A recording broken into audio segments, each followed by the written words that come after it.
Hello everybody and welcome to Montezuma. It is sunny, a little bit humid, and 87 degrees. It's going to be a hot one, and we're going to take a look around. Welcome everybody.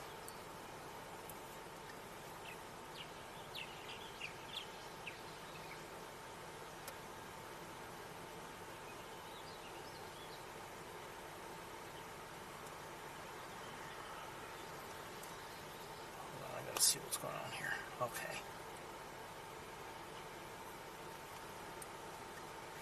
By the way, the slowpoke drivers are out today. I can't do much about it, and the people who don't know how to pass them are also out today. So, we may encounter some people, and they may interfere.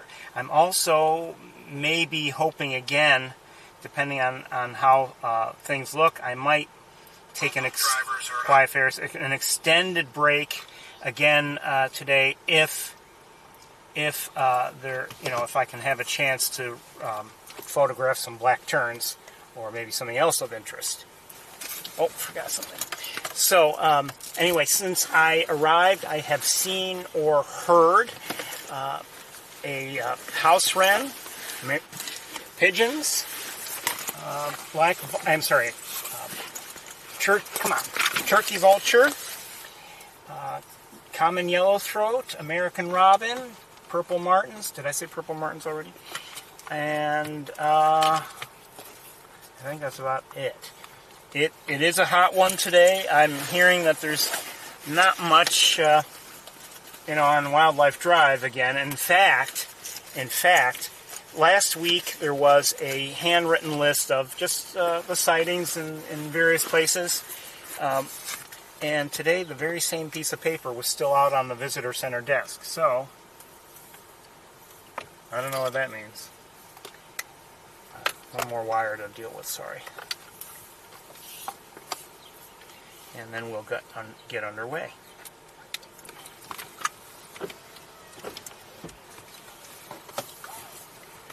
We had if you missed it, we had a brief tour on Thursday night. Did some walking at Ithaca, and at Sapsucker Woods, and then moved on to the campus. Did not, leave the Ithaca area. Stayed just there. Didn't come up here or anything. Just heard a song sparrow.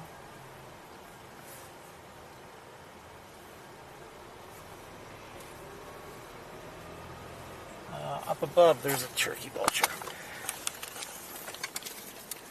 Got some fans running in here to hopefully keep equipment cool. It's a turkey vulture.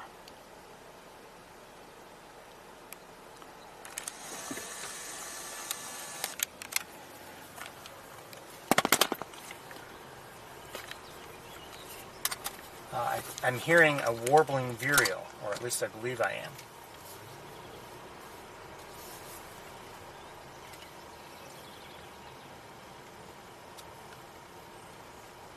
And I'm hearing a mourning dove.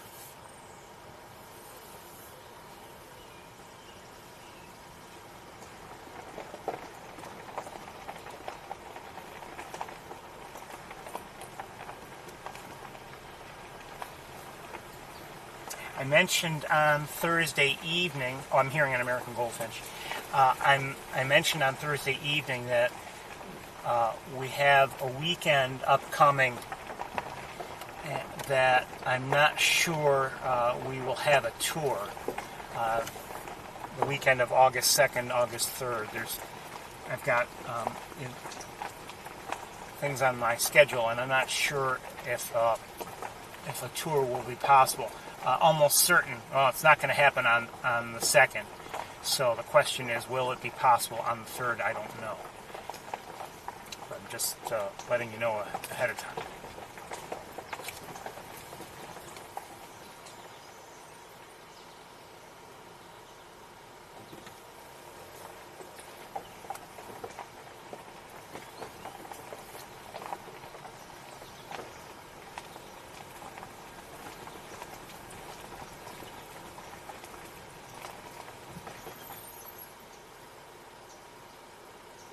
hearing a chip note. I'm not sure what it is. It almost sounds like the chip note of a song sparrow, but I may be wrong.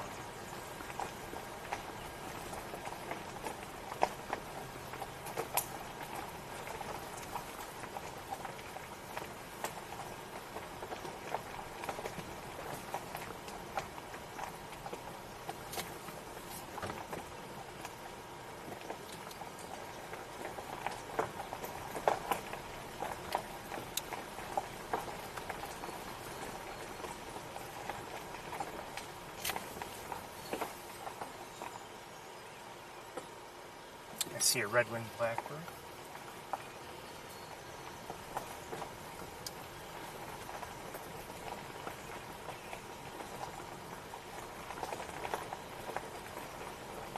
And, a yellow warbler, I believe.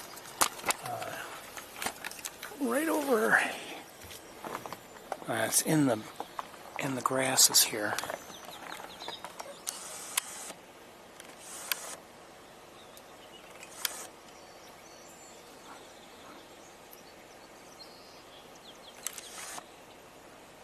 And not necessarily coming into view.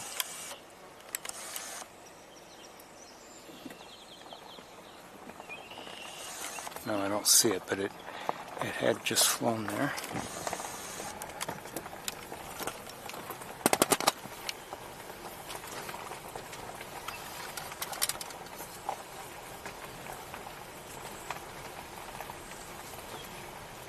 I hope everyone here in this country hopefully celebrated and enjoyed Independence Day yesterday. I felt guilty I didn't get much accomplished, but I did experiment with cameras.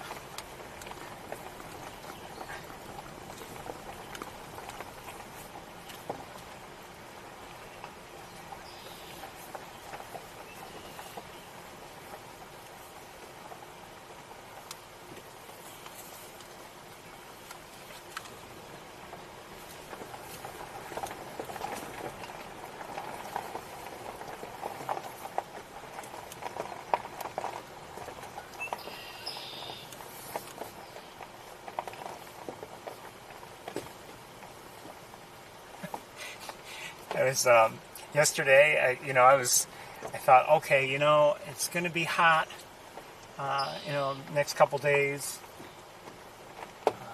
Not that it needs it right away, but I better tend to my my bird bath. So I washed it out, and I'm in the process of refilling it.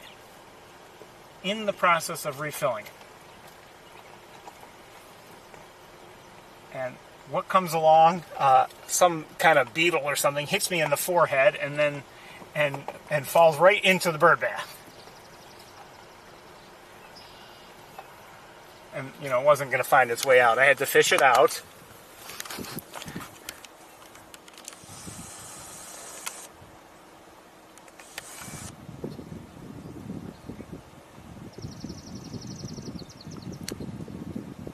We've got some starlings here, young starlings, and and an adult. And I'm hearing tree swallows, or seeing them too.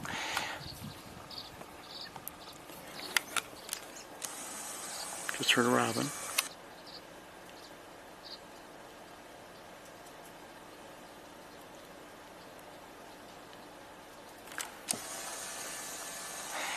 I'm not sure if the tree swallows who are living underneath my mailbox are done yet with the slot there.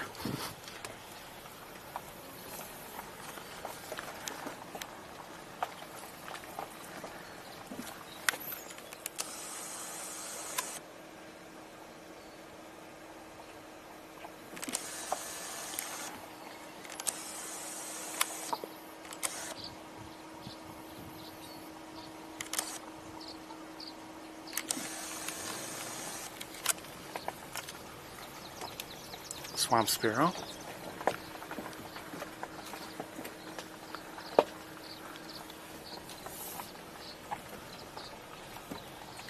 Haven't heard any marsh wrens yet. maybe we won't.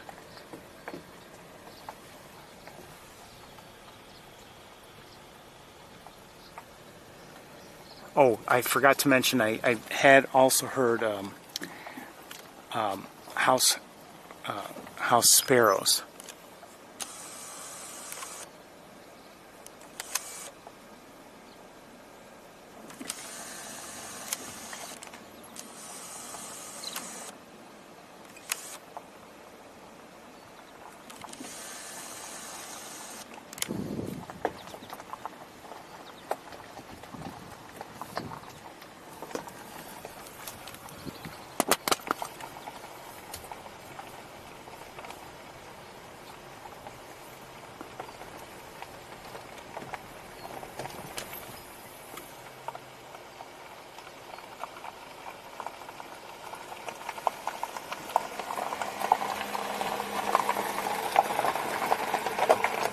Don't expect to see much here. Oh, just for the common yellowthroat. In terms of birds and in terms of vehicle traffic, because there's not that much here. But why are we here? Well, you never know. We might see something.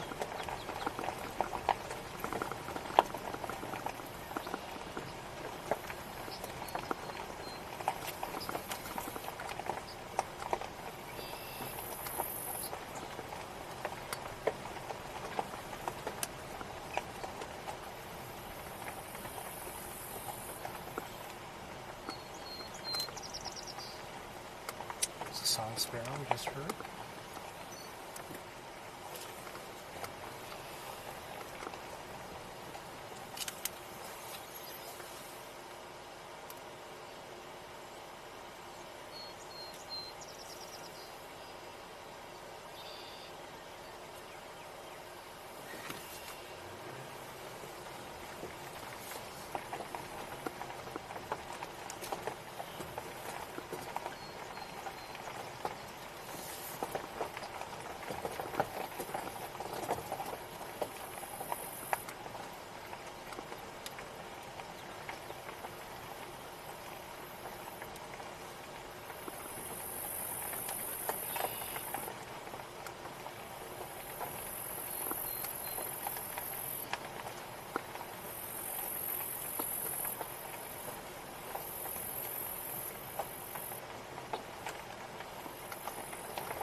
Oh, swans. Okay, let's stop right here. Mute swans. No, you know what? Let's move forward just a little bit. Yeah, that should be better. Now, let me give you a quick look this way, and then I've got to set up so we can have a better look.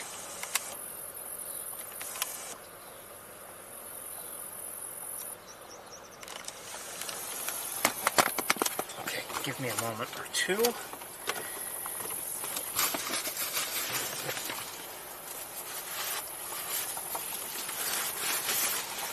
Oh, shoot.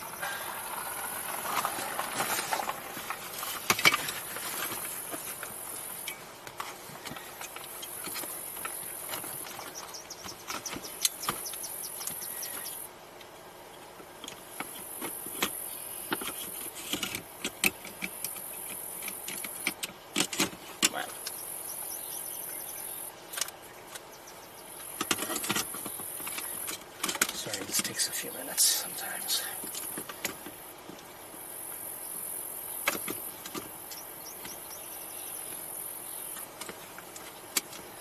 Oh, you know,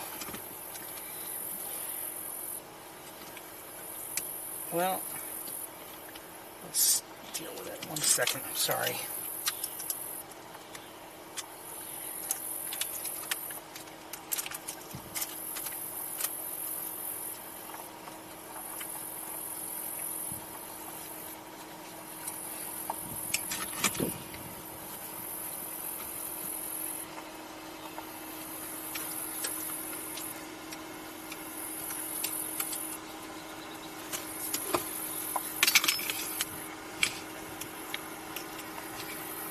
this is going to be shaky for various reasons. Sorry.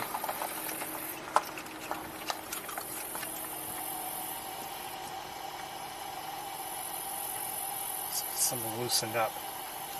You know what? I can't do this to you. Sorry.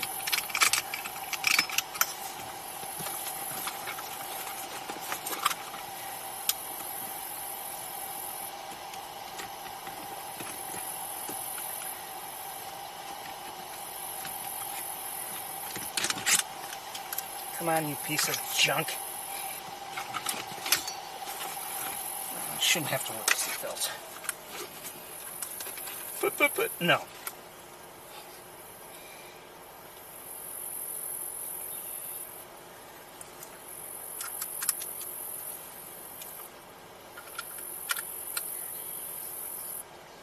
All right, that's better.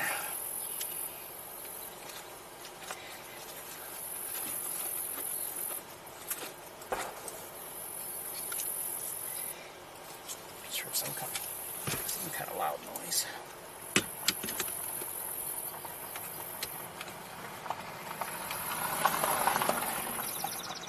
And that's a swamp sparrow we just heard.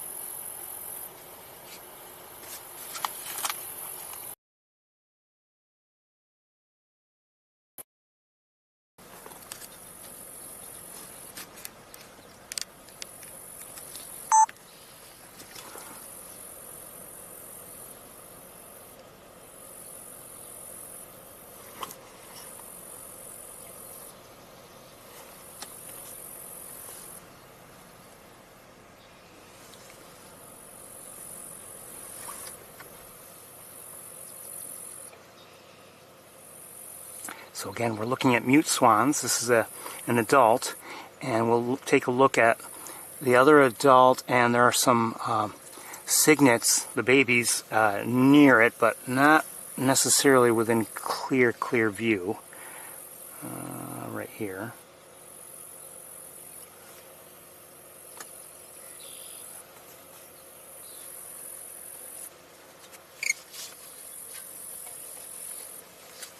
Oh, somebody just landed near the other adult there.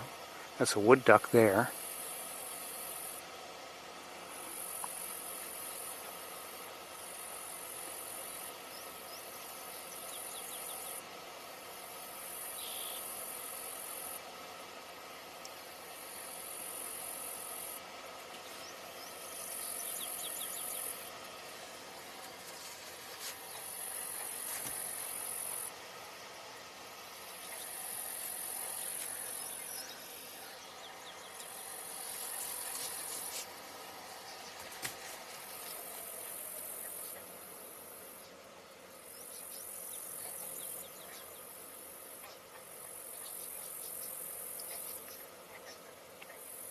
An important function, bathing, preening, taking care of those all ever important feathers. You're also hearing some frogs right now, and a song sparrow.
we won't stay on them too much longer, but it's been kind of nice to watch them. This appears to be the male, given the nodule above its bill. That seems to be absent on the other adult.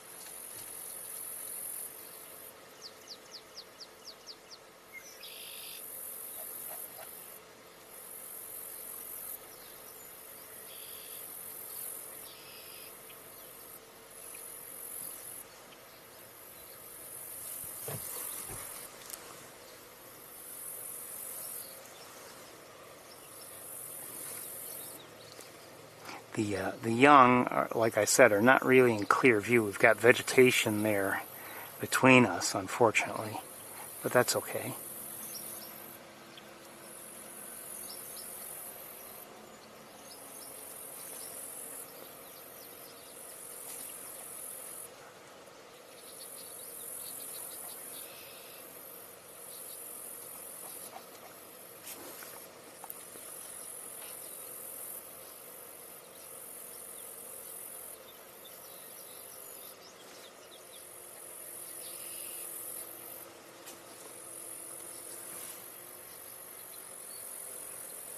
And by the way, I don't really see anything else going on. The wood duck, or ducks, right here. That's a female wood duck, by the way. And is there anybody else around? Not that I can see. We can only see so much from this location.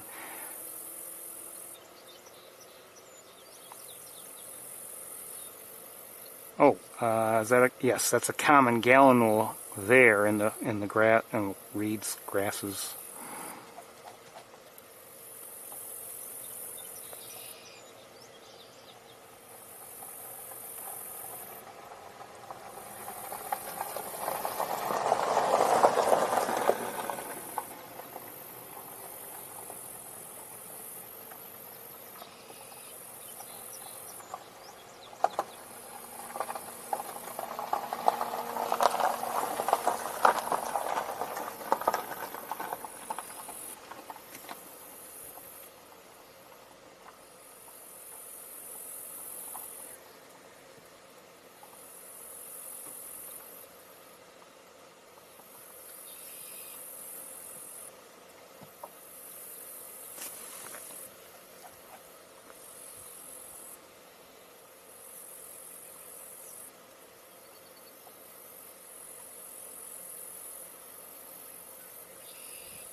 I was thinking they were, with the father coming over, I was thinking that maybe they were all going to maybe move along and come into better view, but maybe that's not going to happen. And for a second it looked like the young were standing up and getting ready to move, but maybe not.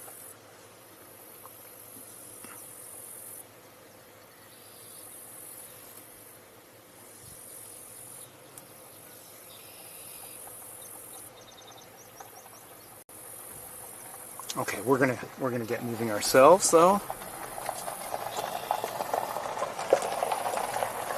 Let me just deal with something.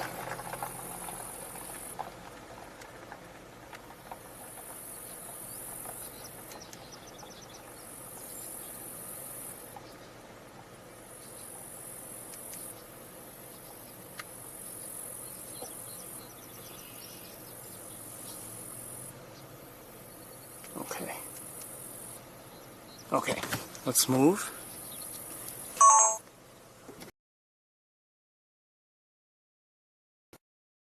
We're just going to drive forward just to get out of the way.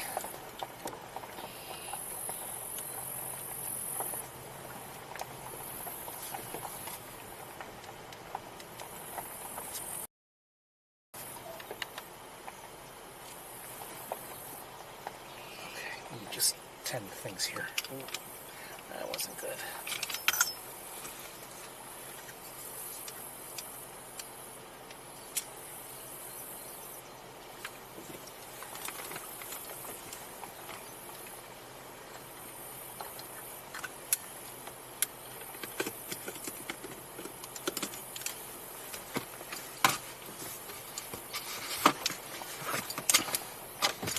Jeez.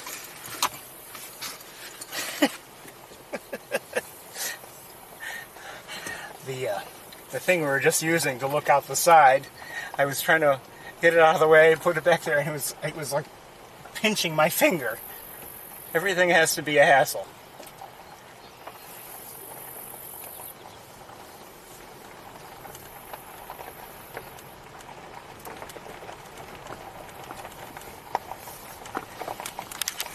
So anyway, just a reminder, grasses and more grasses as things have really dried out.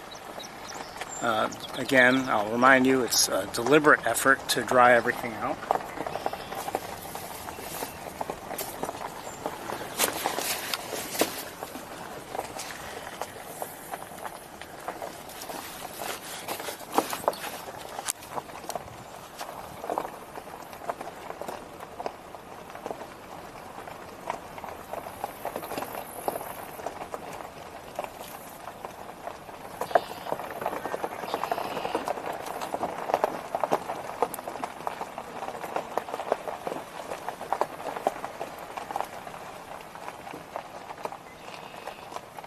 I just saw someone looked like taking photos with a phone, and you know, that's fine. Don't get me wrong.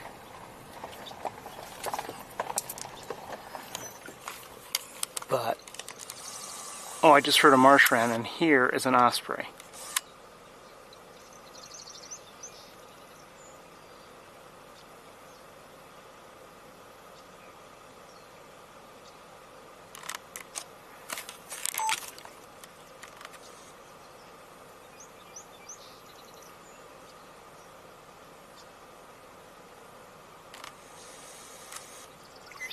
If it dives down, we won't be able to see it. And red-winged blackbird right here.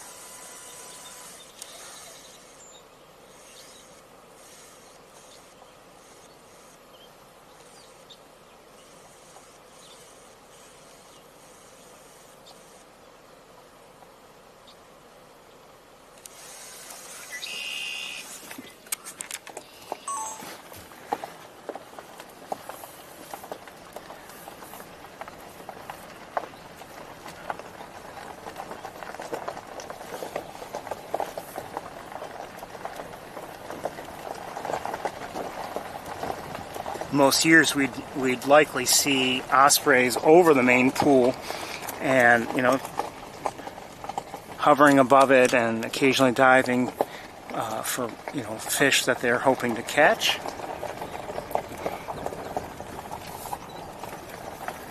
And I'm sure that makes them go elsewhere, but luckily, as I've mentioned in prior weeks, there is an elsewhere to go to. There are other bodies of water. You know, so there's fishing elsewhere, it's just that it's not here.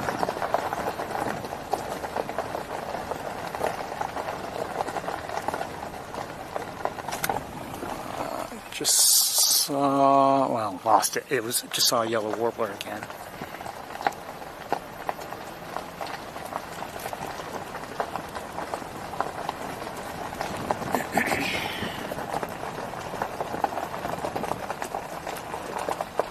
And I think I see, yes, some Canada geese out there.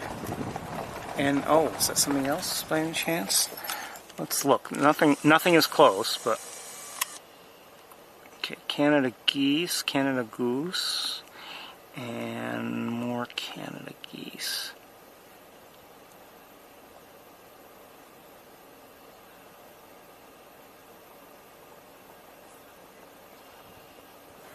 Okay. Oh, and some white birds over here.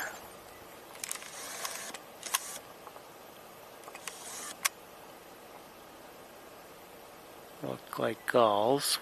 Maybe we'll figure out what they are when we get closer.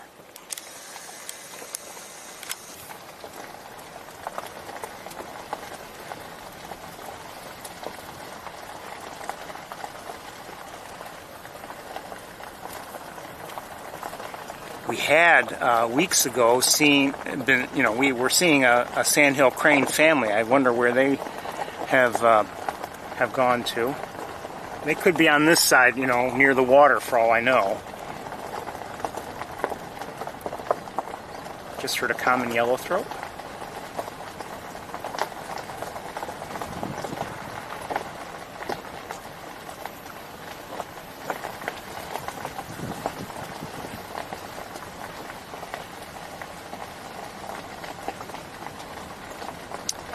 Do I see a great blue heron? Maybe.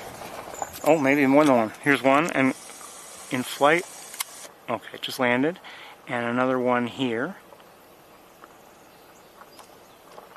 And as for those gulls, my guess is at this point ring-billed.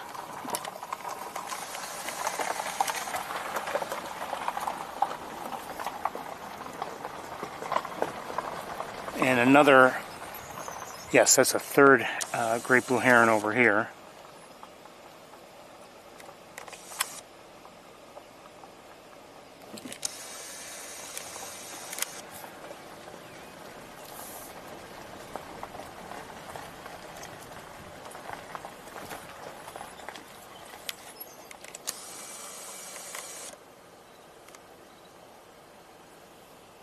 Saw a smaller, oh, I'm not going to get it.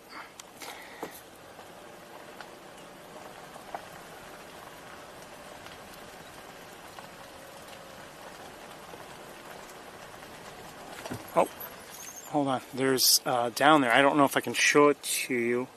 There is a killdeer down there.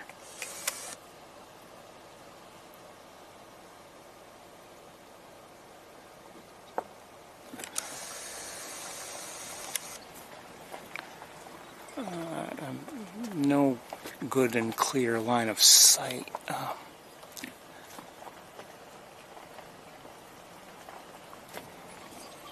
Is that a red-winged blackbird over there? Yes.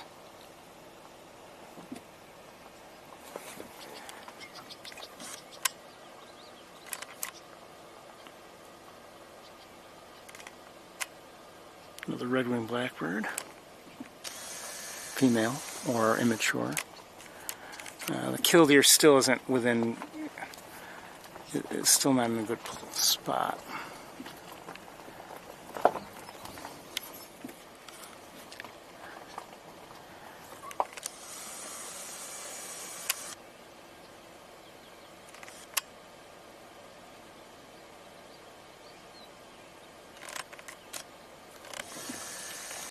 right, let's keep moving.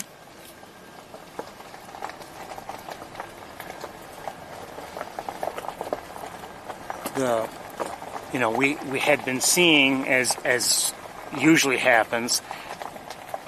One second. Is that another great blue heron out there, or is that something else? Something else. We had been seeing, water along here, as usually happens when they, when they drain the main pool, and now it's really just. There's very little left. It's a thin ribbon of water.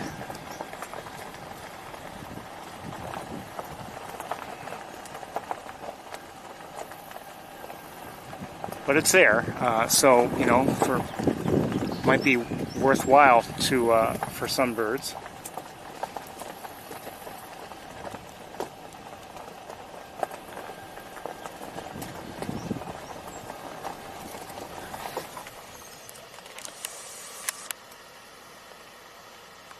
osprey again. I don't know if it's the same one, but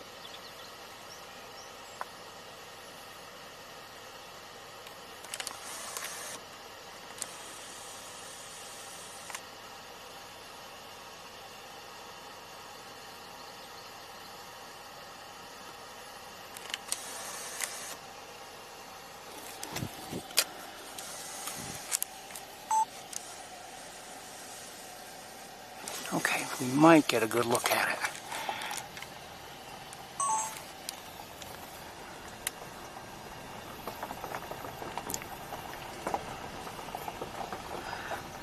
I don't know if I'm going to switch over to the other camera or not, but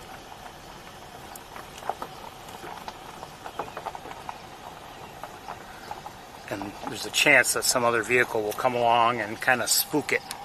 So we're on the other side of the road, and the apparently this has the objection of the tree swallows.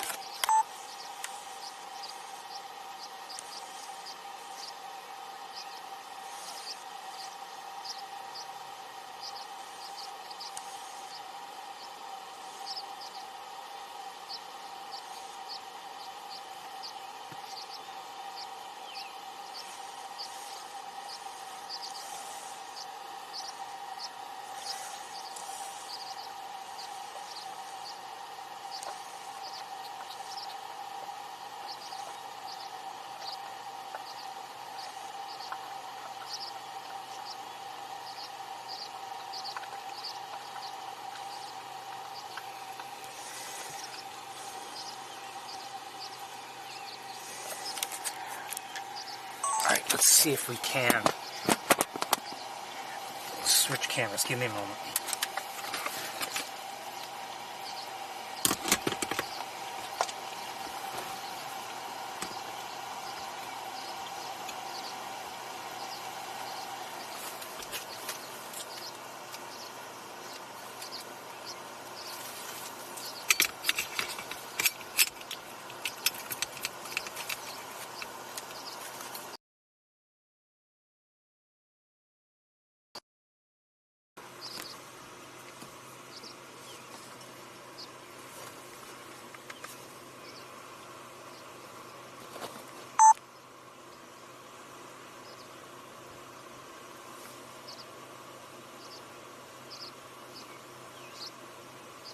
Again, this is an osprey.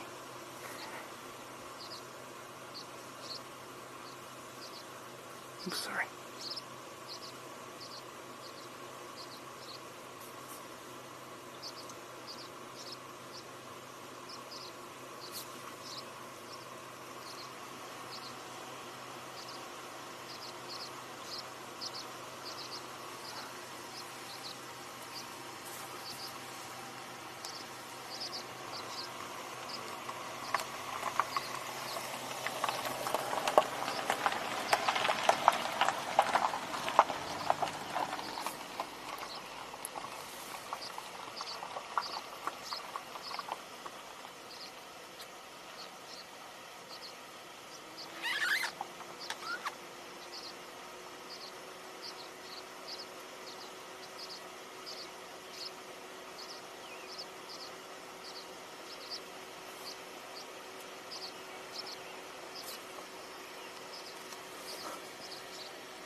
I have a feeling it's going to take off.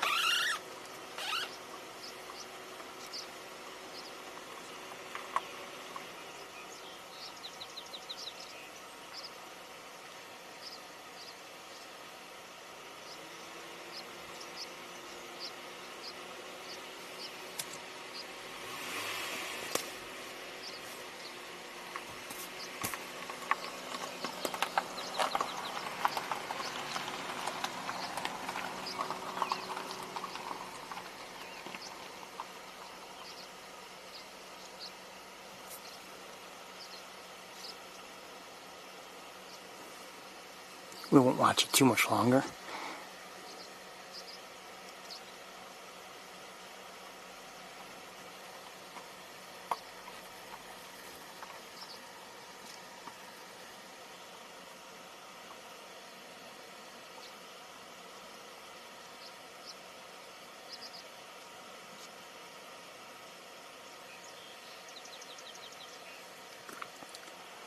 You can see the tree swallows keep dive bombing it. They want it to move along.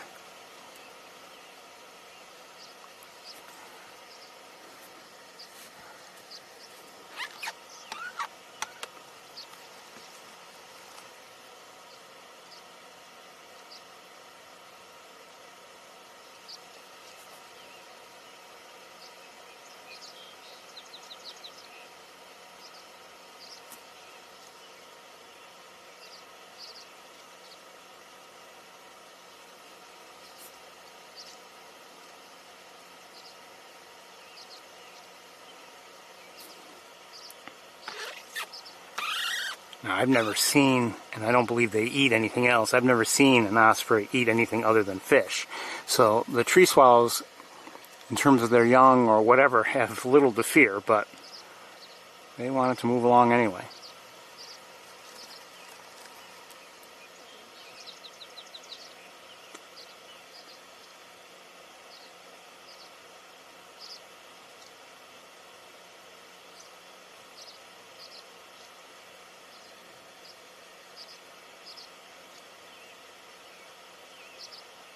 Also hearing a robin sing in the distance.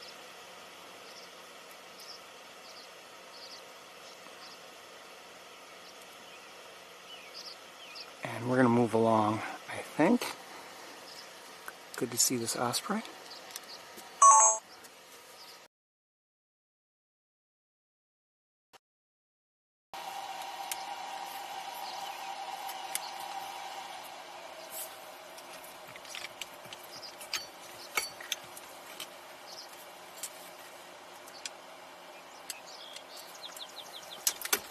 Right with you.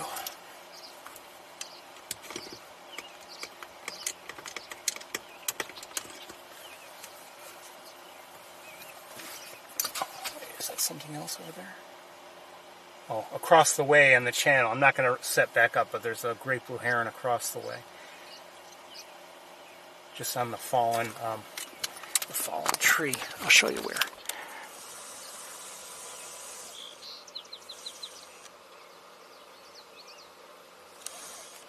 And the osprey is still here.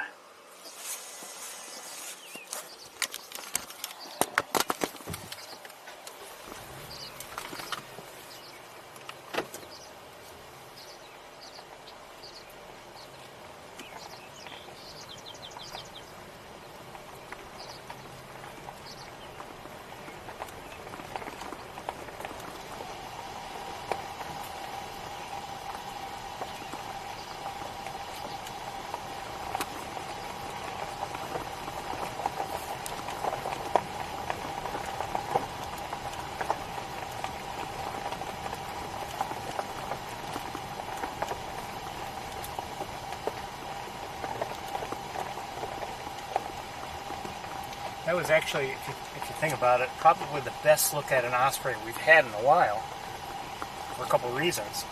I mean, I can remember early on, soon after they had, returned to the area from migration, we saw one fairly closely in a nest, but, we couldn't see its feet, for instance, because of, it was within the nest.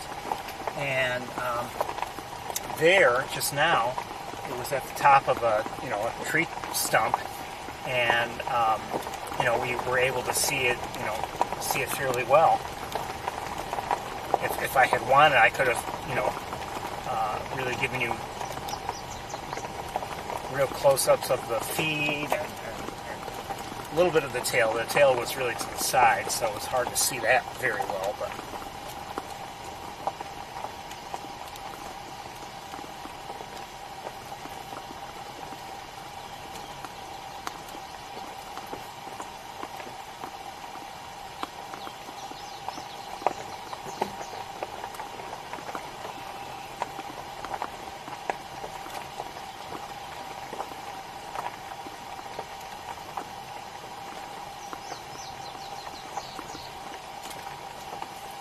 sure who that was. Hold on.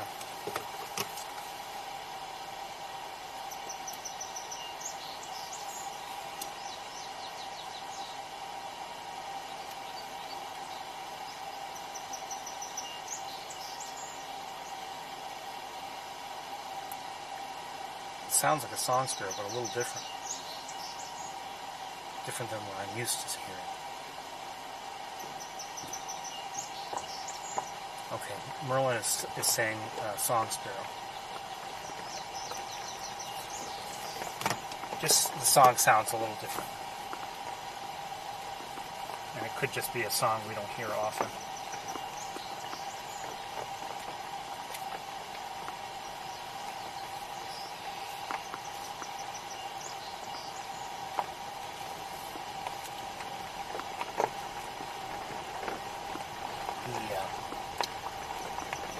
I mentioned this on Thursday evening. You know, last Saturday we saw baby barred owls at Sapsucker Woods, and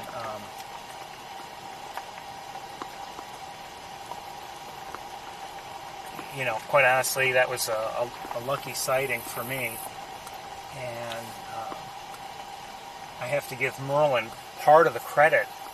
I believe. I don't know if it was identifying the call of the young, which I had been hearing and I had wondered what it was, or if it had heard an adult and I just didn't hear the adult myself. Anyway, it did say barred owl, and with that, you know, I was looking that much more intently and thinking maybe there was something. And of course the calls seemed to be a little bit louder, and I think it was just a matter of them turning in our direction and making that call sometimes, and sometimes they were looking away. That's what was really changing, I think, the volume, or the perceived volume, I should say. And anyway, you know, one thing led to another, and we found the baby barred owls. I did post that video if anyone wants to see it. We our signal was pretty good there, but I would say that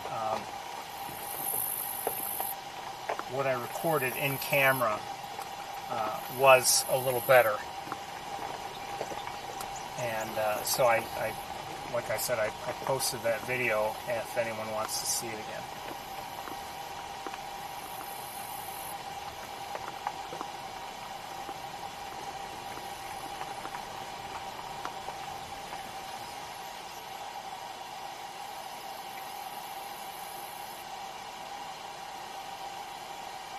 I think I'm hearing, I'm not sure what I'm hearing. Might be a gallon or something, I'm not sure.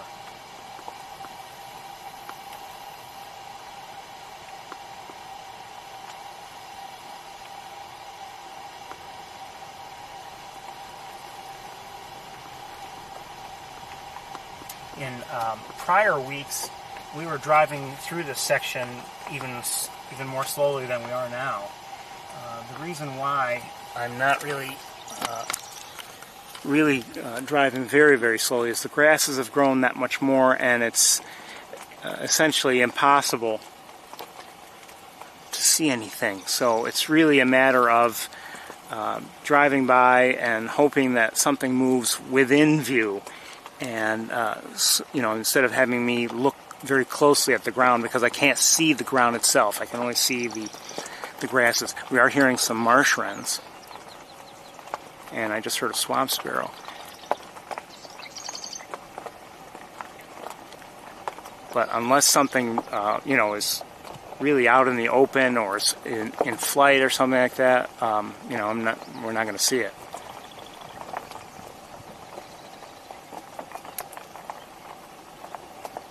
So I'm not driving by slowly looking at, you know, every inch of the ground.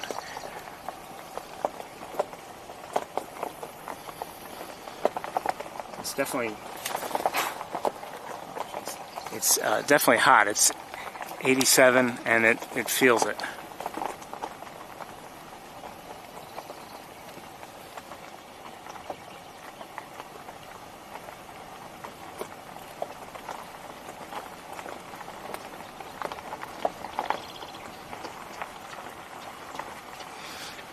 As I mentioned, I might take time again today to try to take photos of the black terns, or to record them in some way. I might even try video. I don't know, but I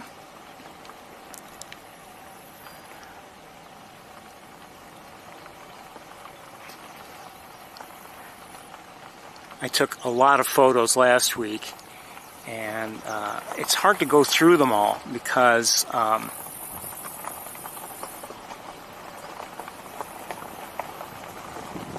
I think many of them ended up being in reasonably good focus, but to see if things look good, you have to zoom in on each one and see if the black tern you were hoping to record was recorded well, and it's just hard to look at them quickly. And I did post one, and it's not perfect, not by any means, but I liked it.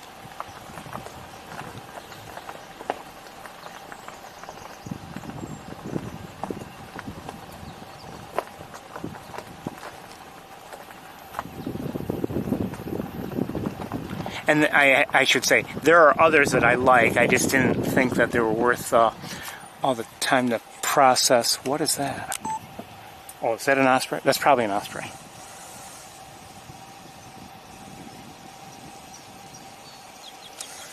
Maybe not.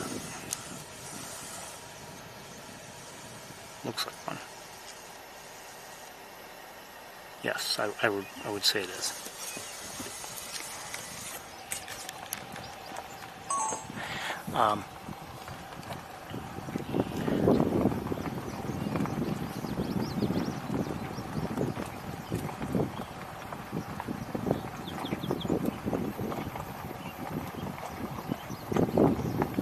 Anyway, as I was saying about the black terns, recorded a lot of photos.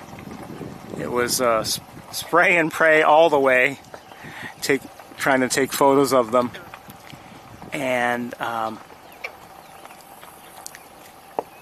many came out, maybe decent, not exactly the pose that I would want or whatever. And some Canada geese are right here. Hello, geese. I did not see any geese today before leaving home. I think I'm not going to be seeing any for a while until at least some of them have finished their molt. Hello, geese.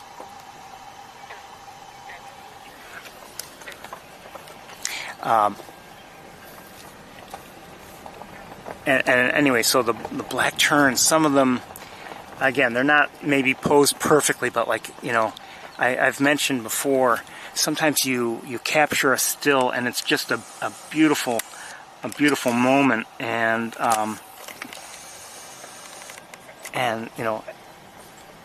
everything is frozen, and so some of the photos are they're just like the black tern. It's not necessarily facing me or anything like that, but you see its wings are just beautifully spread out, and ready as it's moving through one maneuver or another. And they're just beautiful to watch and beautiful to see.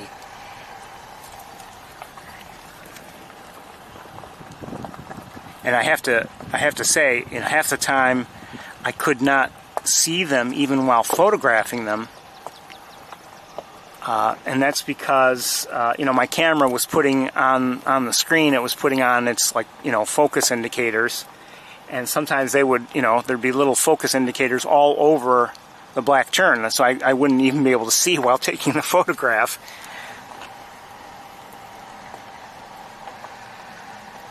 I did see out here oh yeah, it's behind, sorry. Over there is a great blue heron. Sorry.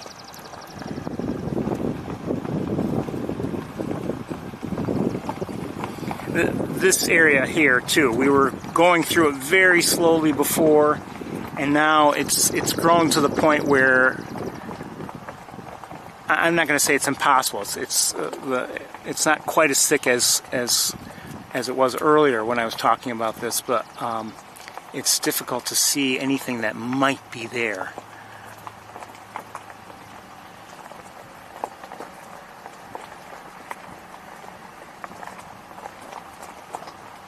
You may recall weeks ago we were having some luck seeing American bitterns here, but in fact one time we saw 2 of them apparently interacting a bit, but really haven't seen any since. We've maybe caught the occasional glimpse of one in the air briefly.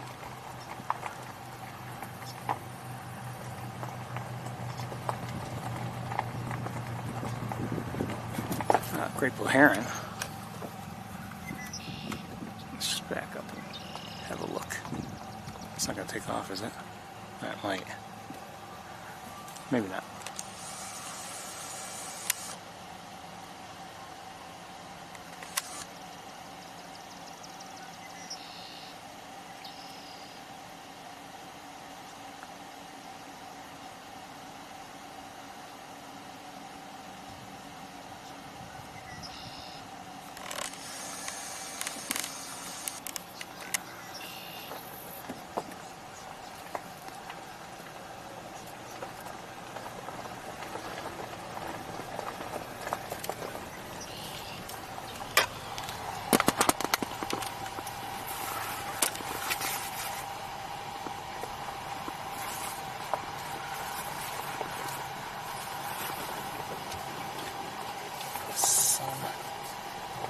Here.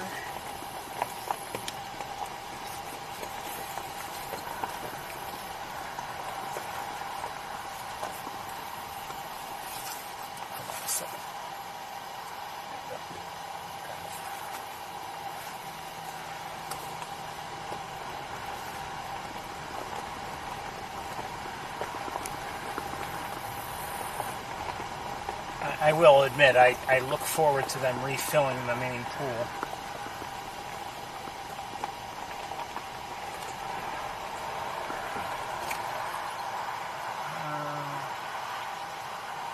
I see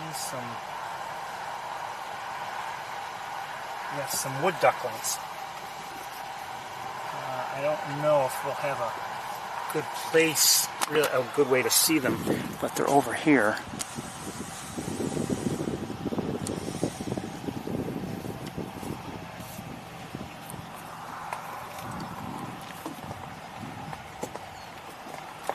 Oh, wait a minute. Wait. What's that? Is that something? No.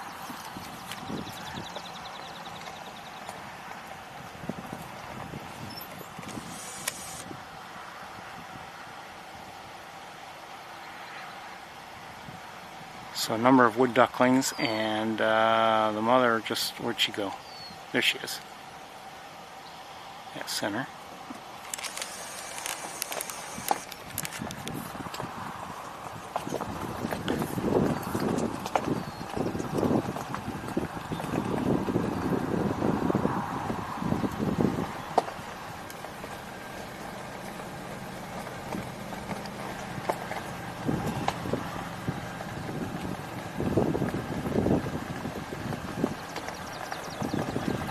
Swamp sparrow.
was surprised last night.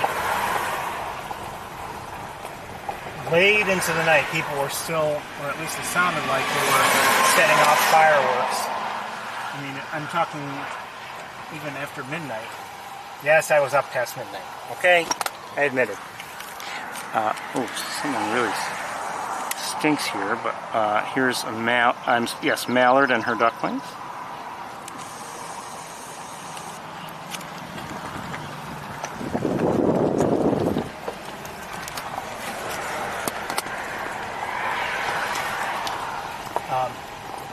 The other thing I saw late last night,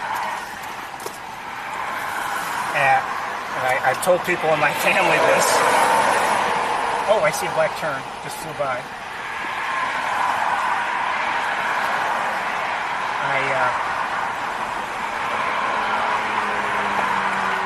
Hold on a second.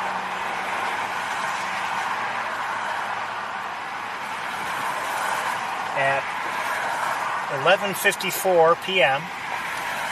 Eastern, almost 11:55, I saw a commercial for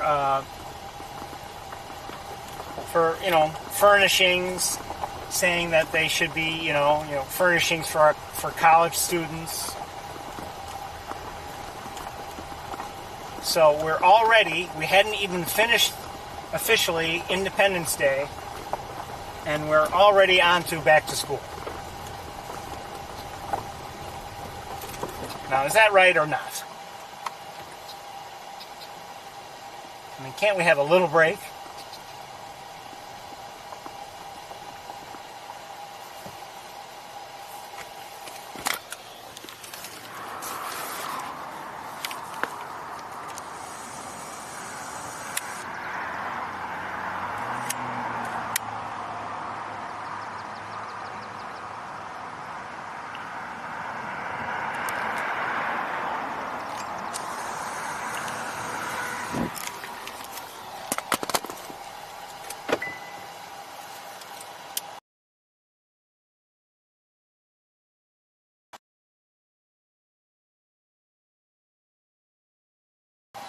Uh-oh, I hear something.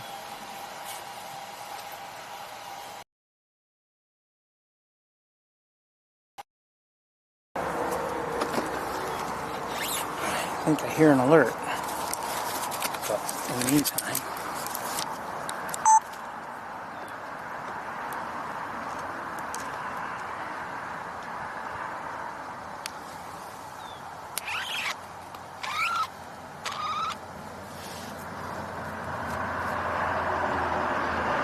Hey, coming back, maybe.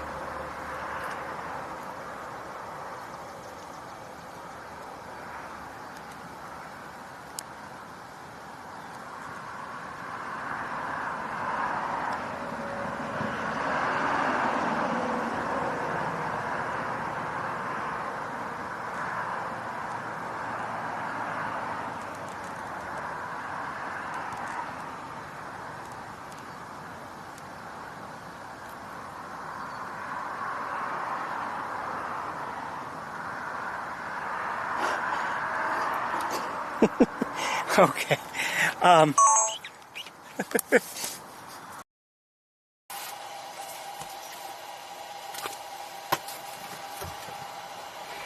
So last week, when we were at Van Dyne Spoor, we saw a couple of black-crowned night herons.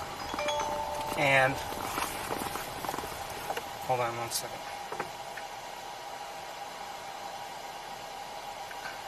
Halloween pennant?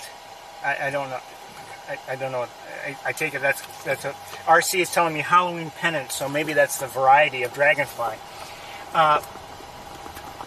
So we were looking at black-crowned night herons. And by the way, I looked at that dragonfly for you, RC. And there was there was dragonfly activity. And eventually there was one that had landed near it. And the juvenile black-crowned night heron looked for a moment like it was going to go after that dragonfly. And instead it went for a frog and caught the frog. I was looking at the video footage and I knew it was going to get a frog, not the dragonfly. Hold on, I gotta deal with something here. Oh, jeez.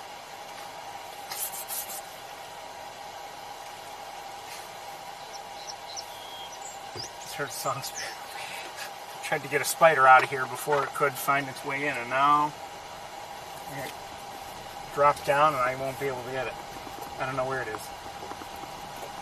Just trying to save it, and now it's going to die in here. I see a great blue heron. Anyway, so I'm watching the footage. I know what's going to happen. I remember it well and everything. And even looking at it, it still kind of looked like, oh, it might still go, might change its mind and go after the dragonfly. I'm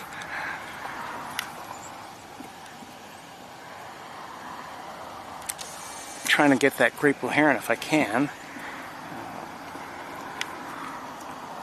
There we go.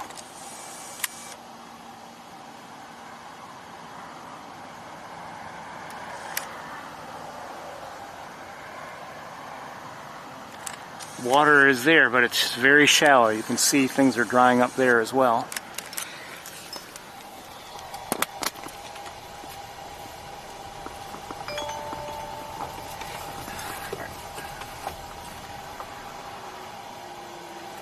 Okay. Yes, RC says it was the dragonfly, the Halloween pennant.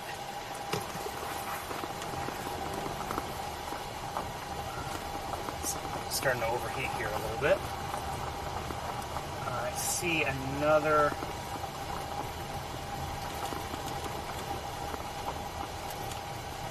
great blue heron. No sign yet of the swans. We're still seeing them over somewhere, in this general vicinity. Last week. Sign of anybody just yet.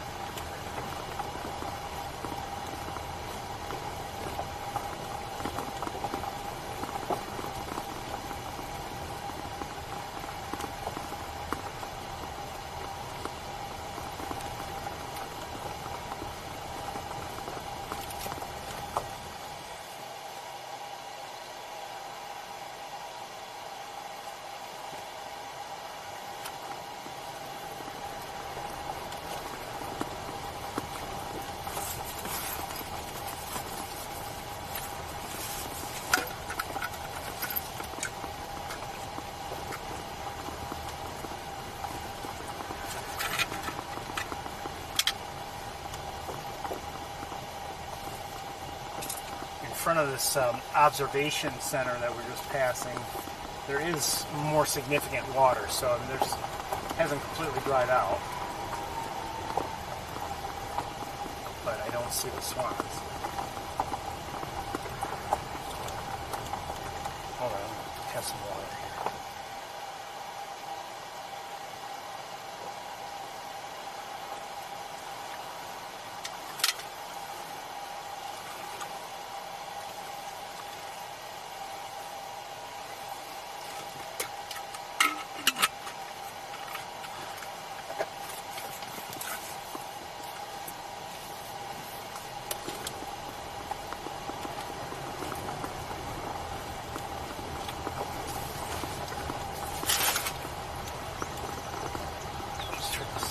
And I think I'm going to roll up the windows and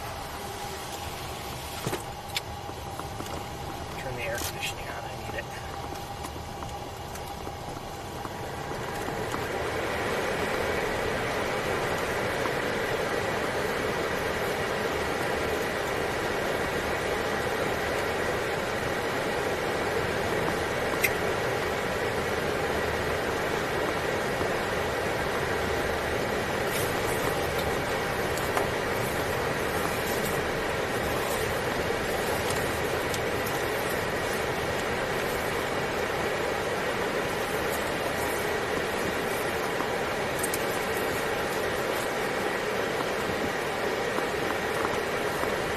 come on, hat, stay where I want you. Would you?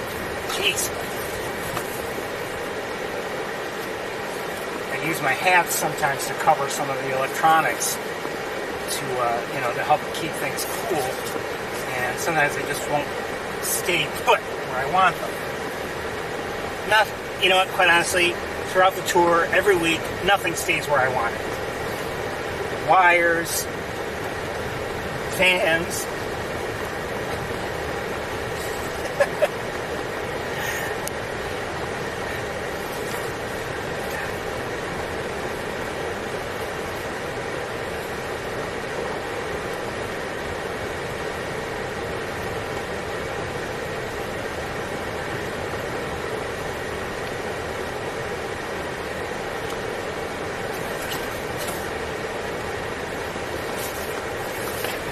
You know what?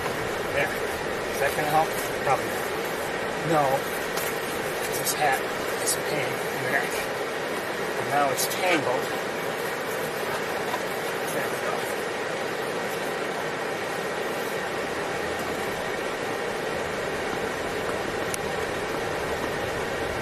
You might say, oh, it's okay if it overheats. Well, if it overheats, we get disconnected. That's how it works. Camera overheats or, something. Connection to the internet.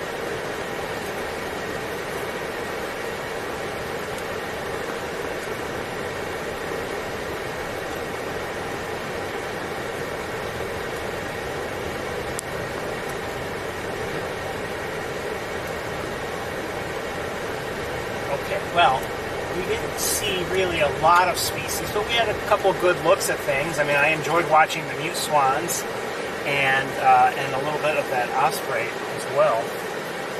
So, could be worse.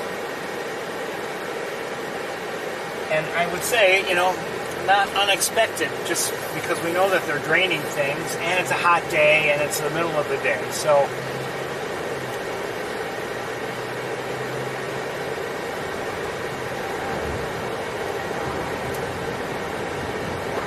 going to an area like that, you have different expectations.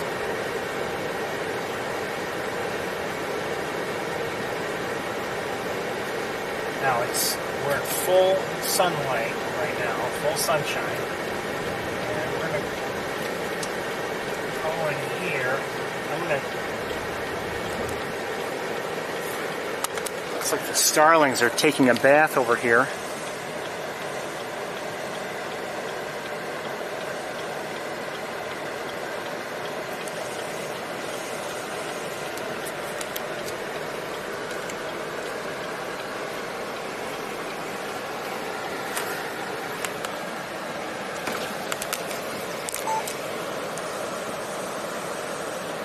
Well, they were, and now they've left, because there is a little bit of water there.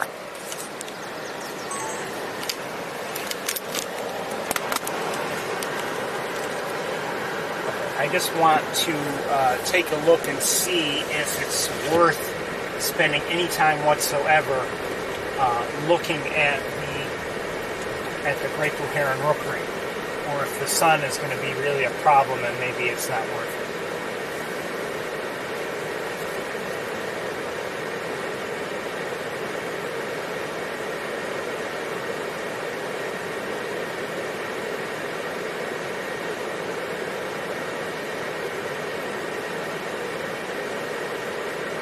Well, I think we're going to move on. I am seeing a couple of great blue herons, but it doesn't look like there's a lot of activity, so I wonder if everyone has, or for the most part, if they've left.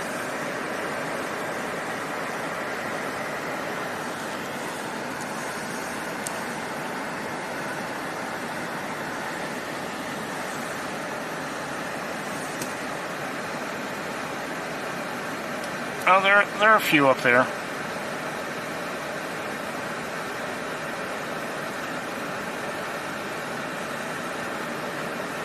We're going to move on, though.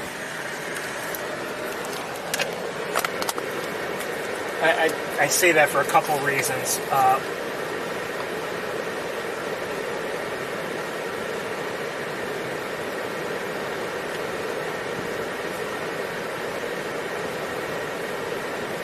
just kind of had the feeling that whenever we did stop, you guys were bored. So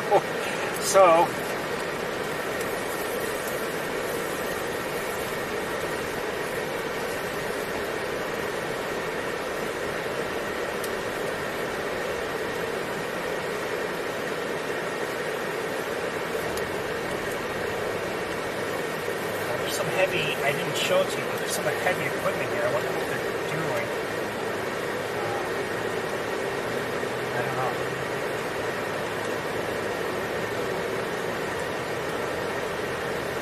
Sorry about the noise from the air conditioning. Like I said, I need it. I've got to cool down a bit.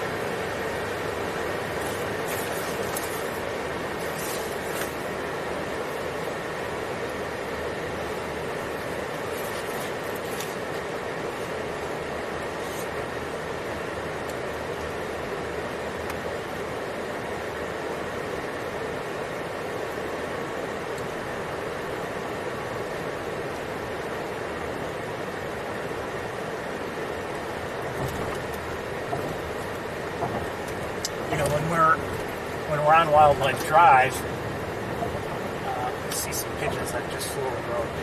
When we're on Wildlife Drive, we're looking for birds and everything. So even on the hot days or really cold days, windows are open.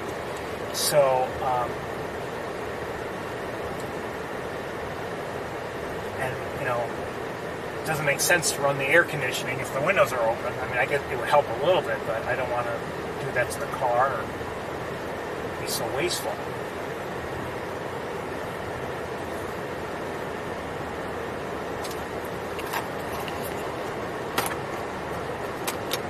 So the bottom line is, I just have to deal with the temperatures as best I can.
Usually, when we're taking a break and I'm, driving back, in the summertime, I'm usually doing a lot to try to cool back down. Usually only takes a few minutes, between the air conditioning and maybe drinking some water, whatever. But, it's during the break that I swap out batteries and I do stuff like that just to get ready for, and maybe, reconfigure equipment so that maybe we take a walk or whatever we're going to do.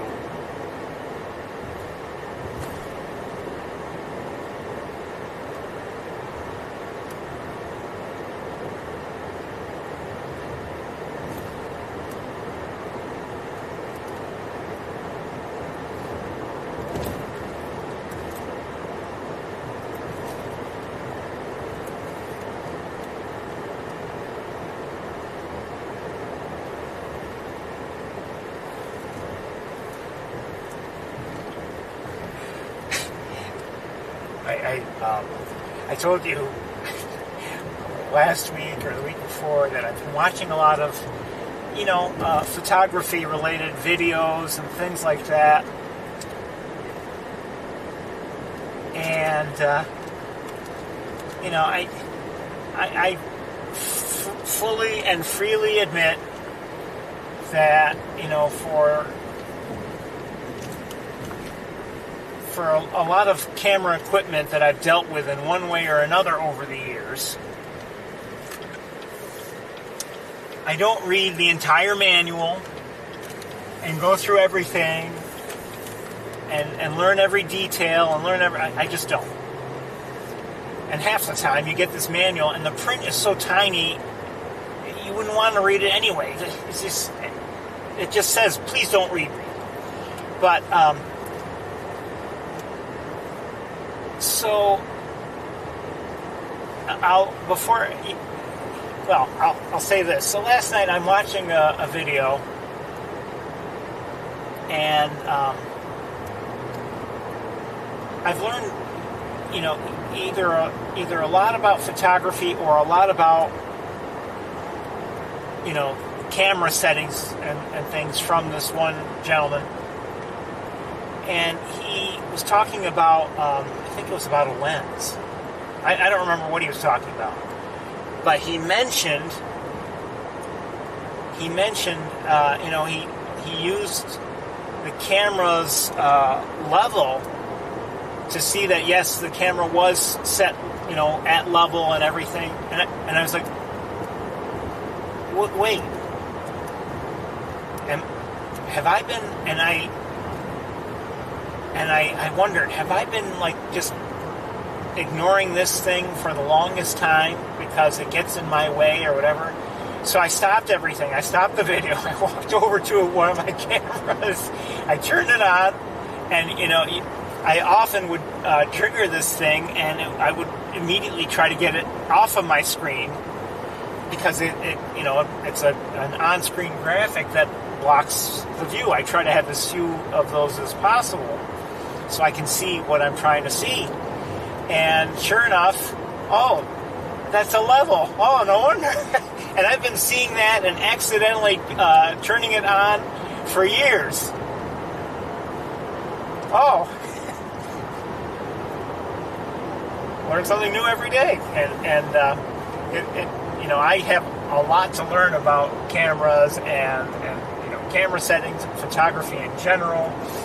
And, that wasn't so much, something about learning how to take a particular photograph. That was really just understanding what your camera's trying to help you with and provide. And, I still don't want it generally on my, on the screen because it does get in the way. I'd rather see the bird or whatever I'm trying to focus on. But it is kind of nice to know that it's there. And sometimes lately I looked at my camera and I'm like, wait, it looks like it's on the tripod crooked, and it shouldn't be, given this and this and this. It looks like it should be all set, but why is it? It just looks crooked to me. And it didn't look that way yesterday, but the next time I think it kind of looks crooked, I can check the level and see if it is in fact crooked.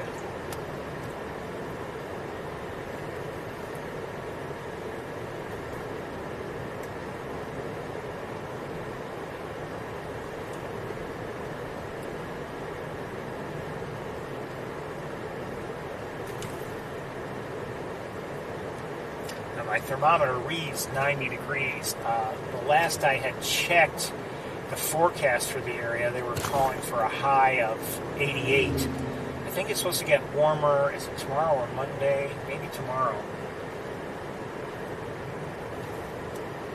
And I can't say I looked beyond that in terms of forecasts.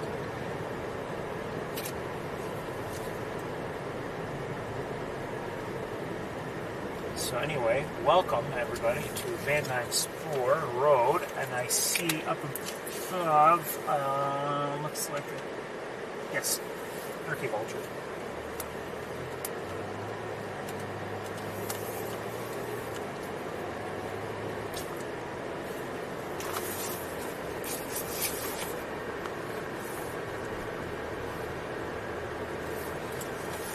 I mentioned I use my summer hats to kind of cover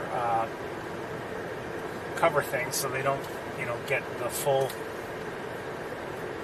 sunlight. And but for a while now I've been I've been keeping them with me year-round. I didn't keep my summer hats with me in the winter before, but a couple of years ago, I remember we were trying to look at eagles, and it was in, the colder months, and I didn't have my summer hats with me.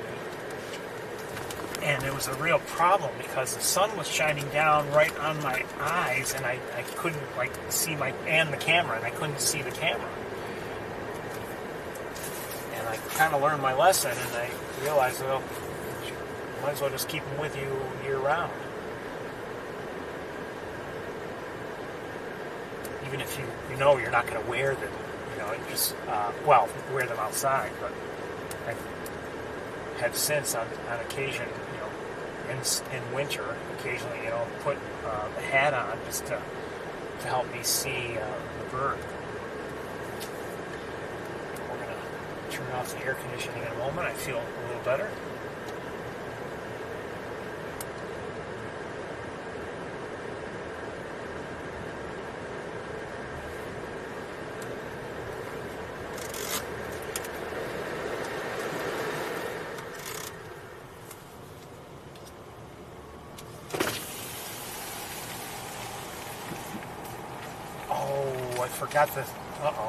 I forgot the tennis racket.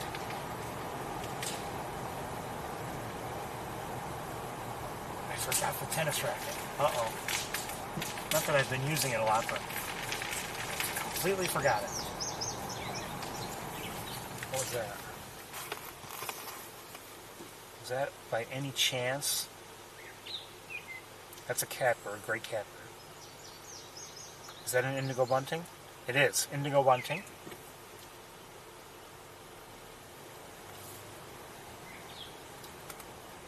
It's not picking up the catbird, but I hear a robin.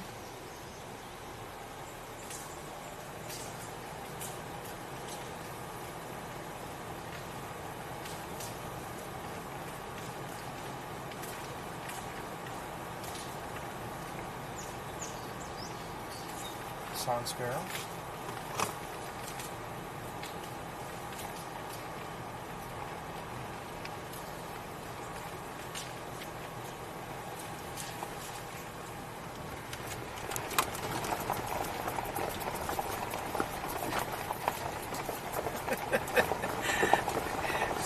I don't know, not a mosquito, but some other bug just immediately came in here, started flying around. It's an obsession, a conspiracy.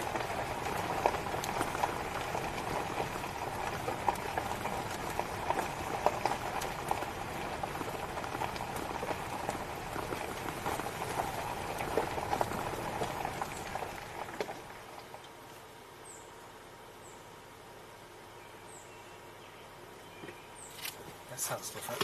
It's a robin, I'm pretty sure, but it sounds a little different.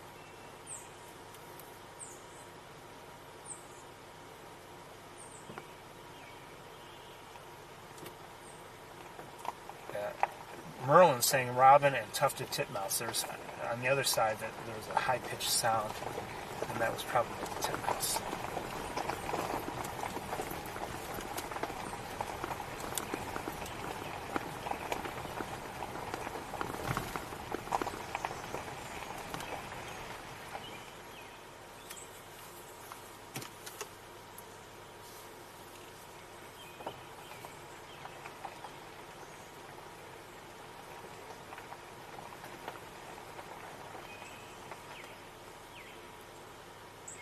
Saying blue-gray gnatcatcher also.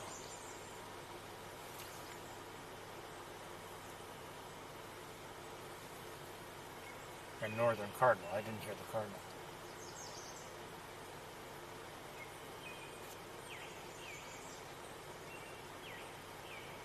And American redstart. That I heard.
hear a veery. Is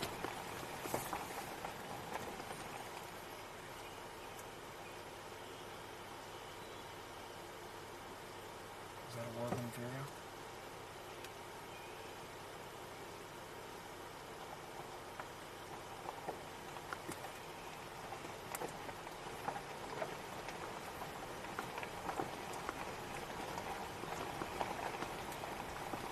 Nothing really close to the road, or at least nothing singing here.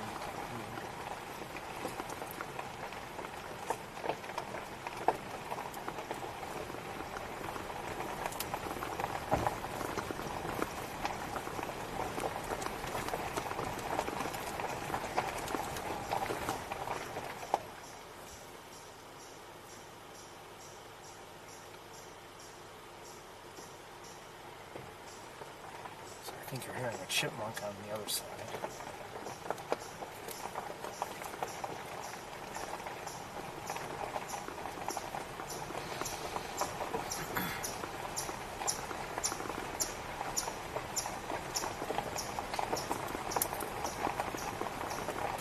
I mentioned on Thursday night that I had seen what I believed was a coyote in my neighborhood, and it only had 3 legs.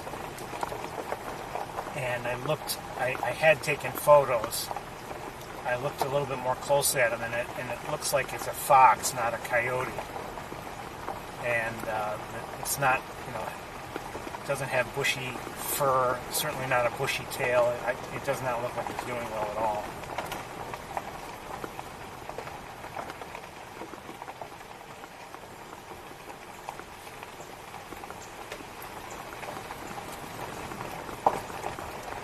I haven't seen it since Thursday.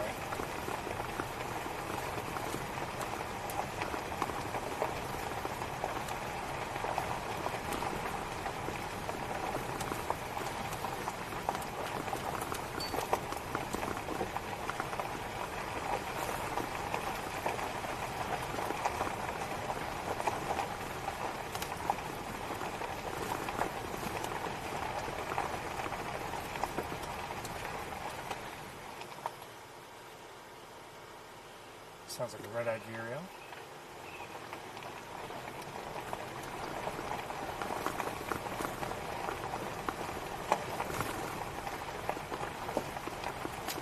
It might not. Oh, I hear a great crested flycatcher.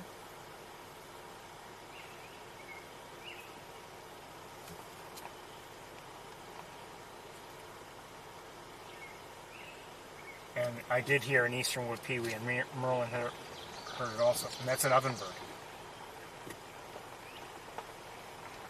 Great crested flycatcher. So ovenbird, great crested flycatcher, red-eyed vireo, and eastern wood pewee.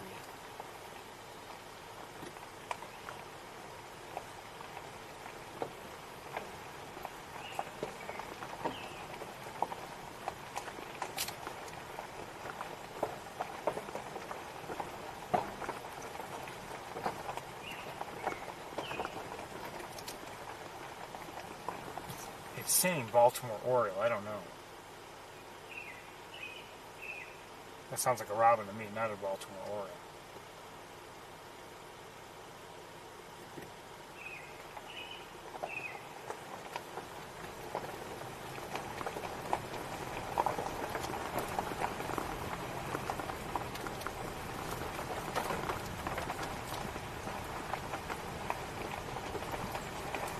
Merlin is not perfect, but it's very good, and it's good in another way too, in that it attracts non-birders to birding.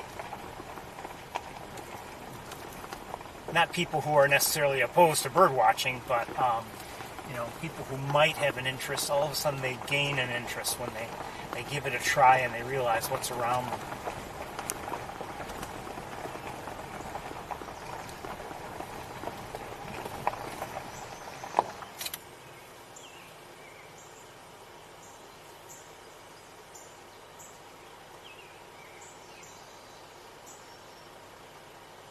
Indigo bunting again. And northern cardinal.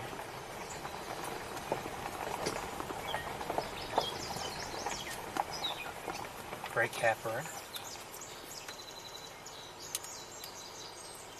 I'd love to see a bunting. That'd be great. Hold on 1 second here.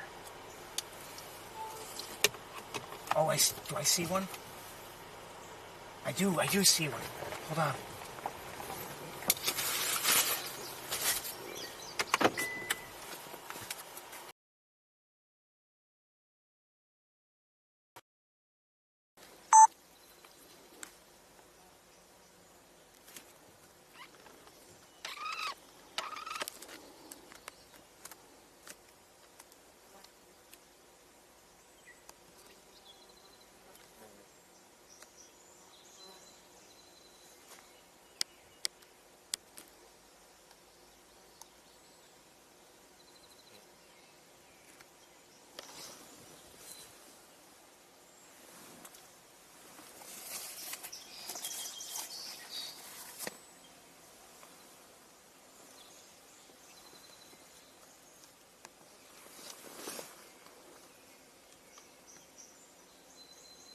Hey, let's see if it comes back. 1 second. Oh, while we're waiting,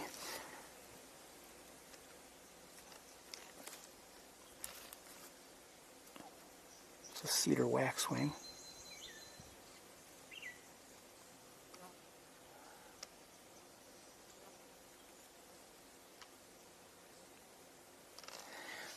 No sign of the indigo bunting.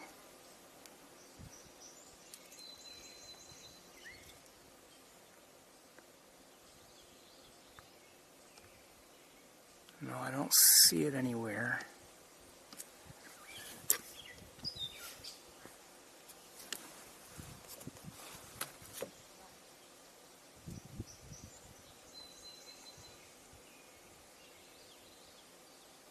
We'll wait another minute or two.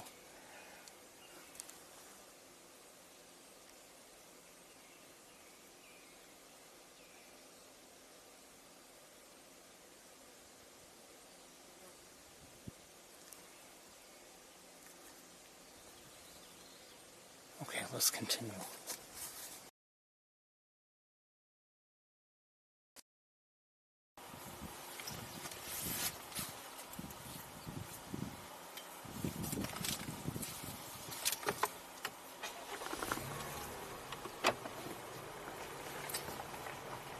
Oh, wait, 1 second.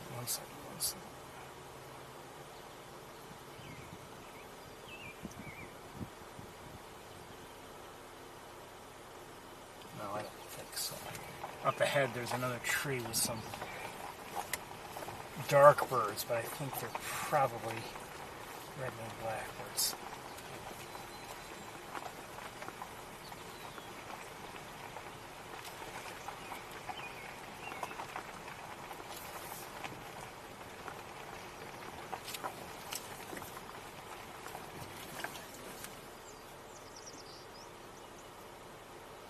I see some Canada geese.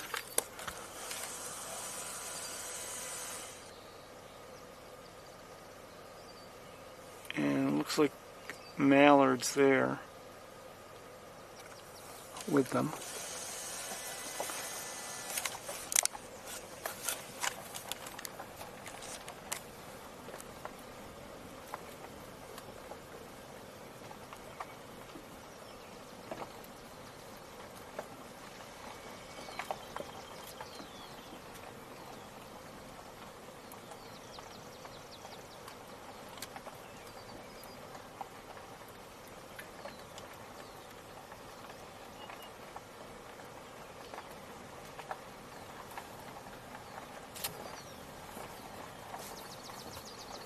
Swamp sparrow.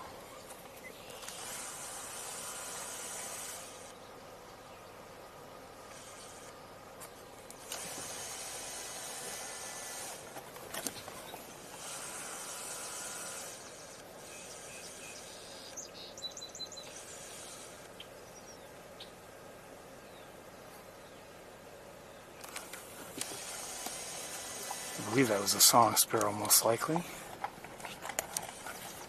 Yeah, that is a red-winged blackbird. just flew that way. It was in this tree up here. Hold on, sorry, it's so shaky. And looks like starlings.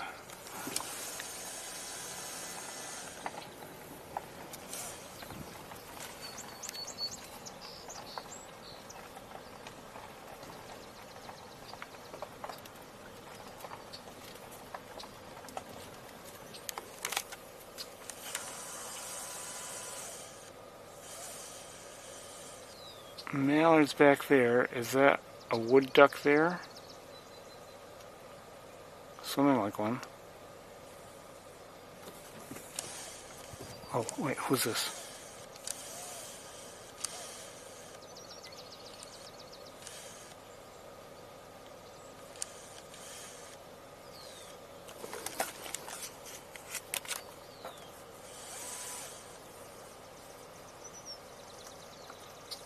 Well, too late now.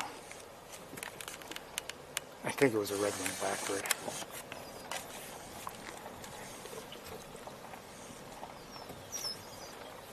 Okay. Swamp sparrow. Those are mallards there.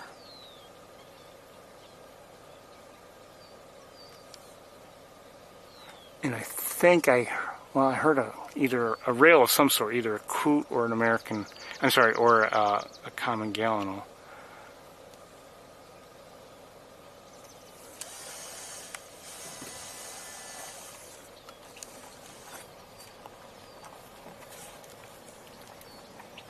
Oh, somebody, oh come on.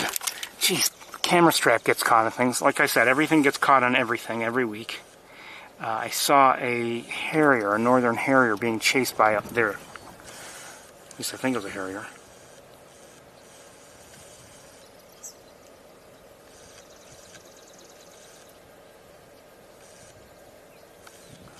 Chased by a lot of birds.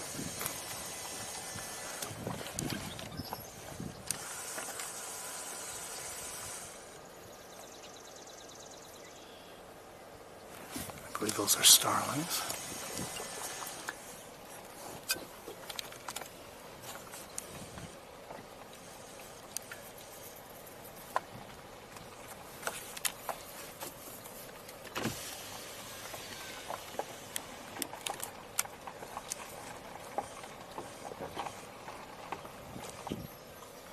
One second.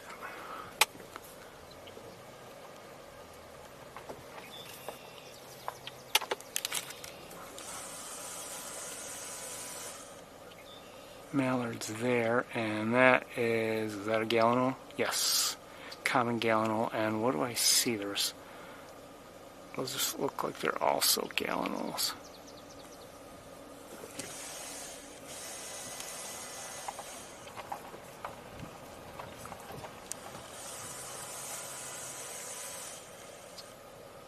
Mallards.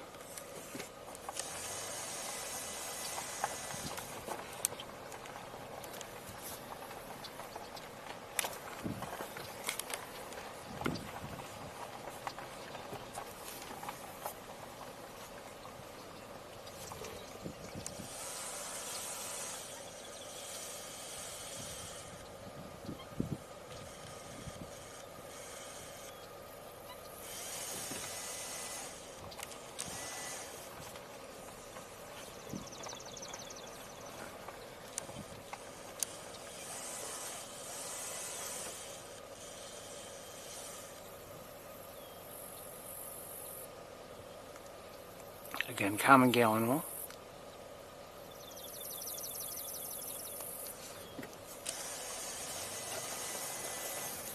Oh, I see up ahead. Are those great egrets? Quite a few of them.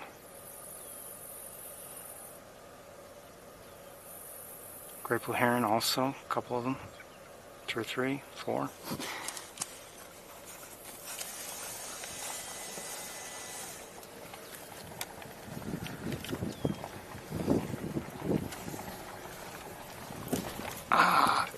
Sandhill crane. And we saw one last week. wondered if there was a family here or not. I see only one now.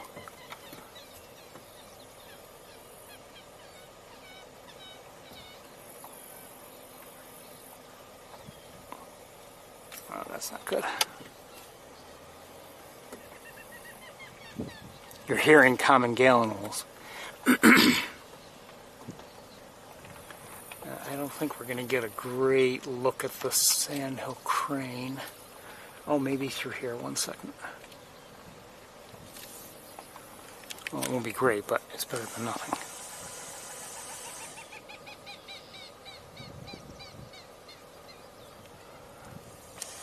So I want to set you down. I want to look with binoculars a bit.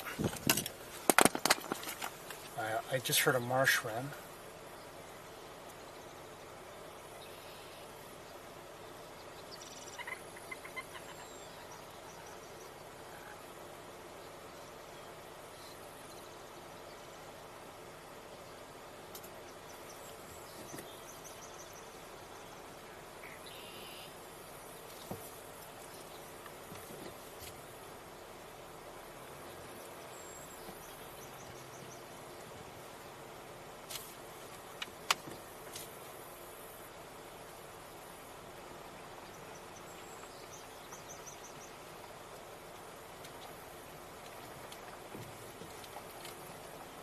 Just wondering is it just one Sandhill crane or are there more? Well, I only see the one.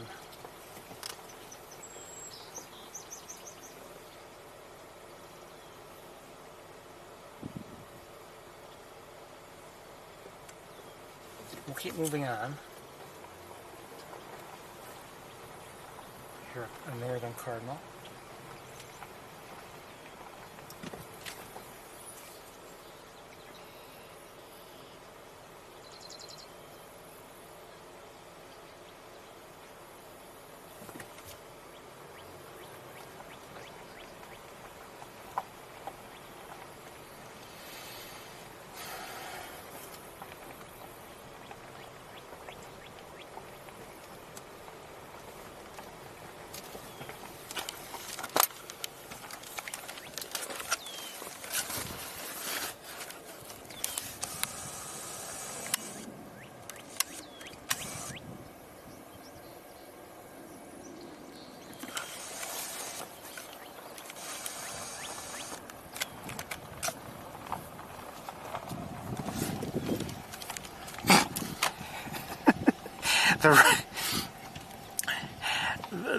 The road is better than it had been, let's say, several weeks ago.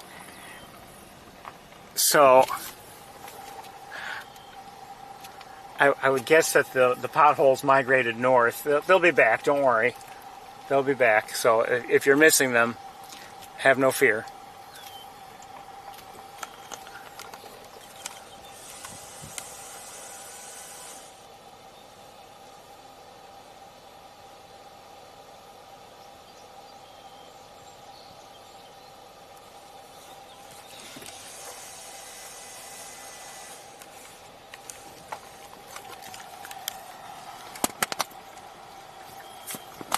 Is that a black tern by any chance? Yes.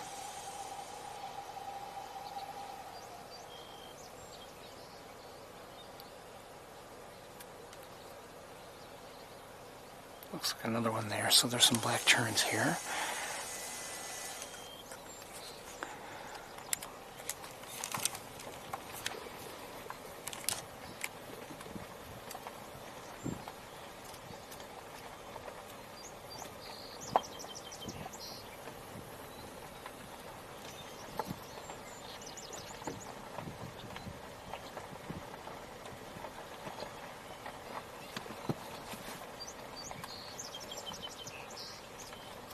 Hearing a song sparrow.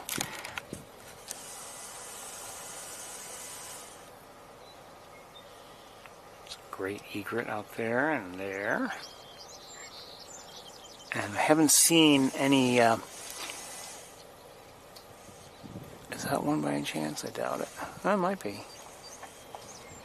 Have not seen any black-crowned night herons, but let's see. What's this over here? Not a black-crowned night heron. Mallard. And her ducklings.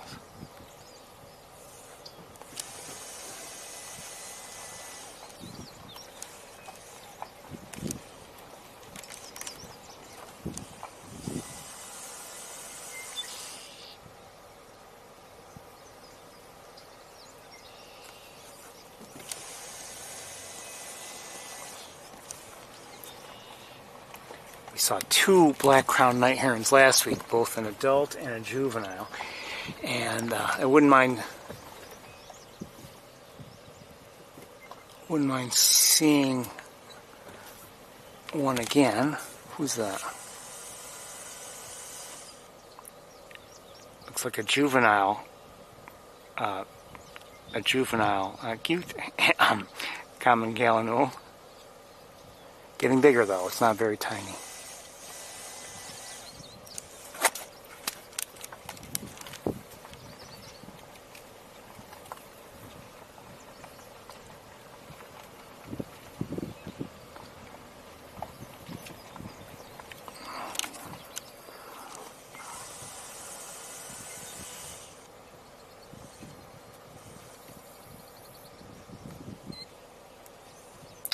Did I just hear a killdeer? Possibly.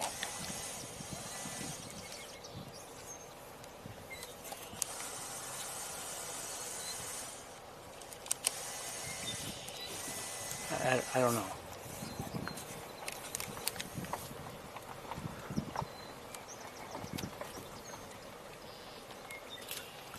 Hold on a second, I gotta look at something. Oh, there's a muskrat there.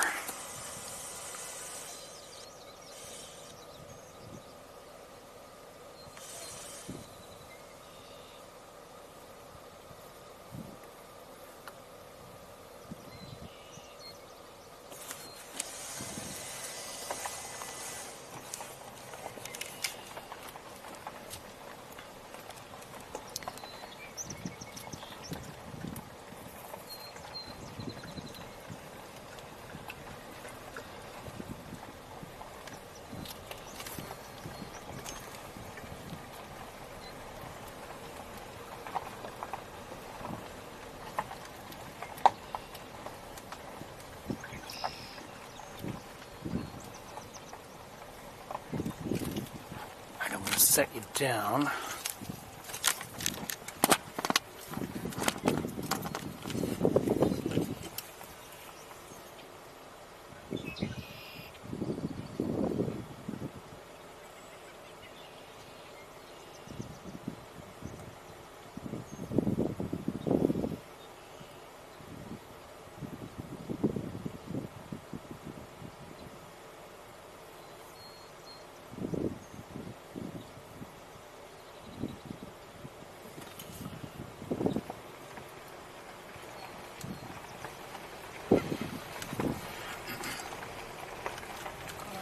I think I just saw a yellow wolf. Pretty sure. Can't see it now.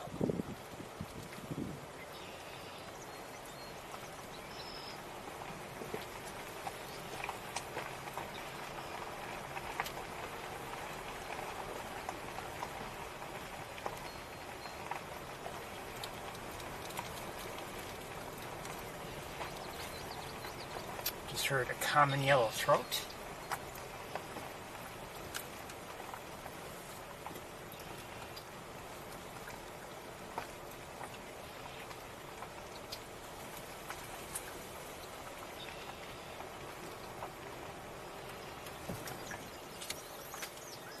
Hold on, I gotta back up.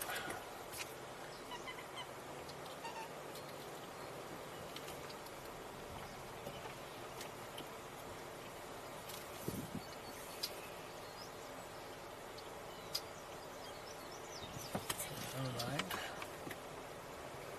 Lots of gallinules here.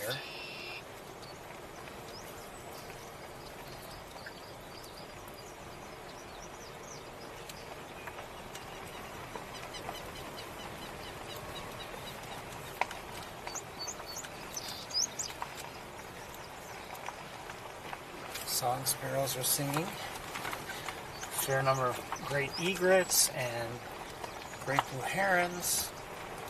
But so far I haven't seen a black-crowned night heron. I was hoping for a look at one. Oh, maybe the pot. Oh, what's going on up there?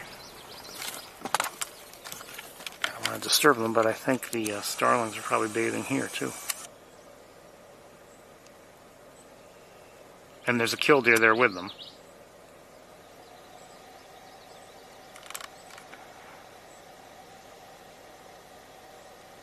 This is through the windshield, sorry. And the yellow-throat is around there somewhere.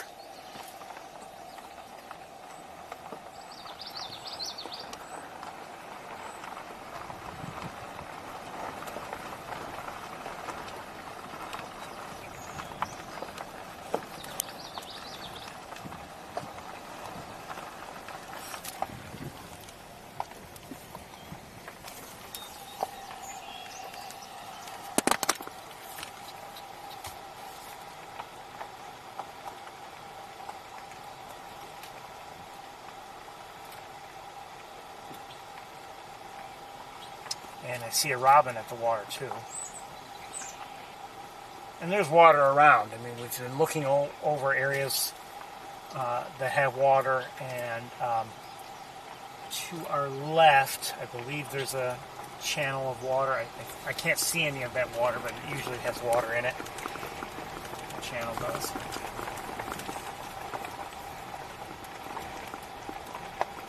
Looks like there's water down there, so it's not like this area is completely dry.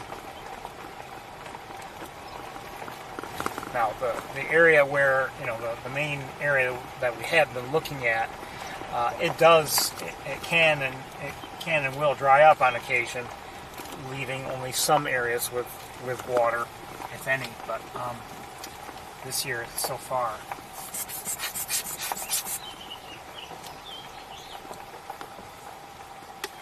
I think that was, what was that? And what do I see on the power lines? Song sparrow.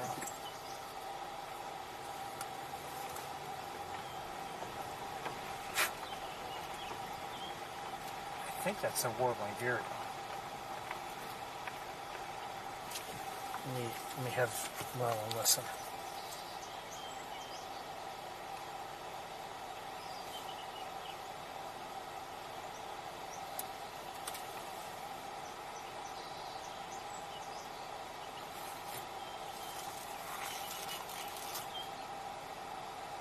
Oh, maybe not. Could that be an orchard oriole?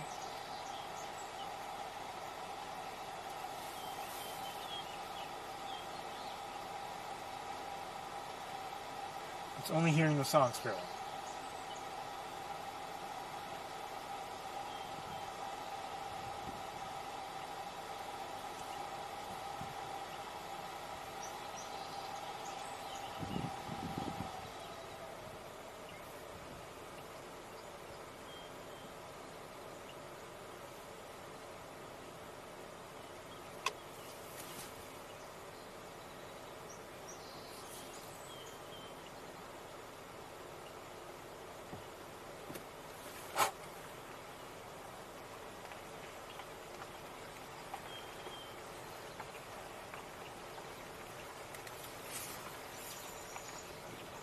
I think I just heard a marsh wren.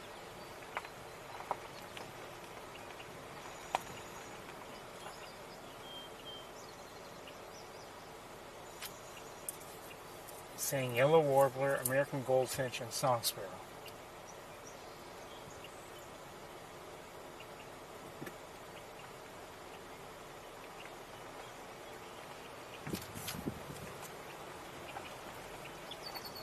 I will say, sometimes Merlin surprises me. There have been times when I could clearly hear a scarlet tanager and it won't pick it up. And then just last night, I could barely hear a scarlet tanager, and it picked it up readily. I mean, I couldn't. I don't know.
seems... Oh,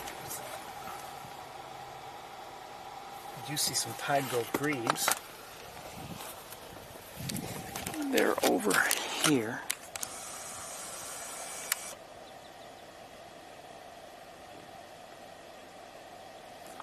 But I thought we would, be seeing more here on this end, and apparently the great egrets really were a little bit closer to the middle of the whole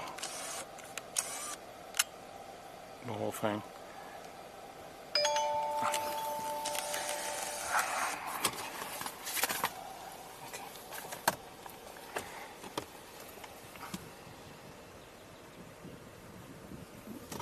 It was it's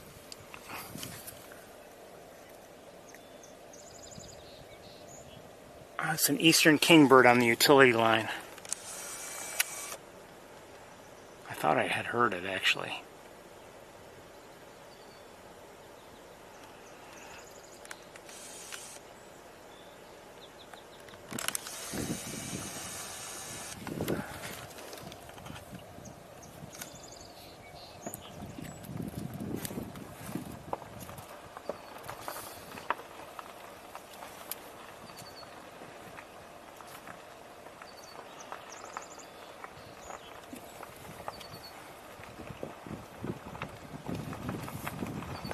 Oh, it took off. Sorry, kingbird.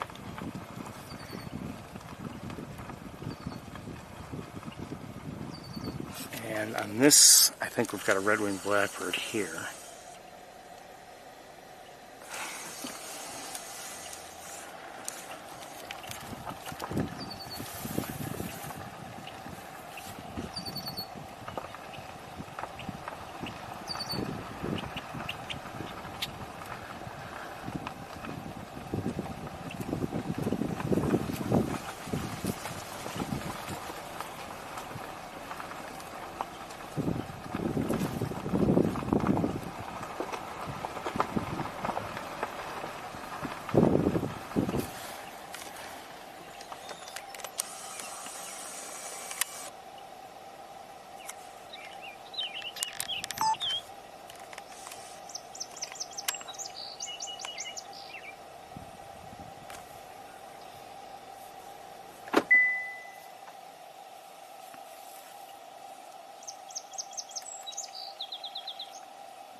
Okay.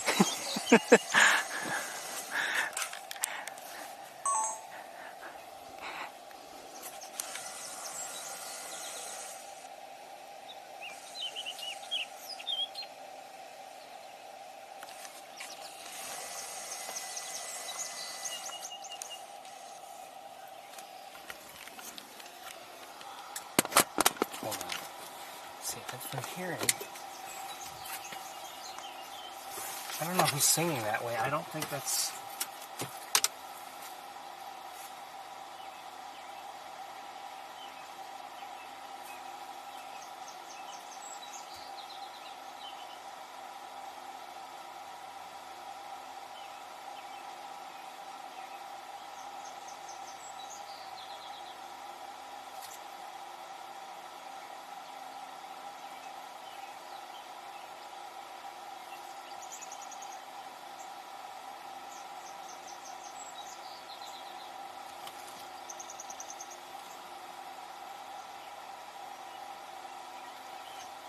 We've been hearing an occasional sweet song.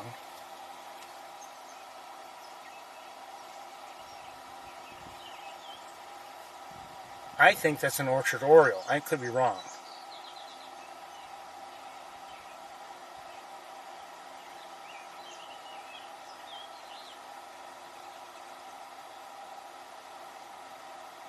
It just picked up a warbling vireo.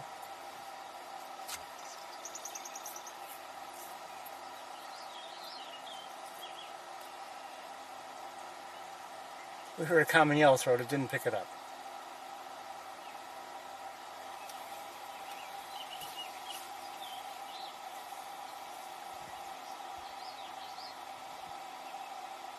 There, picked up the yellowthroat now.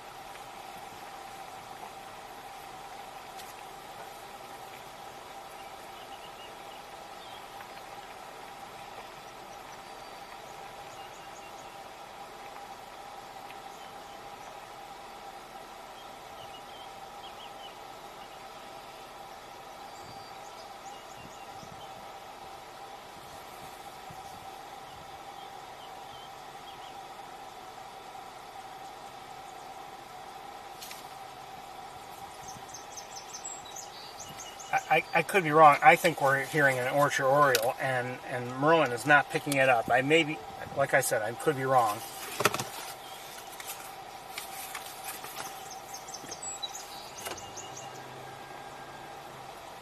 It's not really just wishful thinking either. I mean, I heard plenty of that song, a little bit different, earlier in the spring near my home, and also we've seen an orchard oriole here ourselves, and other people have seen them here.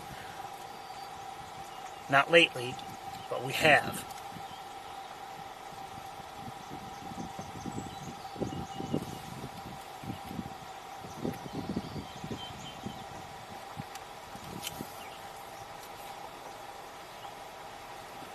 We're going to move on.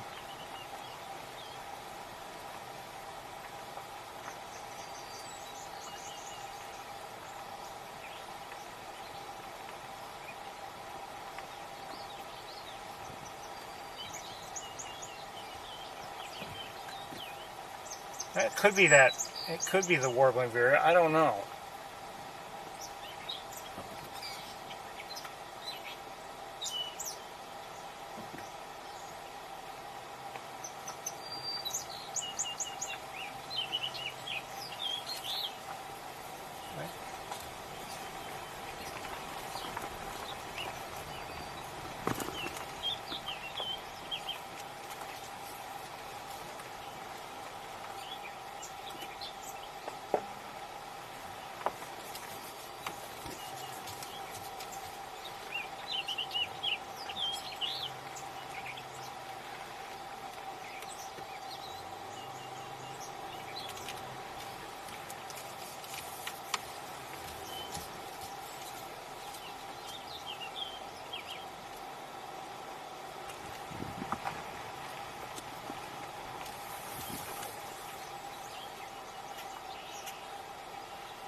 Maybe it's the warbling vireo.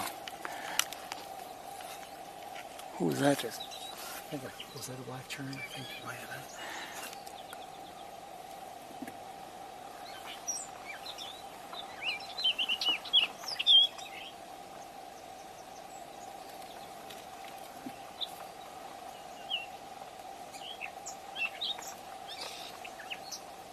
Hearing a gray catbird, or at least it sounds like it to me.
It could be warbling vireo. I really don't know.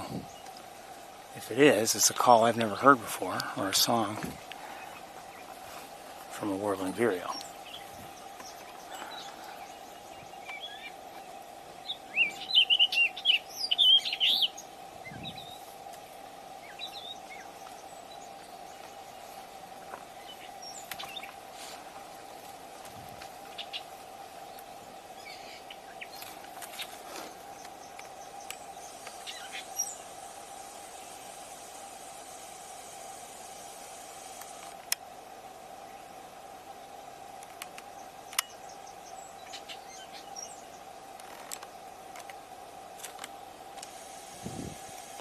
I just saw an oriole of some sort.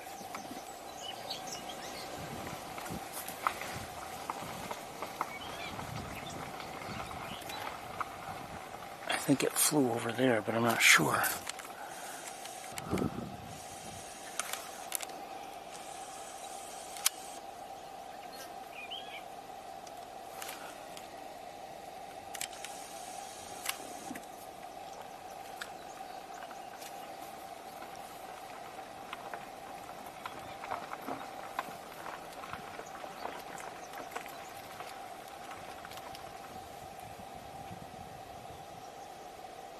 could be wrong, but I think that's what I saw.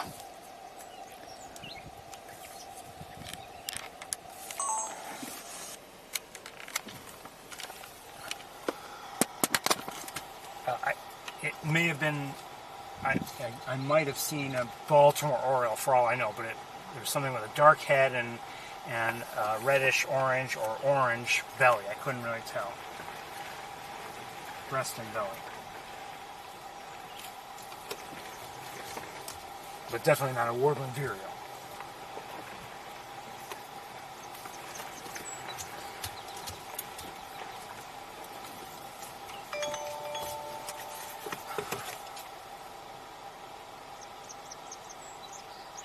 Yeah, see, RC says that RC's Merlin says Orchard Oriole, so I think that's what it was.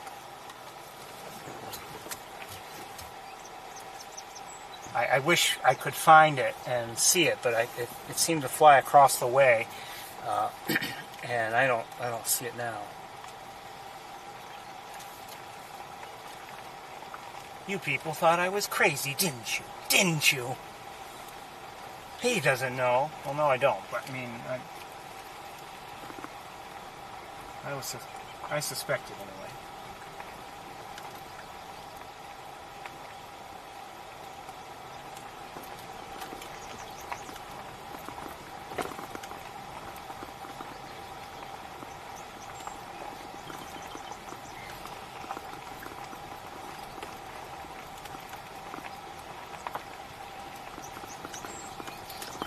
When I had been hearing an orchard oriole in my area regularly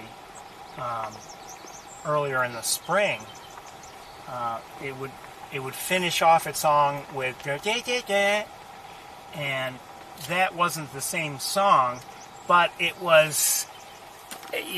just seemed like the same sort of song, and that's what had me thinking orchard oriole.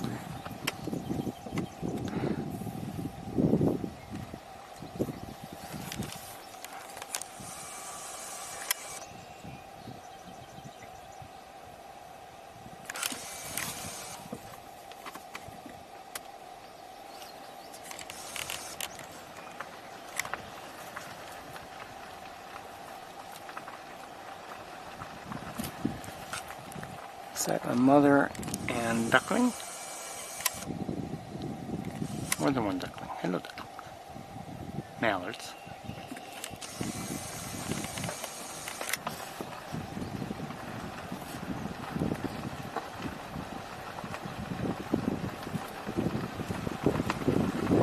Oh, we have an osprey here.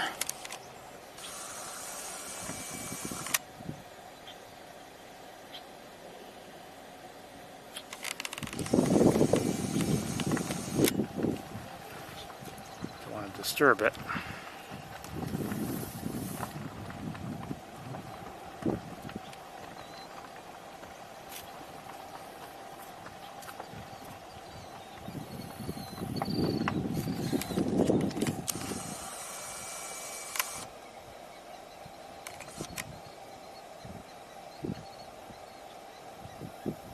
It's a great egret there. We're going to kind of drive by relatively quickly.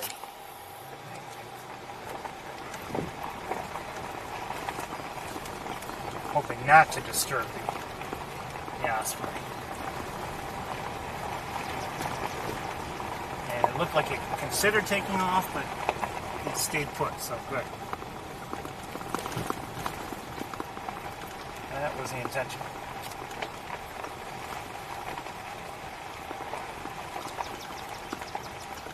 Swan sparrow.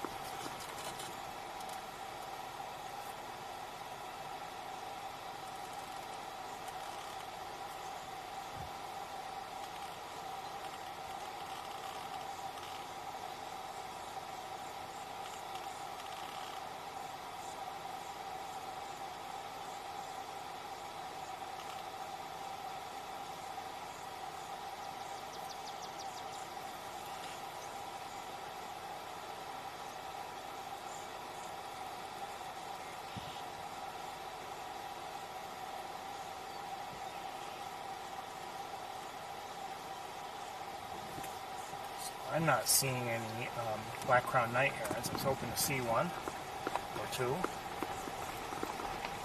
No such luck right now. Might be there. Maybe I'm missing them. But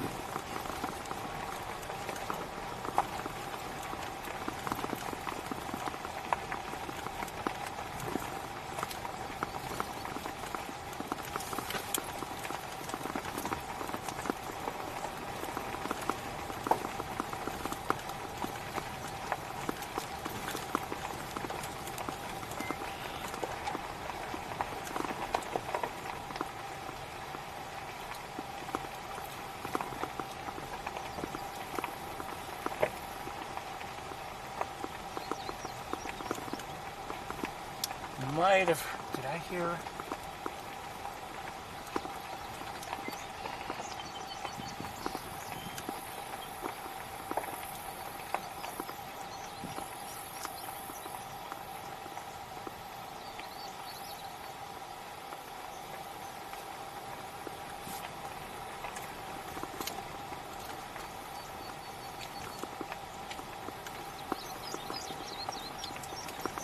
Might be hearing indigo bunting again.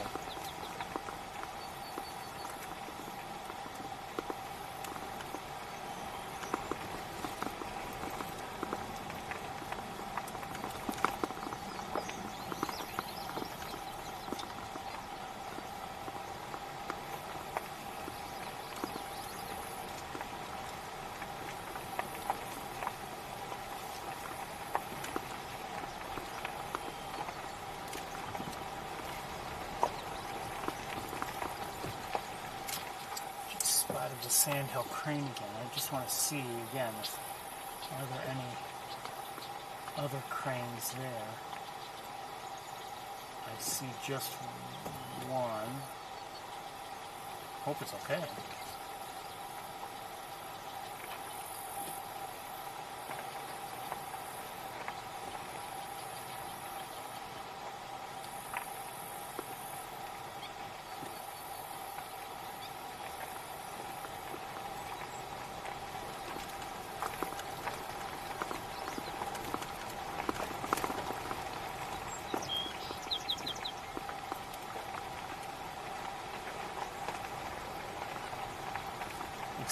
It was standing near a dense patch of grasses, and I could not see in there. I wonder if somebody else is in there or if it just happened to be there.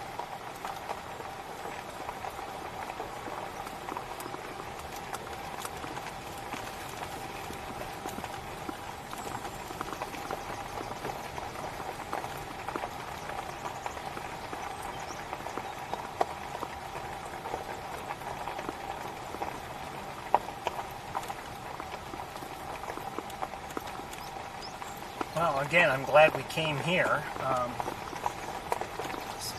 It's a nice variety, really.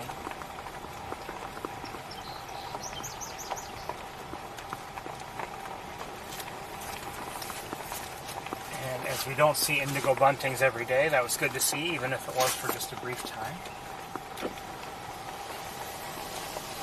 I'm going to roll up the windows and start cooling things a little bit.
Normally, I'd prefer to drive through here with the windows open, but I need to cool down a bit.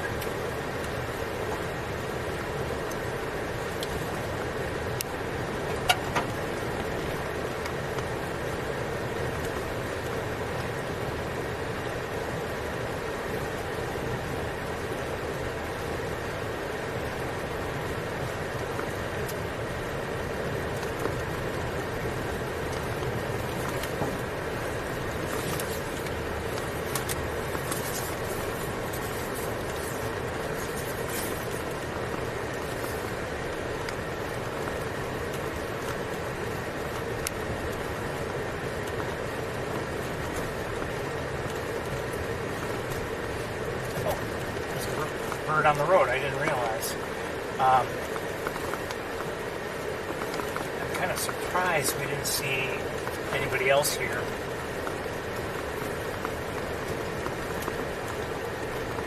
Maybe it's because it is middle of the day, but this is, a somewhat good bird watching spot, I would say, right now.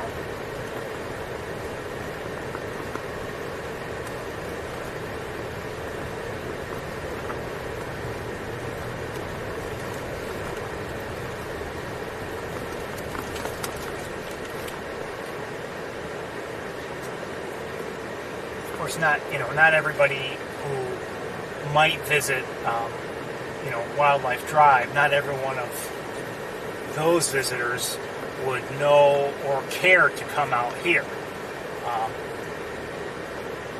I'm sure Wildlife Drive gets a lot more attention from people who are just the occasional once in a blue moon, maybe once in a lifetime visit than an area like this would.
So we're heading, I think, now to Mays Point. And I know I haven't been showing you Mays Point, really. I've been checking it to see if it's worth staying, just from, I see warning up, from the perspective of, is there a good variety of birds there? And,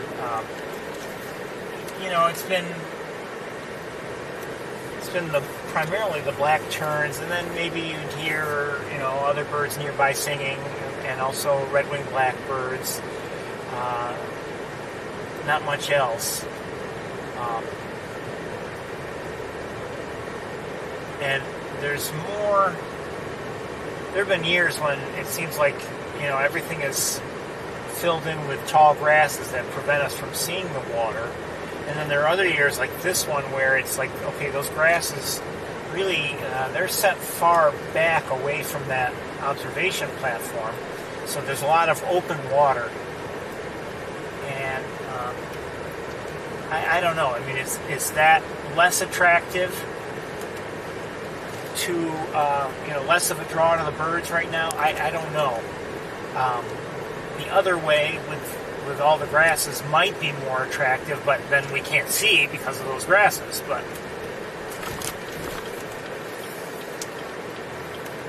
this has been nice in that, and it's not, completely dried out or anything, and it has been a nice draw for the black terns. And so I've been, doing my best to photograph them and seeing if, what works for me in terms of recording them.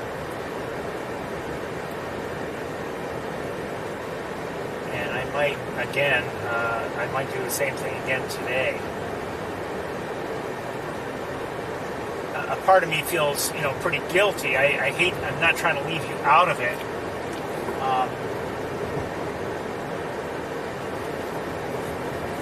What I've been doing is not really conducive to streaming to you. That's the problem. If I'm taking still photos, which is what I have been doing, I'm not 100% positive I could do that and stream at the same time. I guess there are things I could do.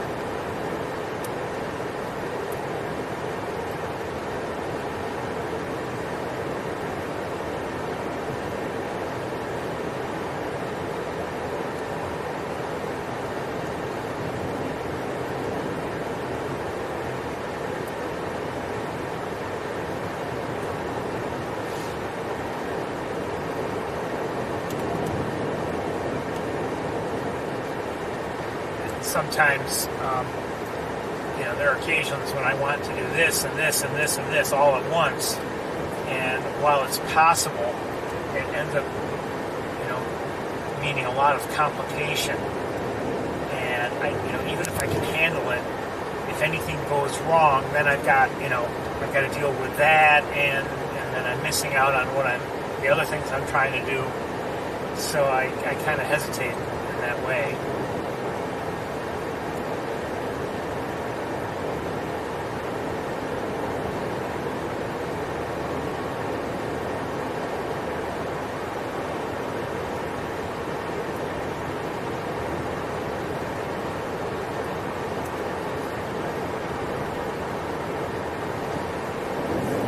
But more than usual of late, I've really had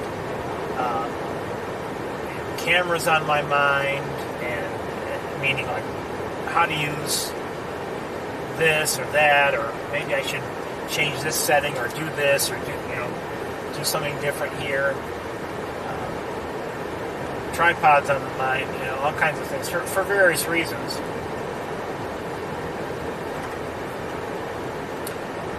And even yesterday, this is different, but yesterday I had received the day before, I had received some parts for one of my tripods, or the tripod head actually. And this tripod head, I had bought it, and the locking mechanism for keeping it from tilting upwards or downwards just never seemed very good to me. Never. And I had not abused it or anything like that. I had never put too heavy a load on the tripod head or forced it or anything. It just always seemed weak. Even if I would lock it, and then let's say we're walking at Sapsucker or on the campus, I lock it down and then put the whole tripod over my shoulder, and then I stop and set back up again. And I'd find that the tripod, the head had moved up or down, and it's like, why? Oh, I almost forgot we were going to stop at East Road also. It shouldn't. I had locked it. And other than gravity, and it wasn't, even the full load on there, why did it move like that? So, I had complained about it to the manufacturer, and finally they said, well, we're putting you in touch with so-and-so, and this outfit deals with repairs for our products in this country. Okay. We just disturbed a number of swallows on the wire, and I don't believe they were tree swallows. So I dealt with those people, the repair people, sent the tripod head out. They did what they did. They did a repair, supposedly, sent it back to me, and it might have been a little better.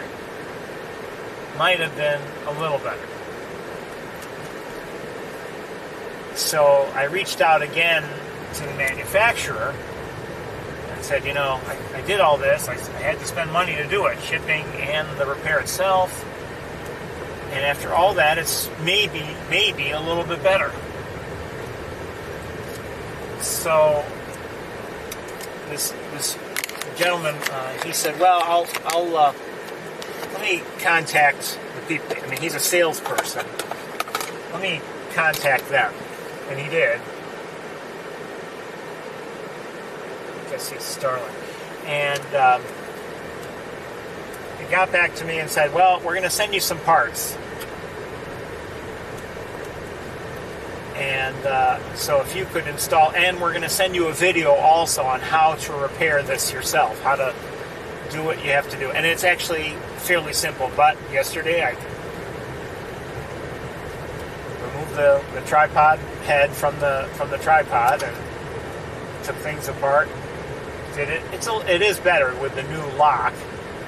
I wouldn't say it's super strong, but it's definitely better than it had been.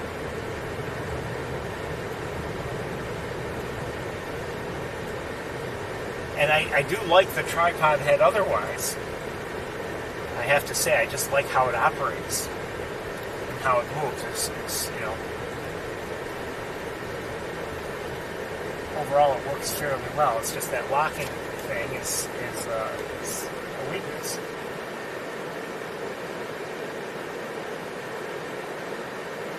Okay, it doesn't look like there's much going on down there. But there are a few birds. Let's see if we can take a look.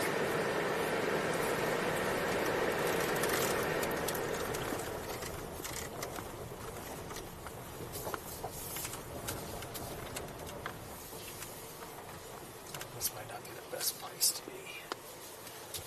look. That might be okay.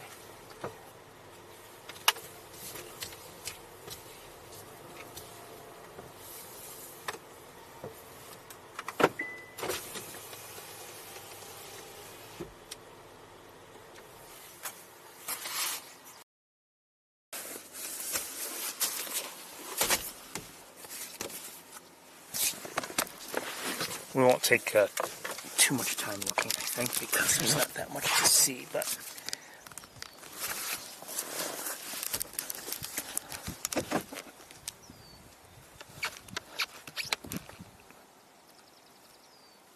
I think I may have just heard a swamp sparrow.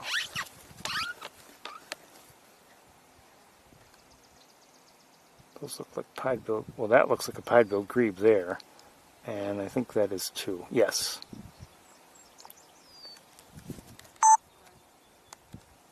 And that's a black tern.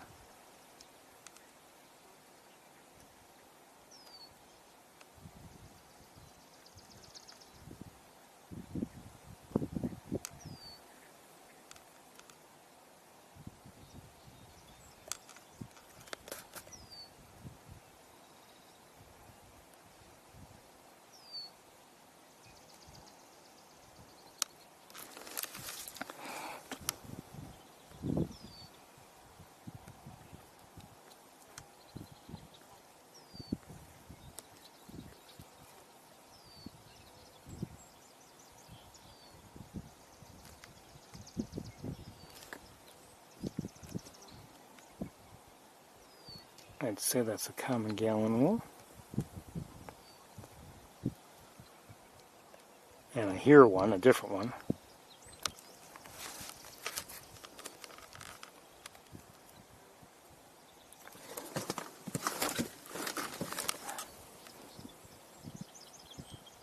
Oh, who's that? Another pied-billed grebe? Yes.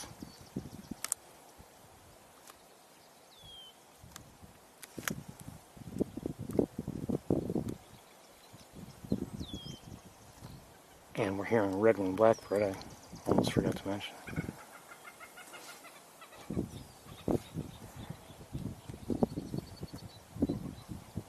More grebes.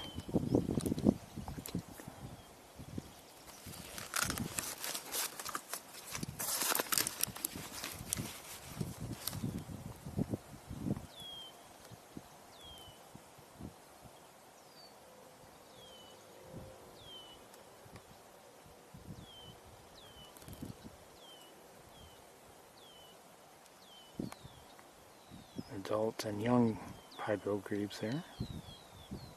And we've got some, those look like mallards. Hold on, oh!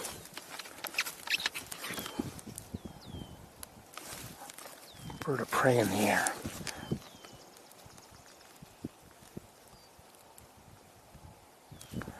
Lost it, sorry. I should have looked up sooner. I heard the red-winged blackbirds.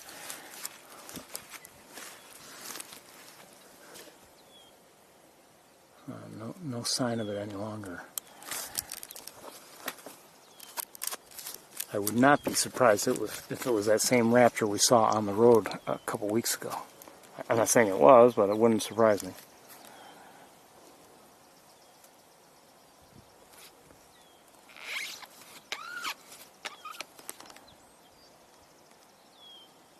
coots.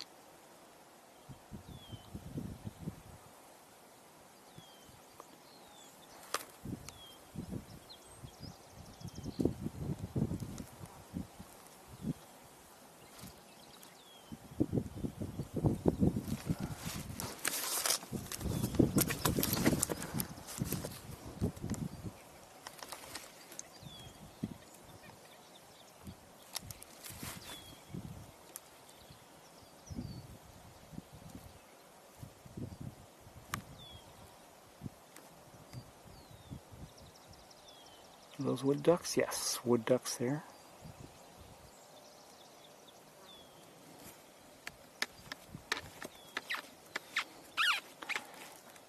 Again, not much going on. Let me look around with binoculars quickly, see if there's anything else we should be focusing on. I do see a great blue heron down there.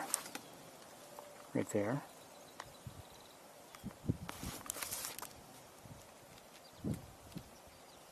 And some Canada geese there. I hear American goldfinches.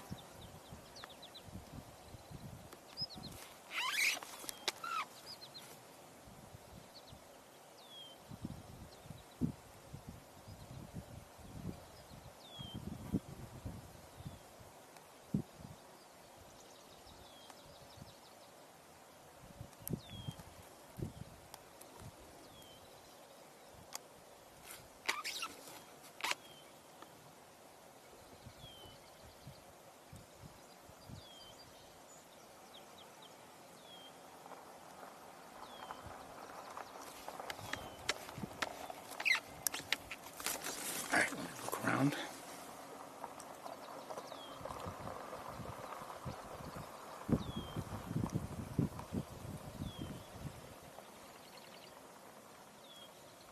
Maybe a couple more great blue herons. Oh, I think there's one. Yeah, there's one there. Maybe another one there. Yeah, there are a few out there.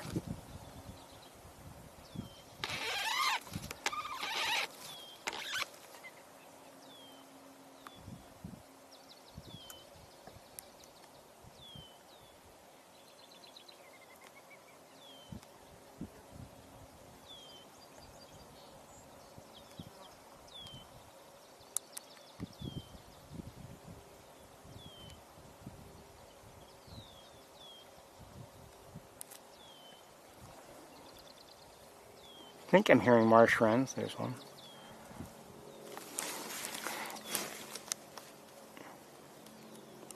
Okay, let's. I may have seen another one, but let's get going. I think.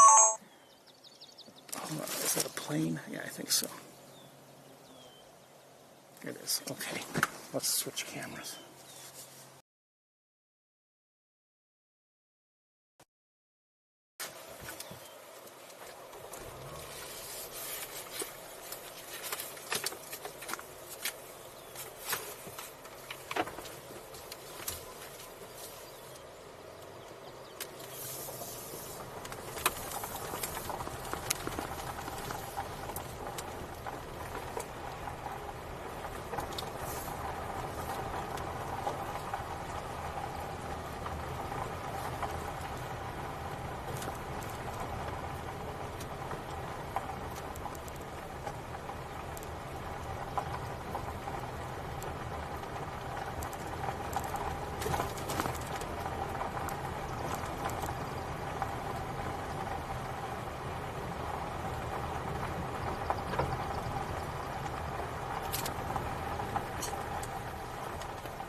On the utility line, I see a mourning dove.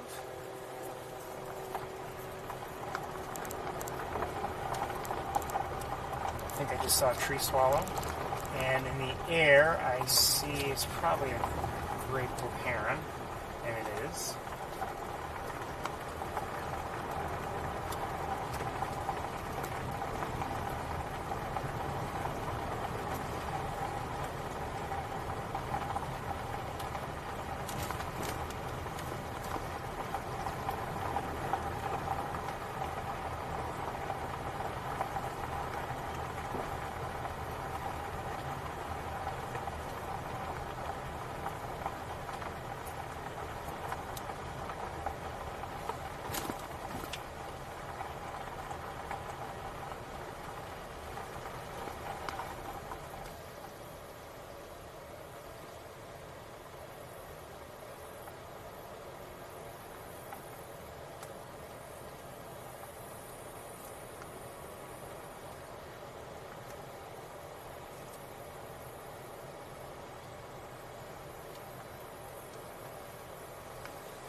recall that we had been seeing sandhill cranes in this area, a family of them. But it's been a few weeks since we have seen them. And I may have just heard a bobolink. Maybe.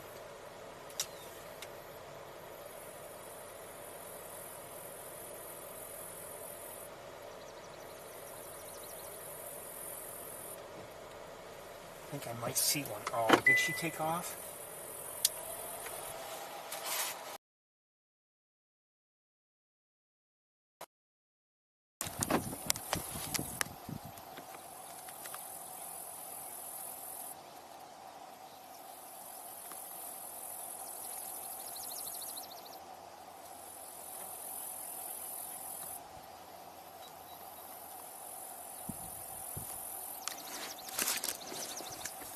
Oh.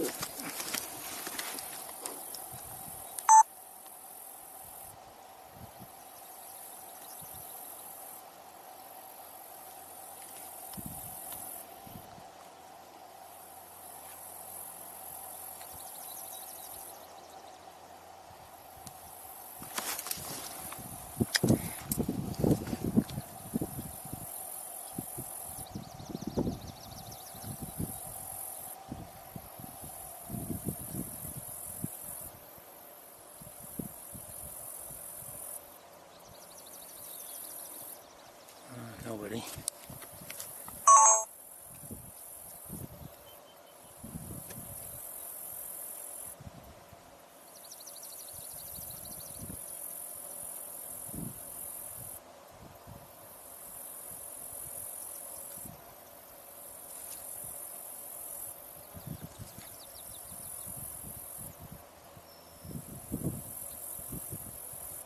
Oh, there are a number of turkey vultures up high. Hadn't realized they were there.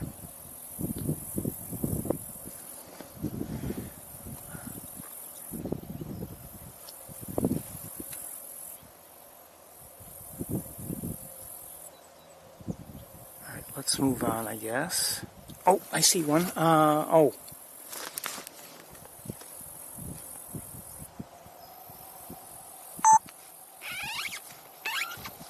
I don't know if this is one. No. Oh, maybe.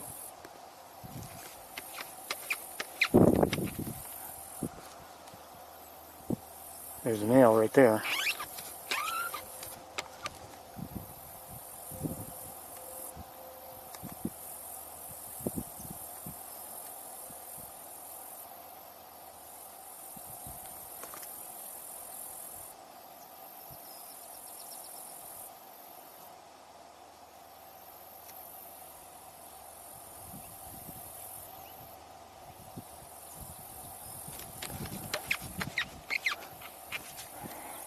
And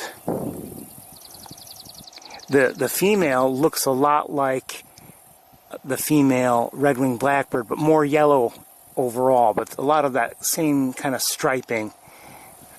And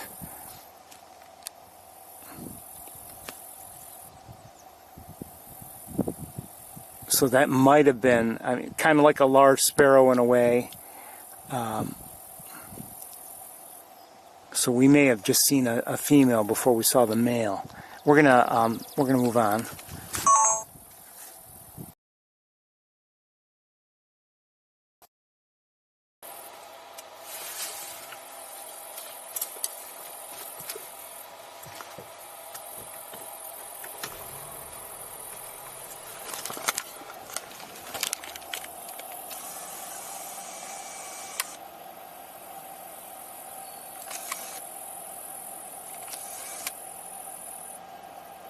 Quick heron. Okay, let's, is that a grackle? I think so. Common grackle.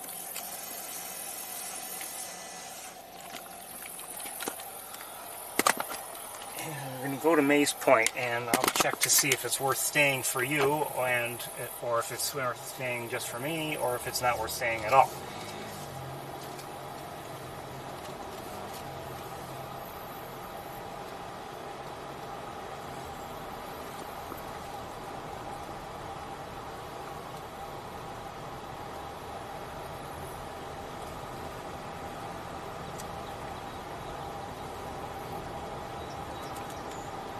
Song sparrow. Another song sparrow.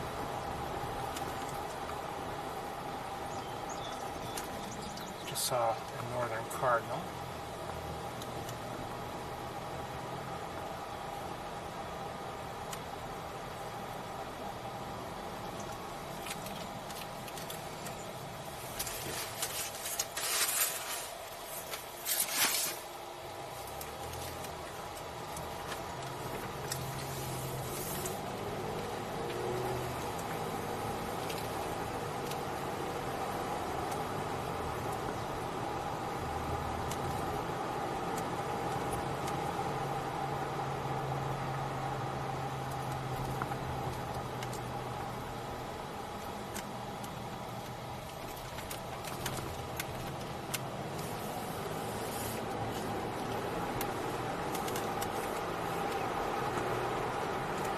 We have not seen an eagle together today.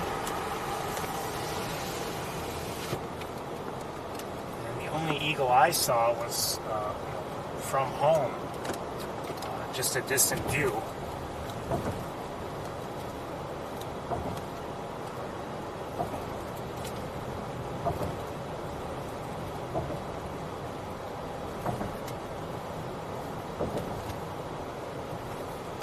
Oh! Did I just see two eagles? Maybe. Possibly. I don't know.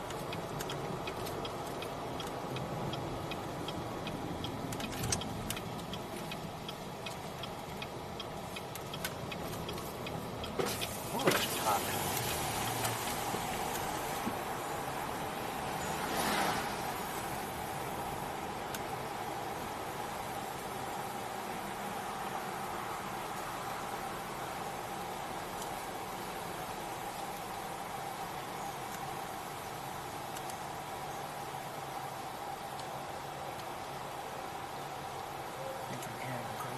Bird. And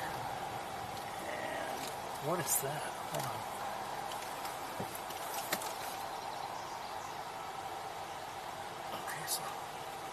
Okay, it's a swallow, probably a tree swallow. I thought I saw at the top of a dead tree an eagle or two. Maybe I'm wrong. I thought I did.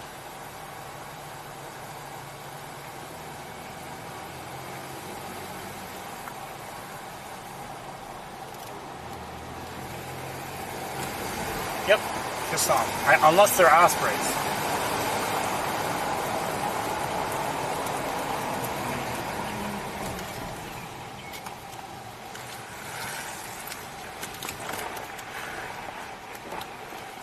They might have been. I think they're eagles. Let's see if we can find a good spot.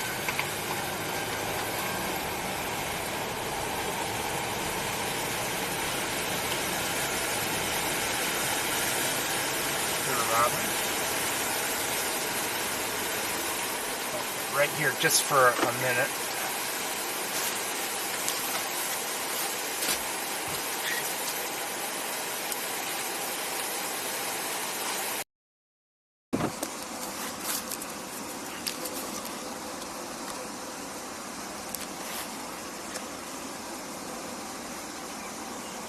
Come on, there they are.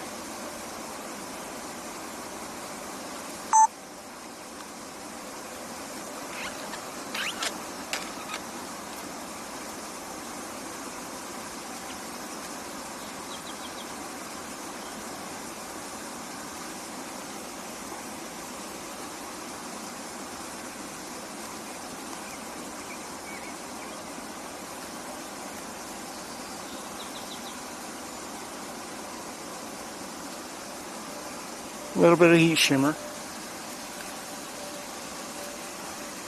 And we'll take a look at the other one. The other one is still preening.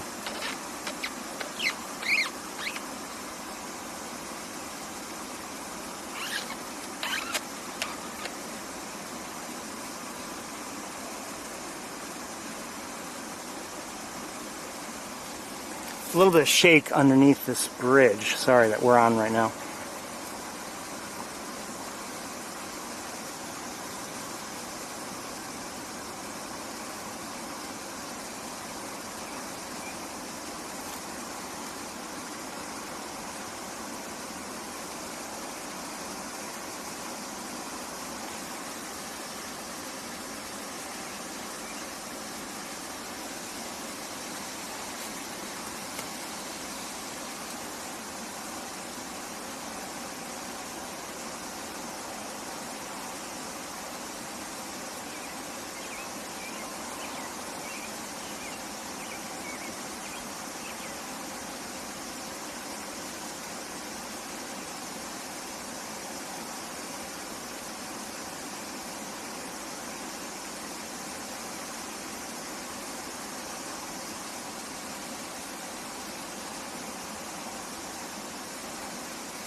the other one, and then I think we'll get to the viewing area and I'll walk out.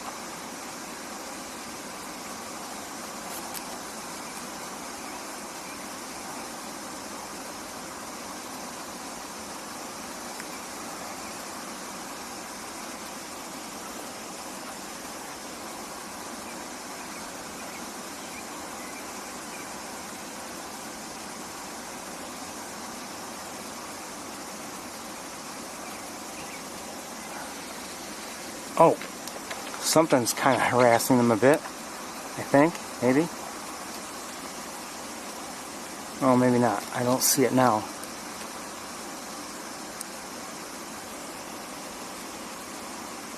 It was a small bird that was just flying around them a bit.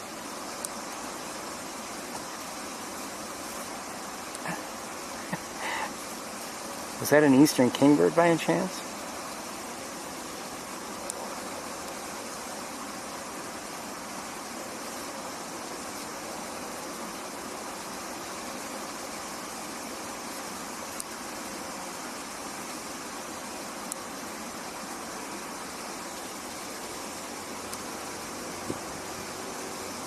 Okay, let's move on.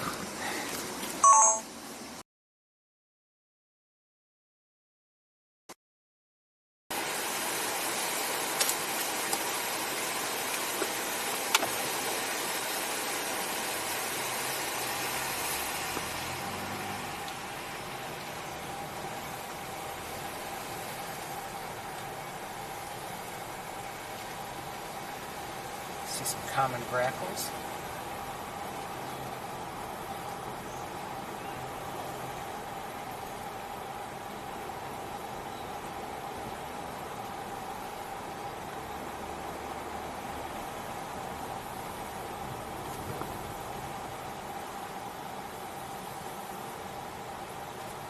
So I'm going to park the car. I'm going to get out, go take a look, and see what my plan is. My next step is going to be.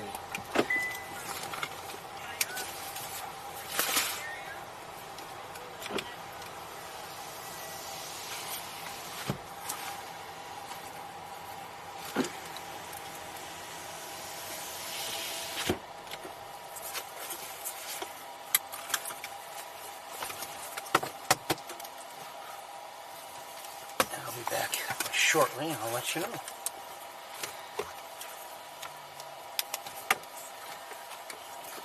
Come on, wires.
All right, I think I am going to stay here and take some photos on my own.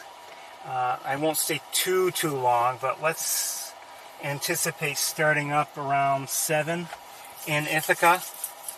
Okay, everybody? Let's see that you got the message. There's not a lot here. You know, there are some black terns, and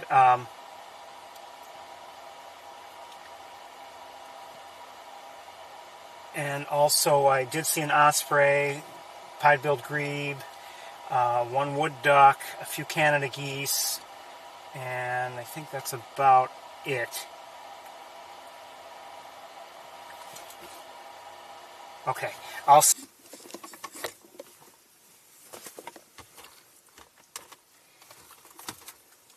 Hello everybody, welcome to Sapsucker Woods. It is 88 degrees, or just about there, and I am just trying to get set up here. Sorry about the delay.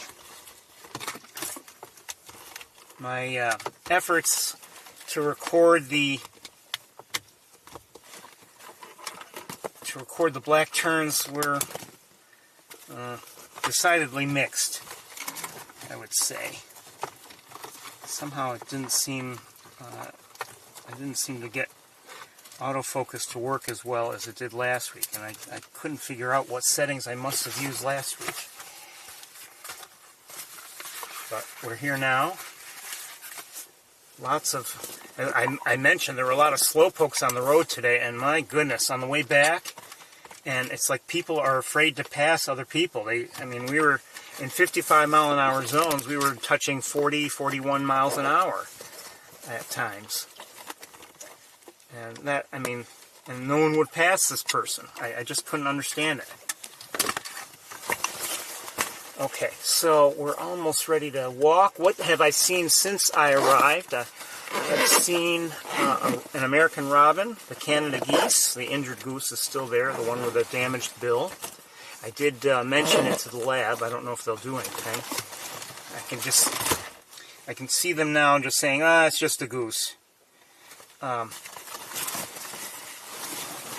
And the person who responded to me, the people, they seemed to care, but, you know, they said they were going to send it along to other people, and I can see them just saying, we've got enough geese.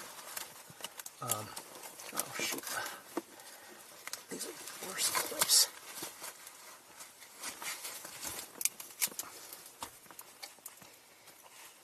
Anyway,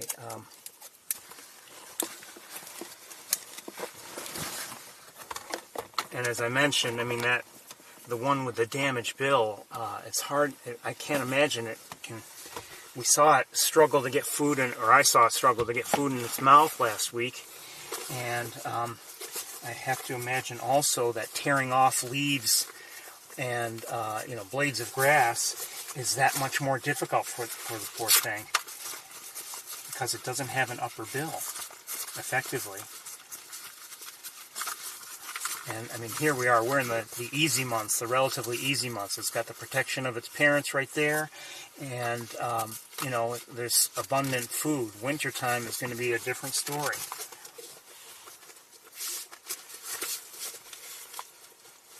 All right, I'm going to get a tripod, and we should get going. The keys are not in the car.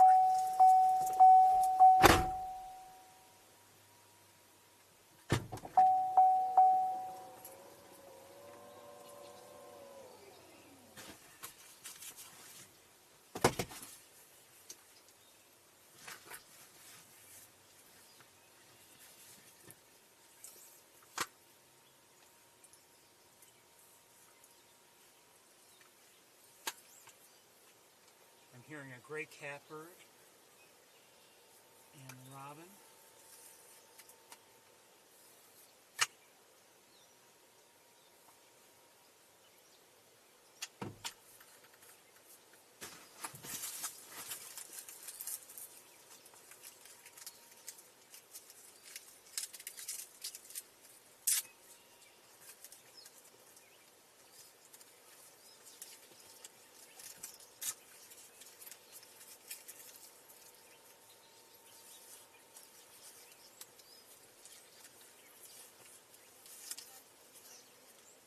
No, but what have you seen?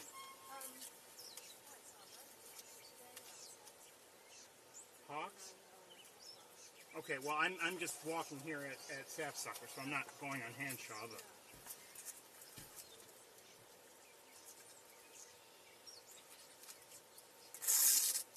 pardon me? Oh, well, we'll see. Thank you. You too. Good luck.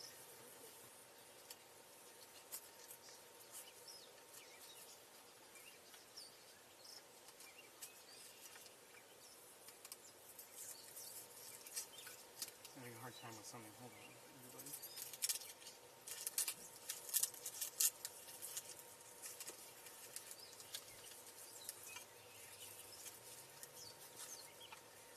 There's good Velcro and there's bad Velcro.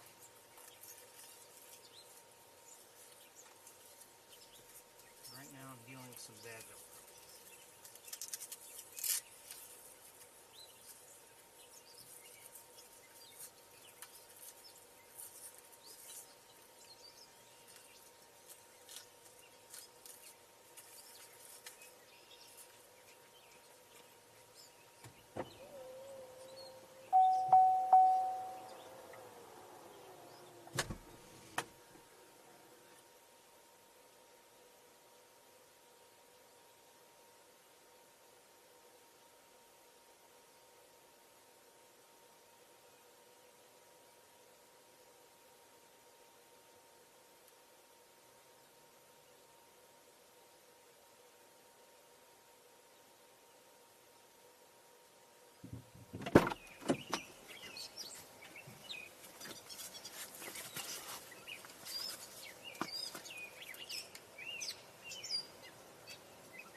Hearing an American robin and a gray catbird primarily.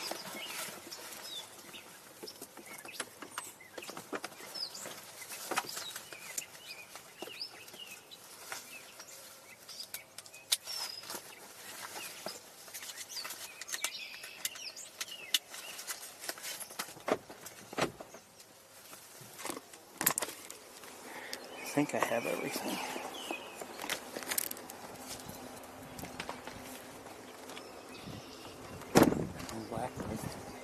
I thought I saw, I know I saw a mourning dove on the way in also, and I saw a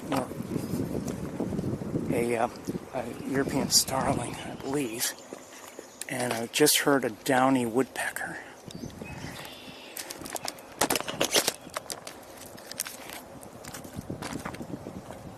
Something doesn't seem right here.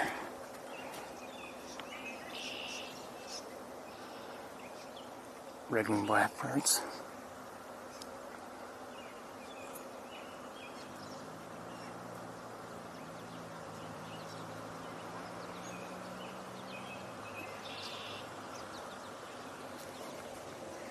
Okay, we're gonna keep going.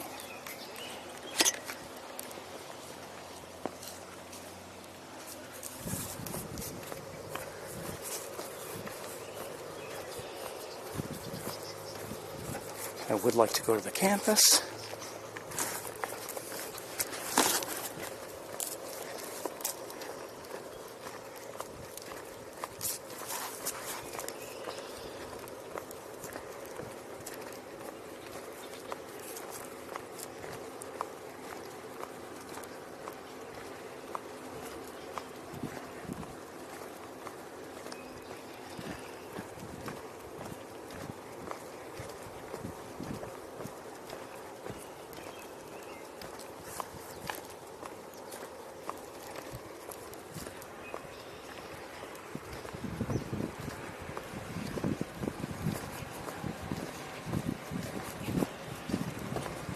When I told the lab about the injured goose, I mentioned that I've had opportunities to get fairly close. Now, just because I'm close doesn't mean I can reach out and pick up one of the young.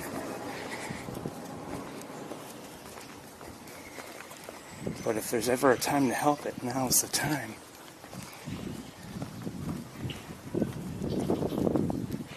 They should, all the droppings here, they should clean them up. Just get a pressure washer and wash it away. I know it's easier said than done, but it can be done. We're hearing a northern cardinal. We're going to move on. I didn't see anything right off the bat at the feeders.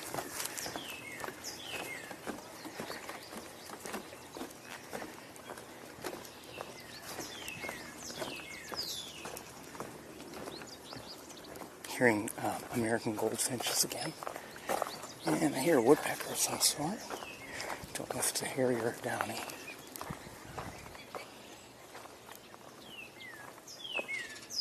And I just heard what sounded like a Baltimore oriole.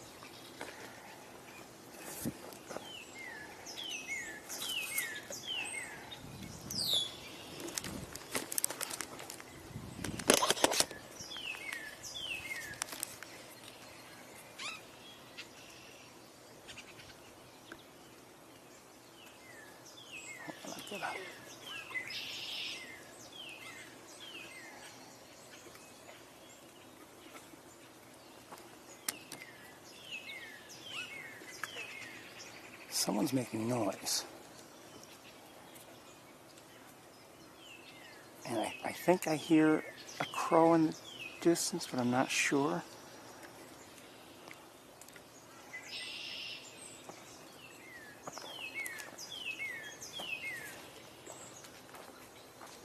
Yeah, I think I hear a crow in the distance.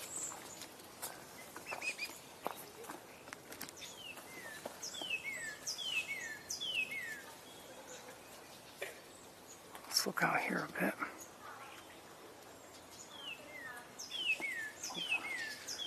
Make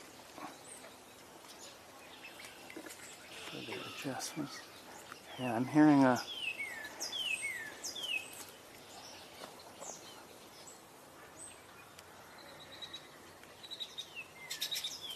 it's hard to see with the sun in my eyes.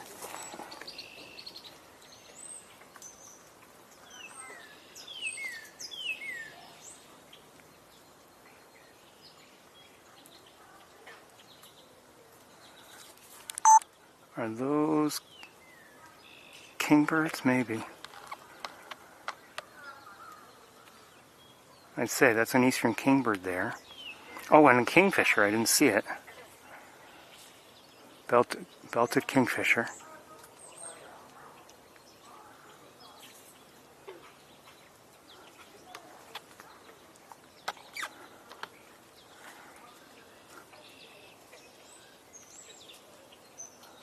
Noisy people near the lab. I'm hearing something. Maybe it's the guy eating over there, making all the noise. It's like he's eating chips or something.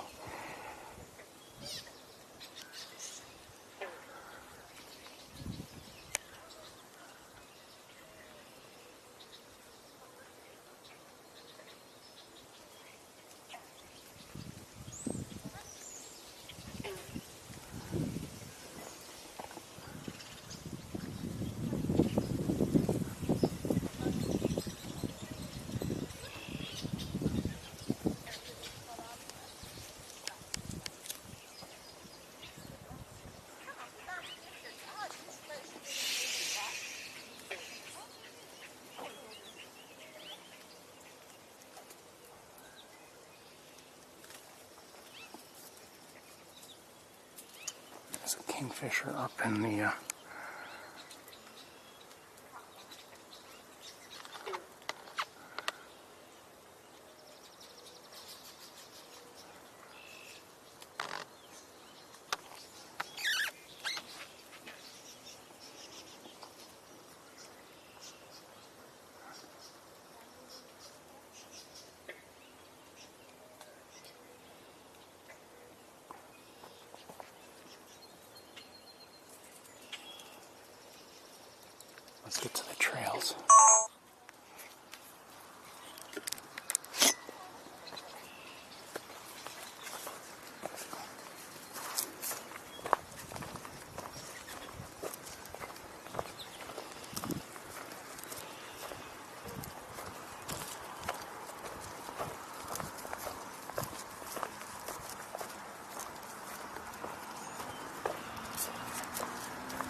I think I'm hearing a Carolina wren.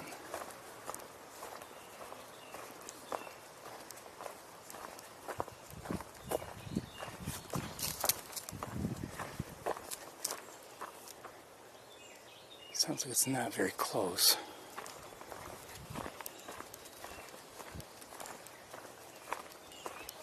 They're quite loud, and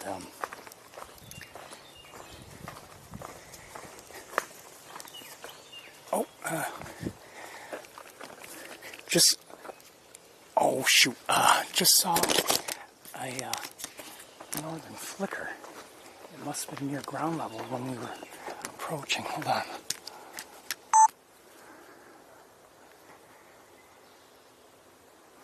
Did I miss it? And it took off.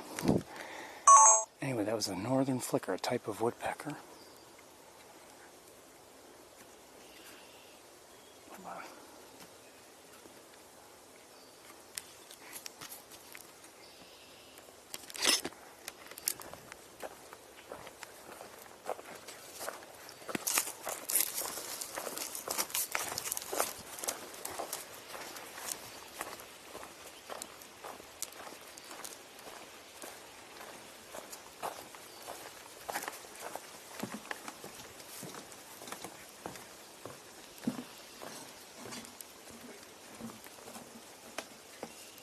Oh, sorry.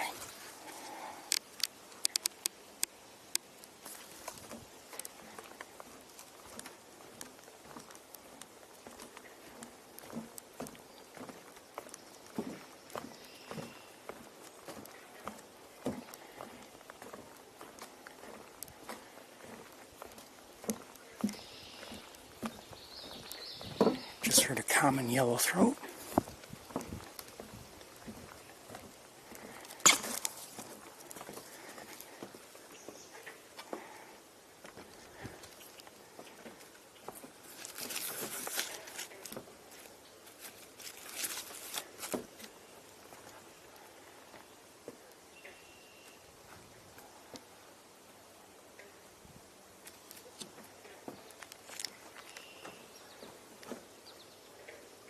I think the noisy people are coming this way. Let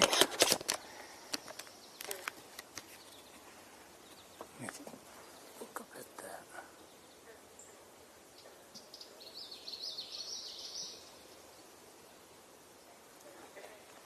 Well, here they come. But I shushed them before, so maybe they'll be quieter now. You know, when you are here, sure, you should enjoy it, but you have to remember, this is a wildlife sanctuary.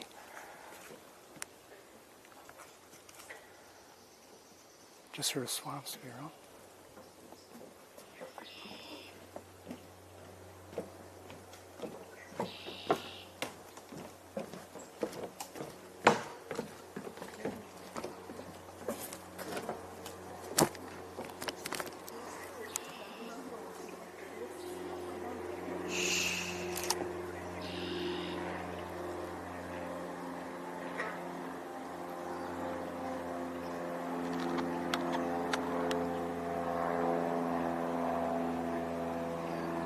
That's not me there, that's just the whole platform. I think that might be a grackle.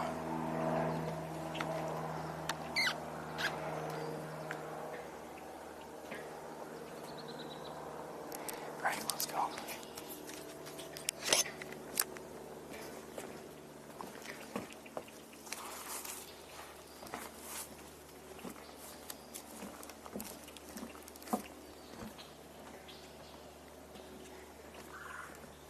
That's a red-bellied woodpecker we just heard.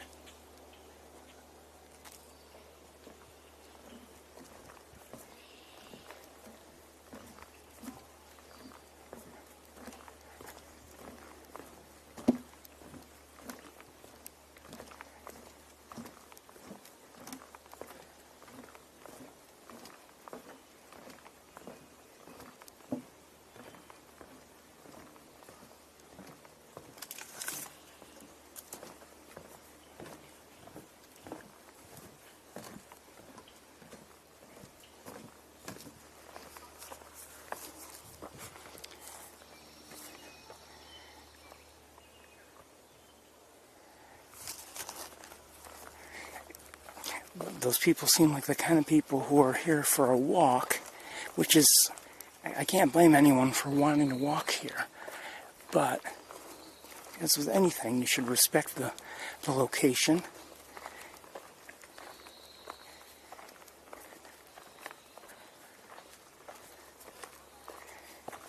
Not just as a courtesy to others who are there, but as a courtesy to whatever might be at the location.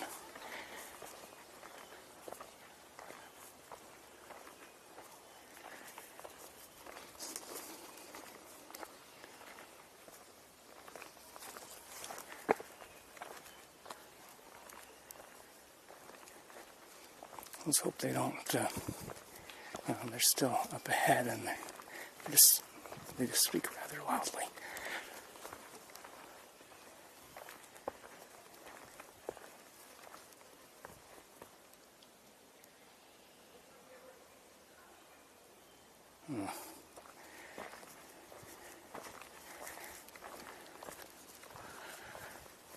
Well.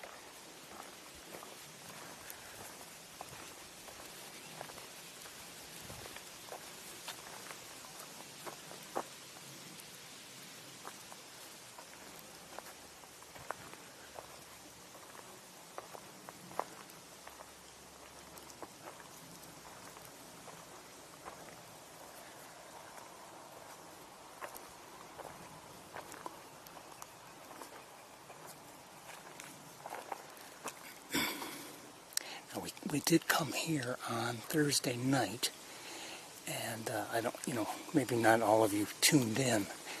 I did look for the owls. I didn't see anybody. But this is the location where we saw the baby barred owls last week. I hear a great crested flycatcher. Weep.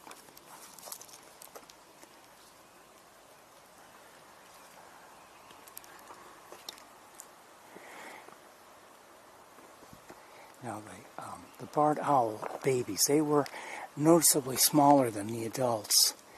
I don't know with that species how large they are when they finally, head out on their own. Now, I didn't see a nest. I don't know if that was the nest tree that we were looking at on Saturday. Mosquitoes have found me, though. Why couldn't the mosquitoes find those people?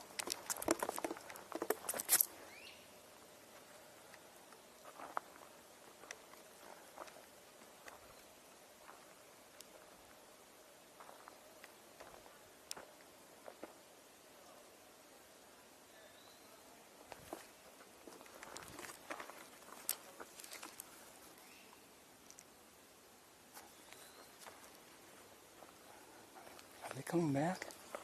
Oh, maybe it's different people. Yeah, it's different people.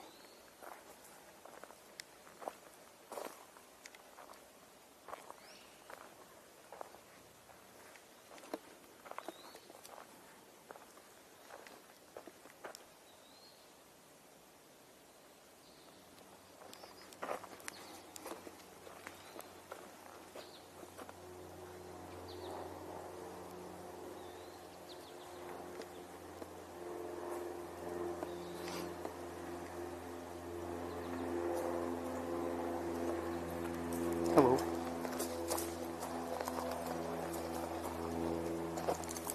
Let's walk just a little bit farther along.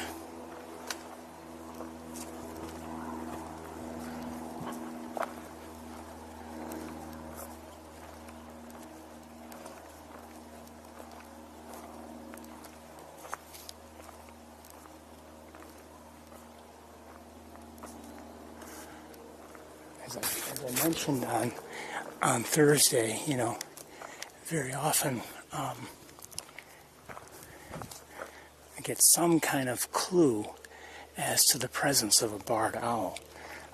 Either it vocalizes, there's a crow, or other birds call out an alarm or make a ruckus or something about it. And didn't have any notifications like that on Thursday.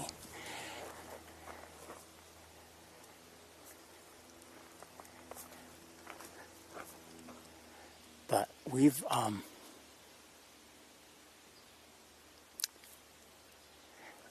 seen owls just, you know, when we've had luck finding them or whatever, and, you know, they'd be there in the open, and essentially in the open, and, you know, no one would care. No one, they wouldn't sound out. And there were no birds calling because of them, so anything can happen.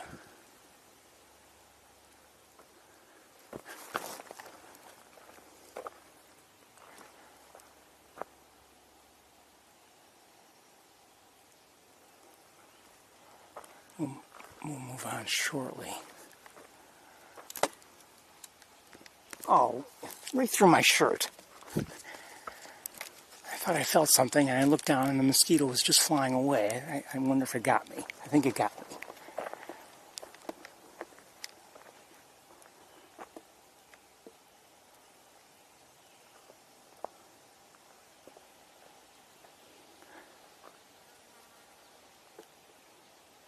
Well, wait. Okay, I think I might be hearing the veery. Yeah, I think so. Sounds like it's closer to the road.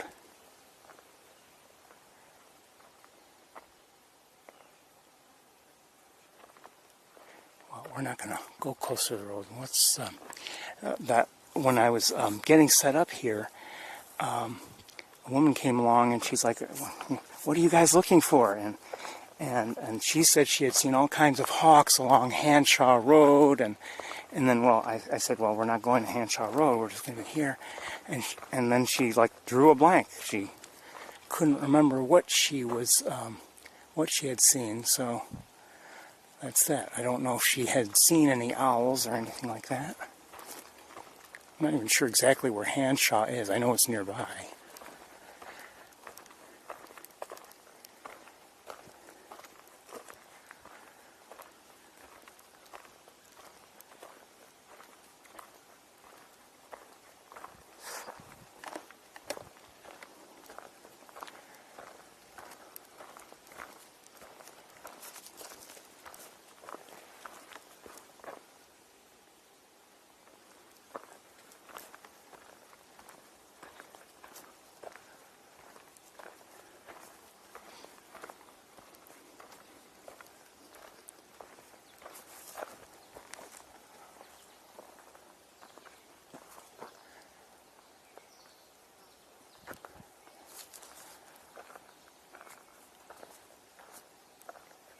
I hear another veery. Sounds like an alert call.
think I hear a red-eyed vireo.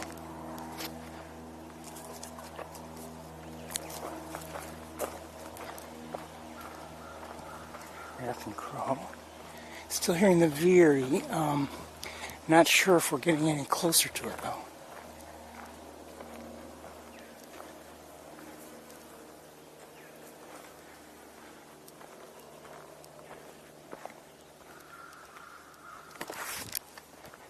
I have to put some bug spray on, I think.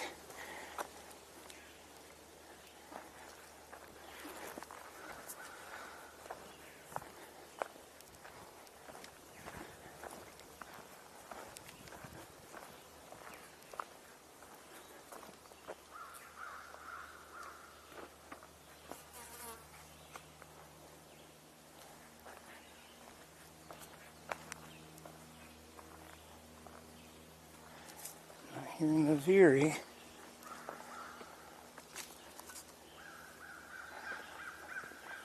Hearing crows in varying locations, I think.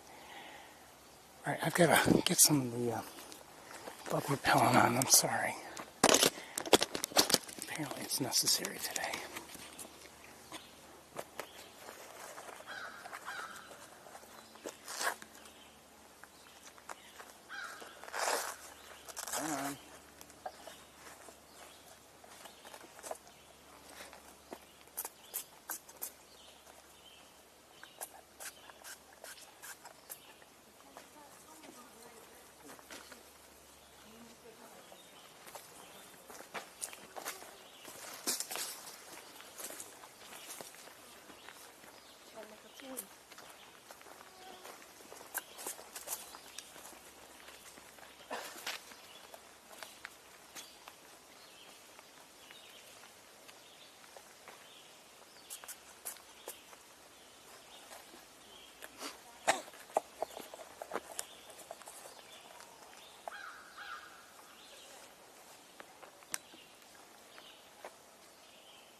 So I'm hearing a couple red-eyed vireos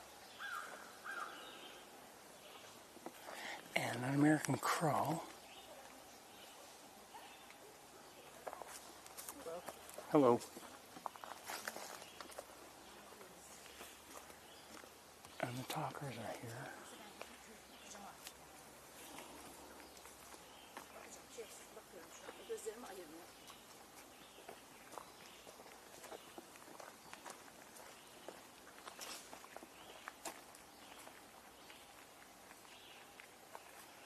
No, I don't hear the veery.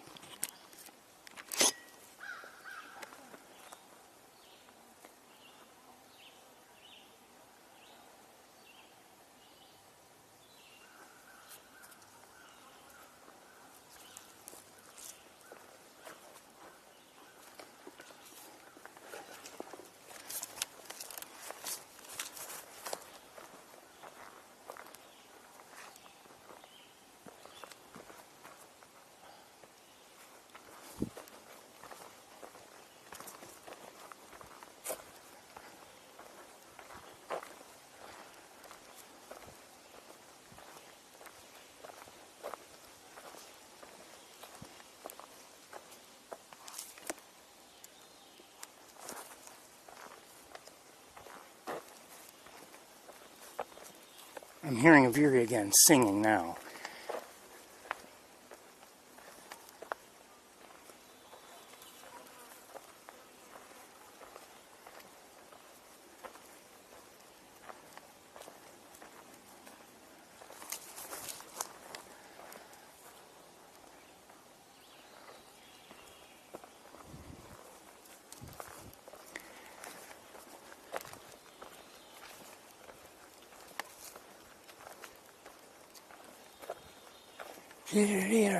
That's coming from over there. That's a veery.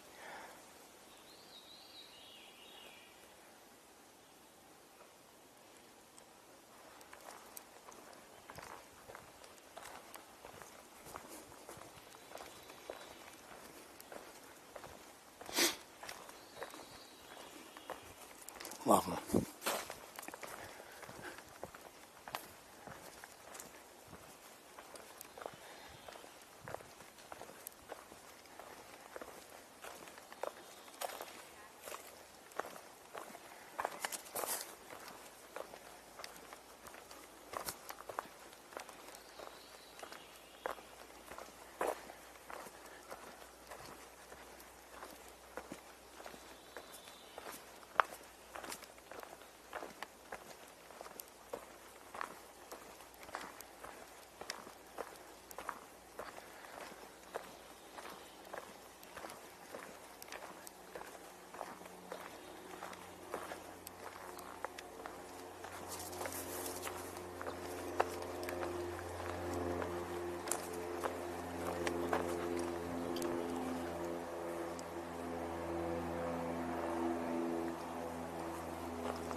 hearing a yellow-bellied sapsucker.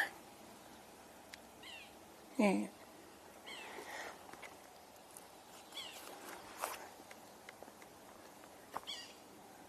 I don't see it, but it's nearby. And a veery.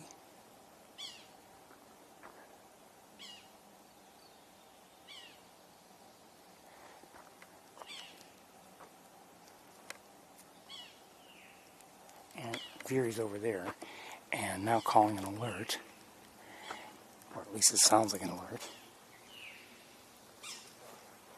And the yellow-bellied sapsucker, which, if you didn't know, is a woodpecker, it is here somewhere, but I don't see it.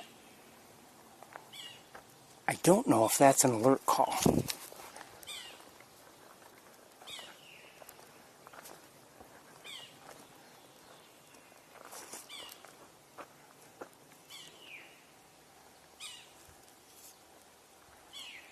So the question is there something nearby? Oh, veery's singing. And that's the veer.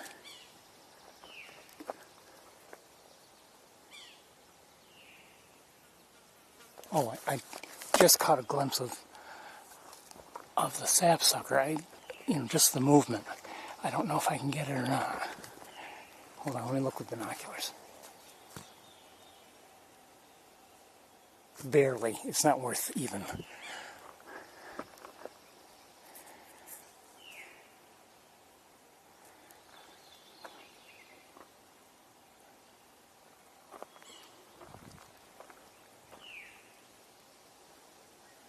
Well, we're going to continue on.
We saw several, well, at least 3, maybe 4 belted kingfishers on Thursday evening.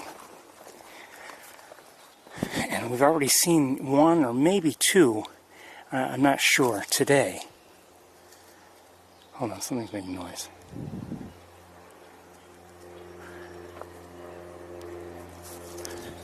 Oh, I think it was a gray catbird, but I'm not sure. And a chipmunk.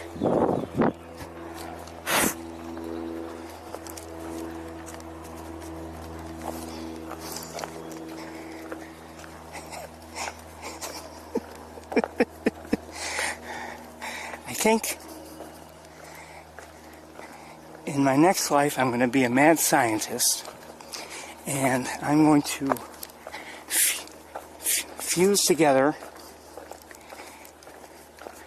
a human being with a Venus flytrap, and if a bug goes to the eyes of this hybrid, the bug will get caught, maybe set aside, but it'll get caught and consumed.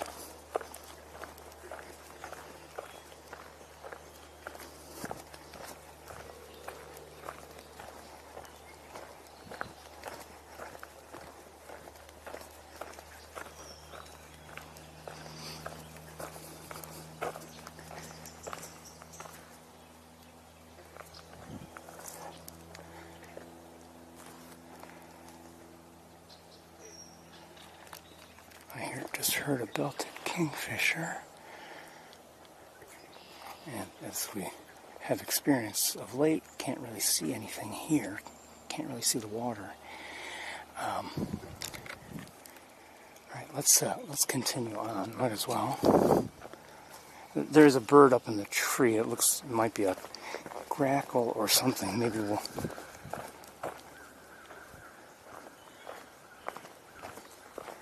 American crows are vocalizing again.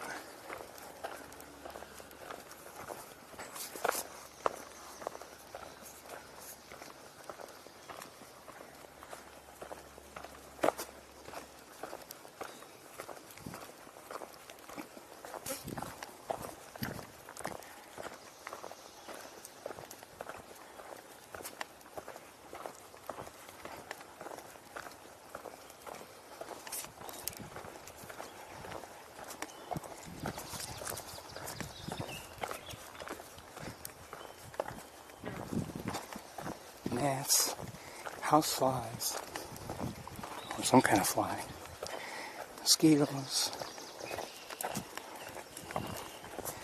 The gnats have been persistent.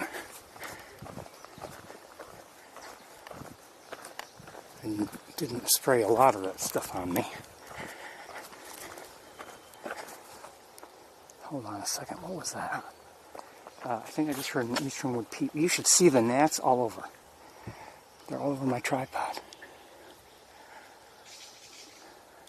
Oh, maybe a red-winged blackbird flew down there. Okay. And I'm hearing a northern cardinal.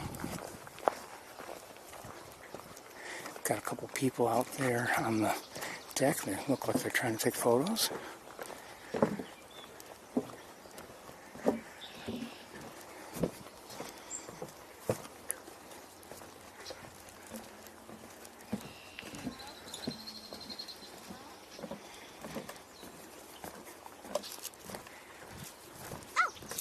Hello. Is photographer birding? Pardon me? He's birding. Oh, kingbird. Eastern kingbird right up there? Kingbird. Kingbird. Oh, that's a northern. Kingbirds hang out around here. That's not a bow.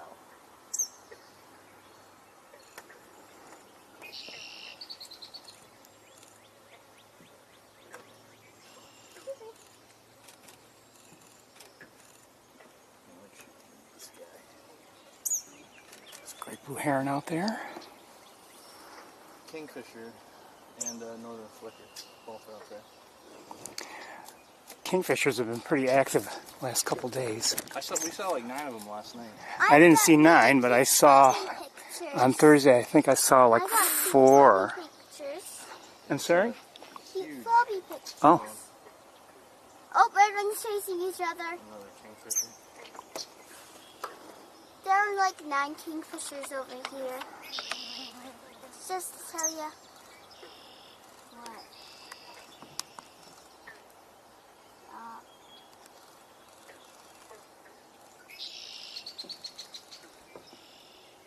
There's so many redwings out in the marshes. Whoa. Well, I was curious if that was one of the hook the camera up to the scope things. It works. I'm streaming live, just so you know. Oh, you're good. Those are cool devices. The flowers at the bee was in this room. Look at all that. It's probably going to bloom next. There's another kingfisher. I can't find it. DX crop. Oh, 1100 lines.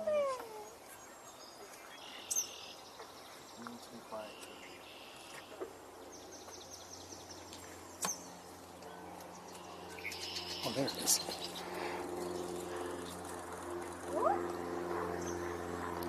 It took off, I think. Oh, there it is.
walking up here or something.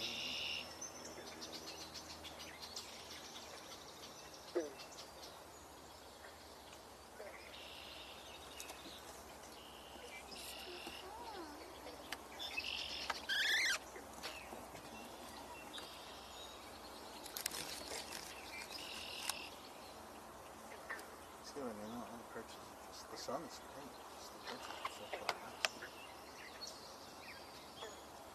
I need like a 2x solid converter with my 1.4.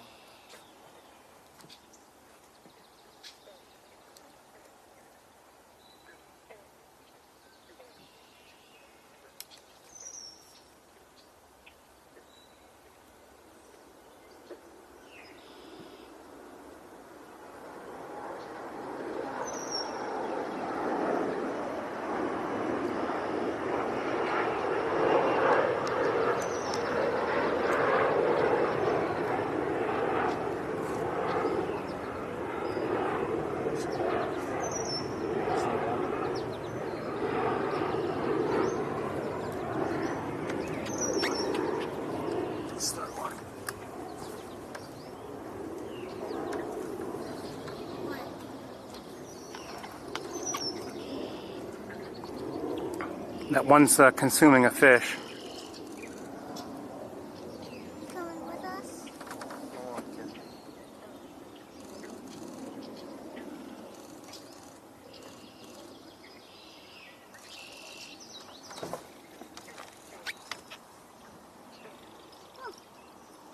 Let's get in that canoe. You've been really pleasant while you. Yeah, that's very pleasant. See the berries? I think the birds eat these. The birds eat these berries.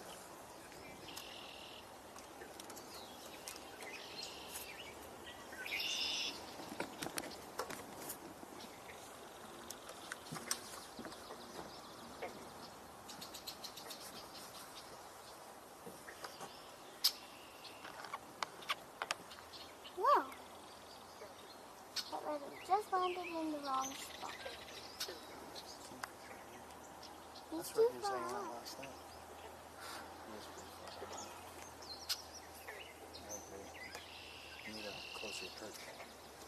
Yeah, they should have planted a tree closer, but not too close. Close enough that the kingfisher would come. Far enough that the kingfisher would come, but close enough that I could actually zoom in. We'll zoom in, and it's not big, not just small.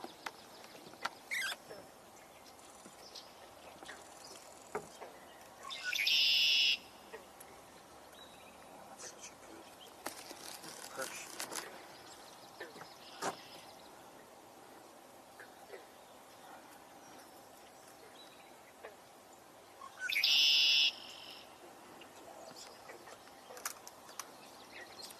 Alright, kiddo. Time to go. Your mom's waiting for us. Have a good night, man. You too, good luck. Maybe that was one of the other times we got.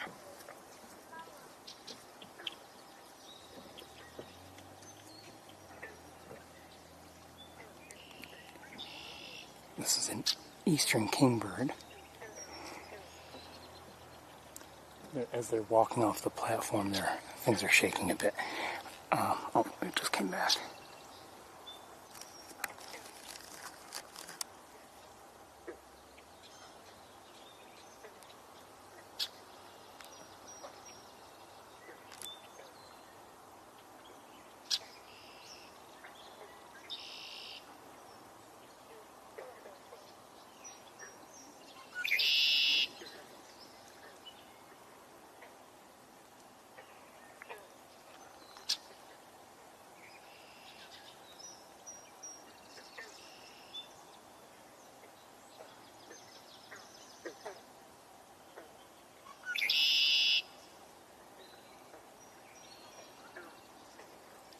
Hearing a gray catbird, swamp sparrow, red-winged blackbird.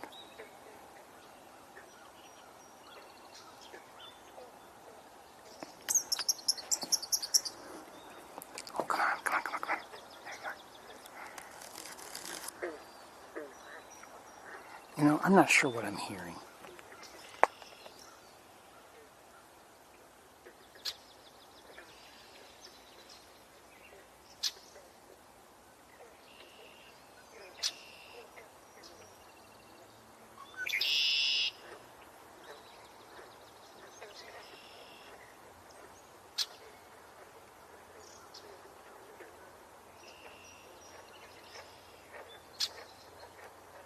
Oh, sorry.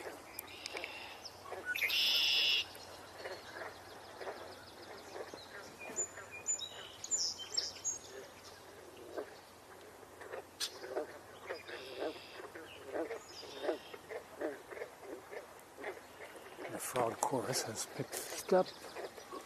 Something just flew by. I'm not sure what it was. I think it was a dragonfly, but I don't think it was. No, I don't think it was a hummingbird. No, I don't believe so.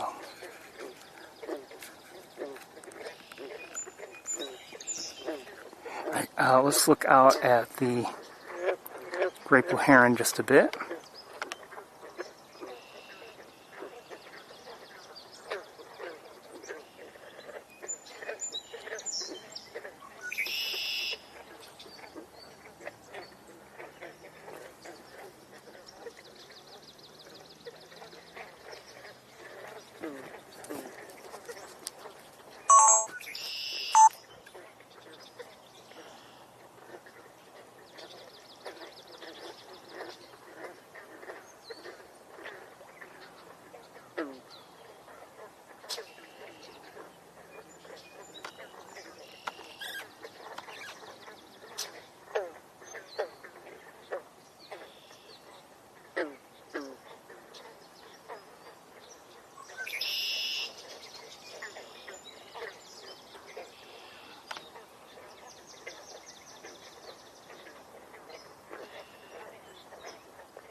Just a third kingfisher just went to the water. This one.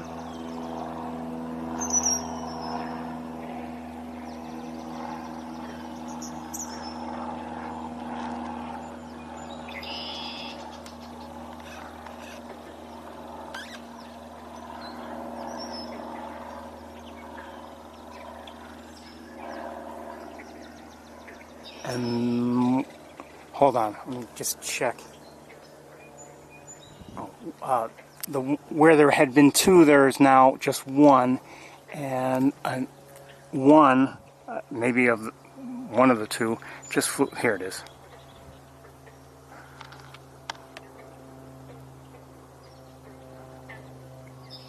Let me move over a little bit, see if I can get it a little better.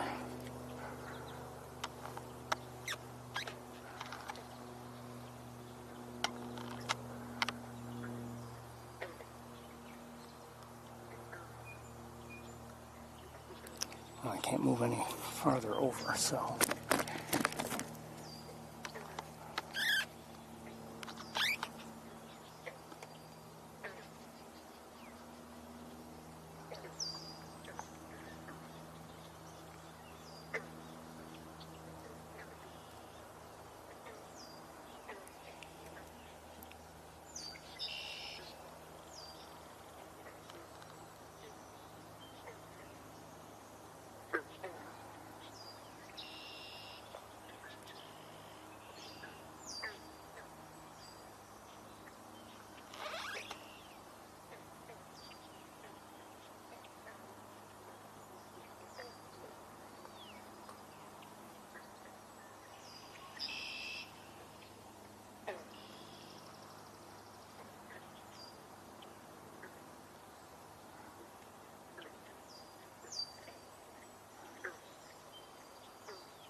press the flycatcher again. Alright, we're going to get going. It's getting late.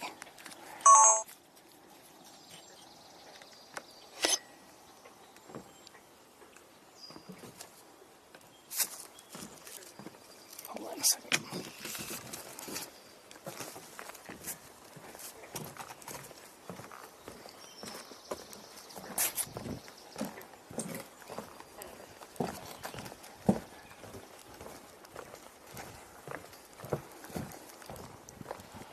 Jeez, bugs are crazy today.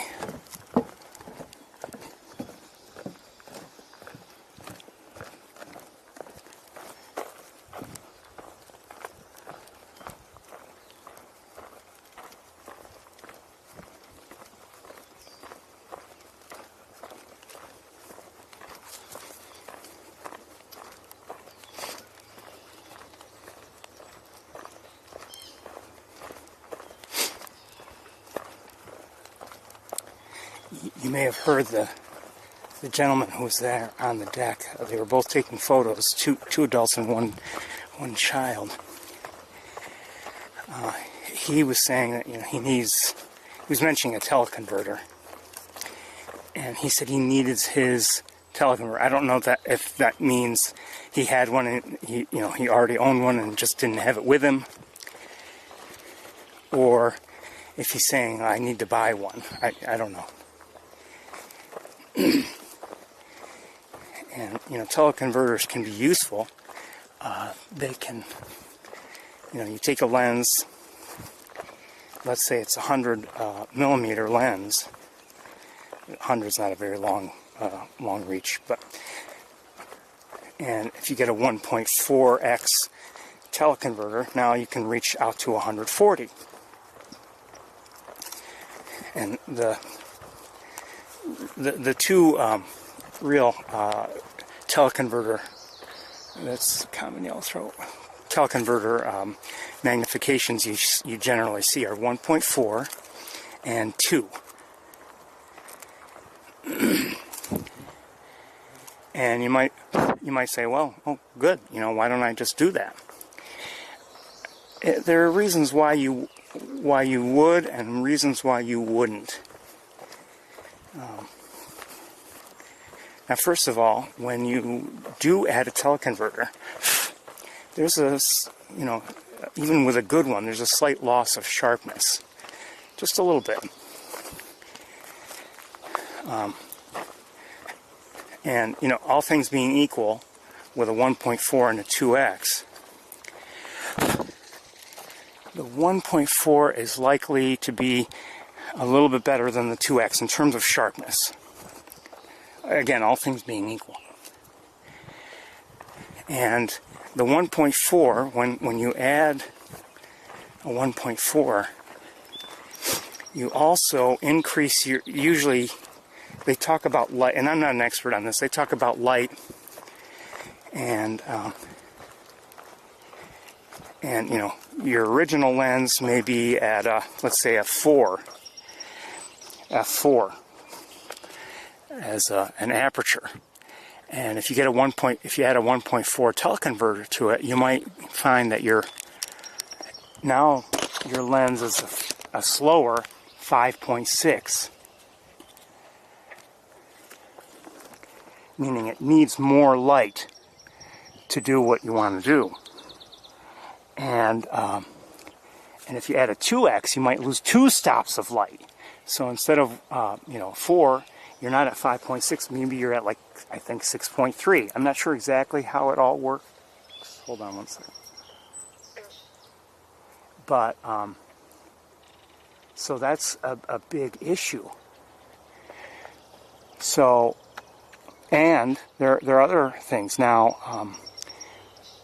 Going back to that 100 millimeter original lens, or let's even say, let's say a 100 millimeter original lens.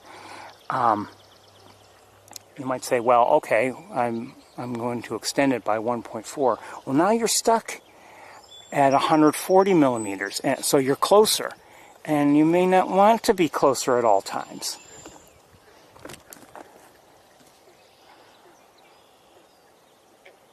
I came here years ago when I was just doing still photos, and I was out on the Sherwood platform where we were just a few minutes ago.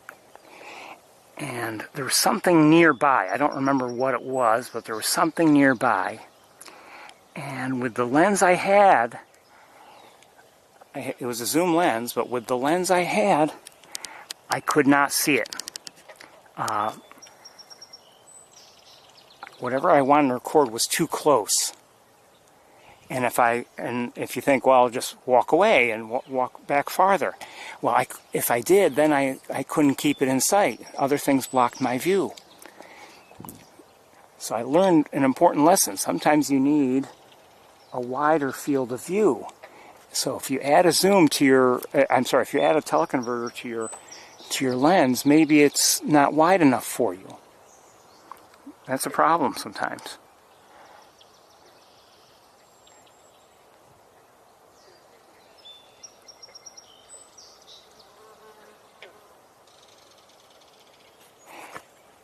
All right, let's keep going.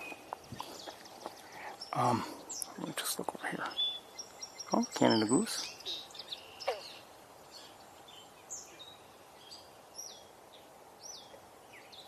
I wonder if that's that one goose. I don't know. Could it be injured? We've seen it in the water. I don't know if we've seen it walking.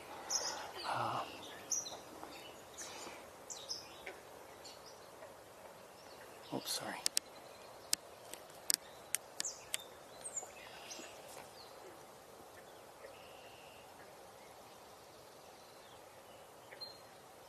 Okay, well, we're going to get going.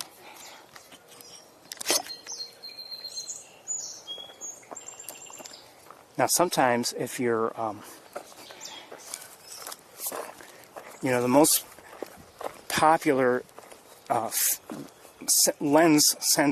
camera sensor formats are full frame and APS-C. And the APS-C sensor is a smaller sensor.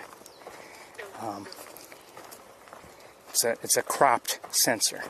So if you take a full frame lens, let's say it's again 100 millimeters, and you put that on a cropped sensor camera, that will give you more magnification, but you won't be at 100 millimeters wide. You'll be, depending on the crop, it might be 1.4, 1.5, 1.6 even.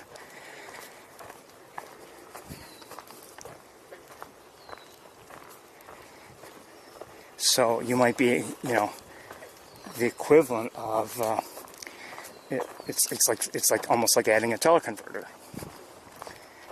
And that can be good, that can be bad.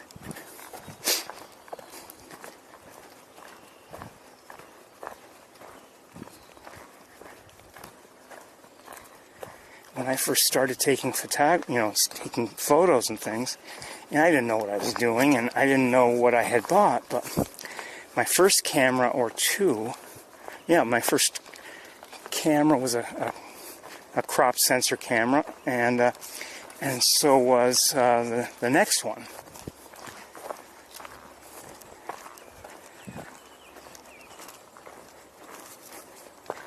So if I had a lens, it was giving me more magnification, which, was nice in a way, but it affects the way the images work and the way the kind of results you'll get.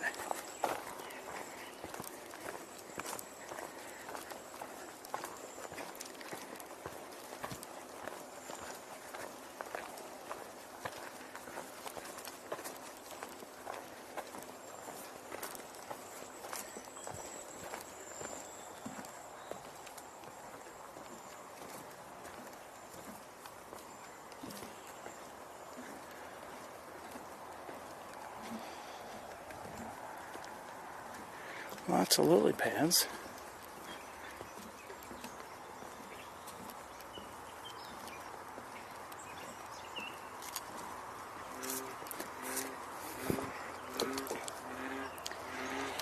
And if you buy a lens specifically for crop sensor, what was that?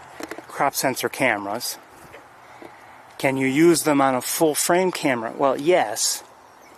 Sometimes I see, like if I'm just curious about a lens and I read about it, someone will ask the question, can I use this on this, which is a full frame? And sometimes, quite honestly, and unfairly, the retailer, someone at the retailer will say, no, you can't. Well, that's not true. That's not strictly true. If you have a a lens meant for crop sensor cameras, and you attach it to any modern full frame, that modern full frame will more than likely go into a crop sensor mode, and it will accommodate your lens. If it doesn't, then it will go in. It'll just deal with it as it does, and what will happen is the image will be, I believe, like a circle on the sensor, and you'll see at the corners especially, and I don't think the whole thing, but you'll see what's called vignetting, because the lens cannot produce an image that covers the entire sensor. So you'd have to, you could fix that in processing afterwards, on a computer or something. So, does it work?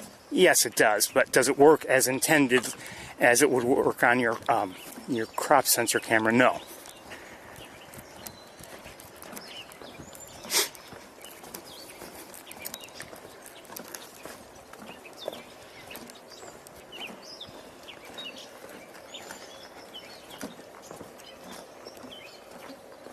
Hearing a gray catbird, and we're just going back to the car, and we'll head to the, oh, hold on a second. A baby rabbit. Stay there, baby rabbit. I think it's a baby.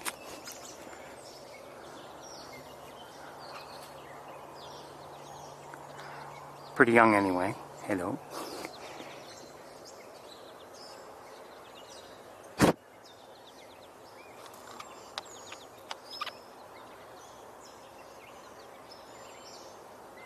Oh, look at the mosquitoes.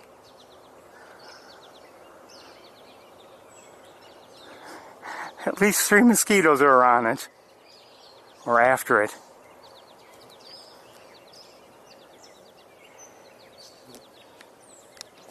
Bullies.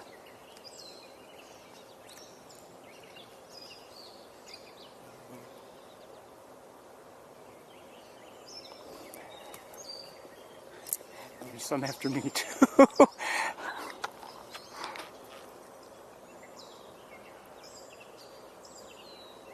All right, we're gonna move on because they found me as well. Oh, actually, that's a different bug that's bothering me. All right, we're gonna go the other way. I don't want to bother the rabbit any more than necessary.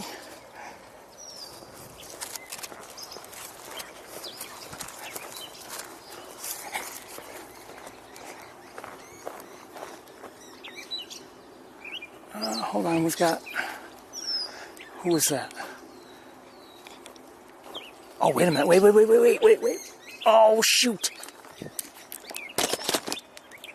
I think those were great crested flycatchers. There were 2 of them. And they were within view. And now they flew off.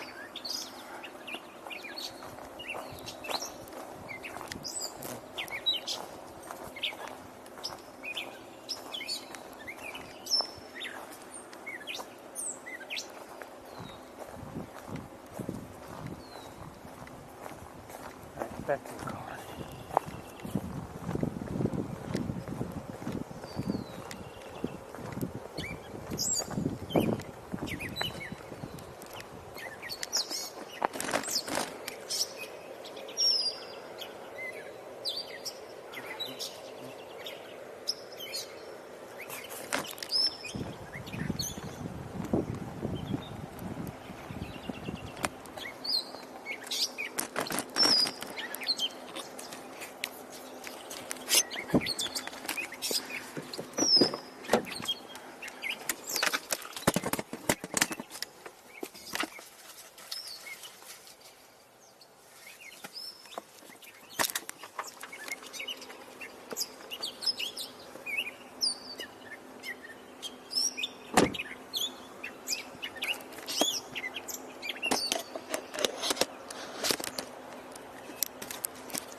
through the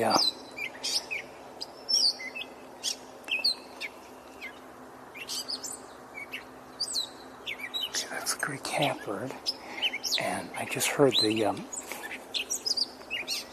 great crested flycatcher.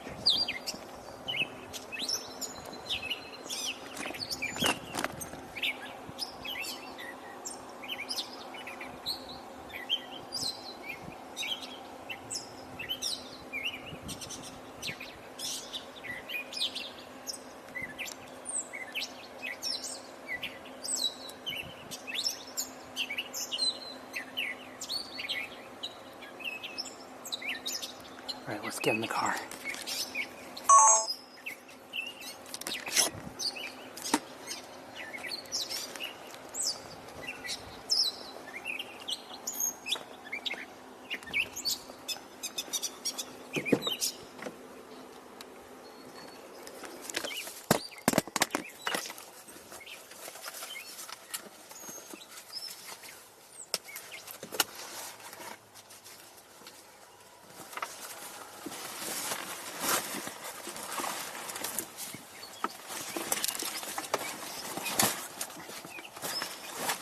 See if we're doing it.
I thought so. That scared the rabbit away.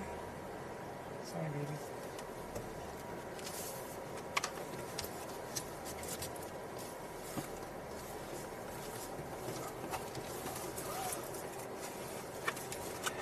Well, we've had... That was actually not a bad walk. I wish we had seen owls, but can't let them all. You'll see here. One second. Didn't see owls on Thursday night either.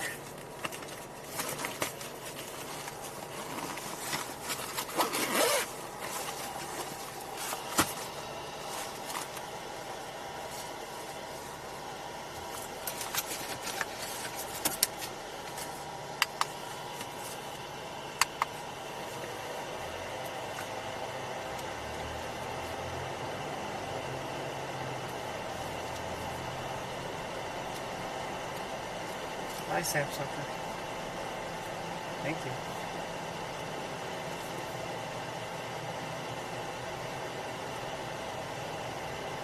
Robin's near the road here.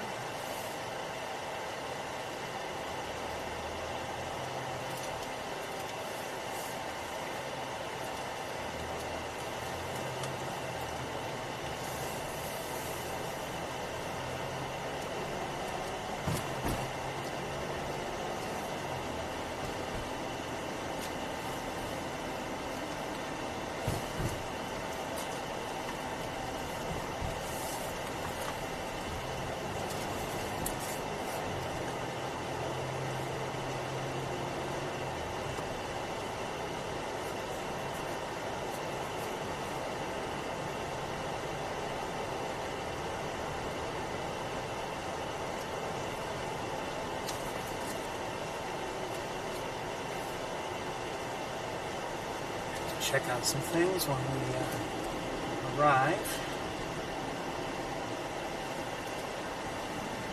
Oh, more traffic.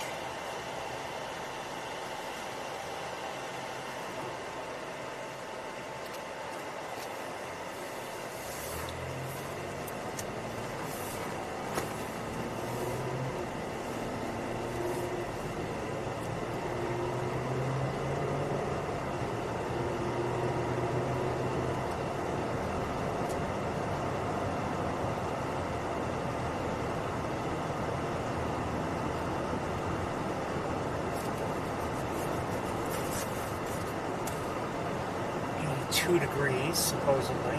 It wasn't, I wouldn't say it was really uncomfortable there at Sapsucker, and you know, it helps that I was not in the hot sun.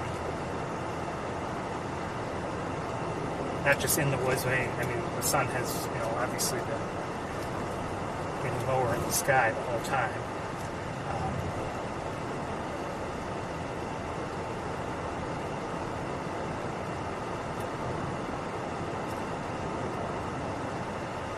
And you know, come to think of it, even when I was at Mays Point, I was kind of standing in, I think I was standing in the sun. It wasn't that bad. I guess it was really hottest here in the vehicle when you know, when we're driving around Wildlife Drive and Van Dyke Spoor, and the sun was just, you know, coming in very intensely.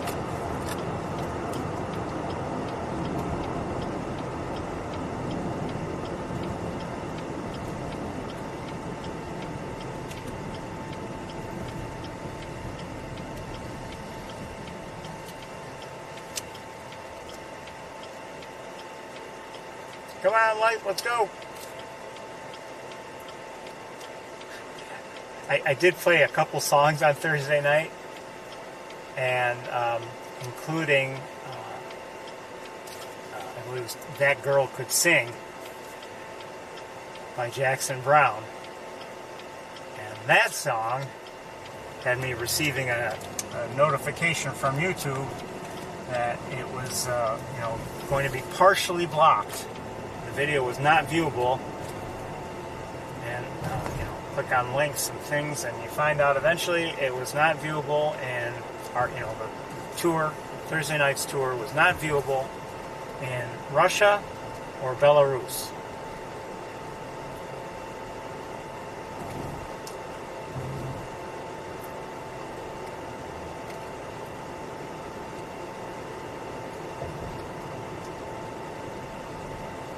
There are some artists, I played their music and then I get a notification, and I don't remember if I you know, meant a complete ban, the video was not viewable anywhere, or if it was just like certain territories, certain countries or whatever.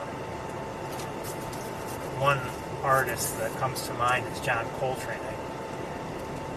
And I remember whatever the notification was, I said, okay, that's it, no more John Coltrane, you know, on the tour. And I wonder if that complete prohibition that I have against his music is necessary, or if it's just a limited thing. I don't remember. I think what I was doing was saying, okay, you know, any notification at all, and I'm not going to play it, whatever the song. But again, I don't know if that's really necessary.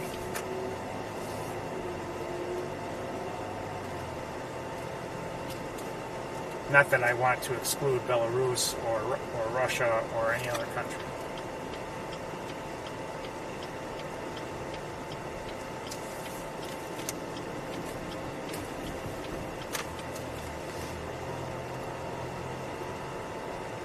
The fact is, we do see some nice things from time to time, and I like sharing them with as many people as possible.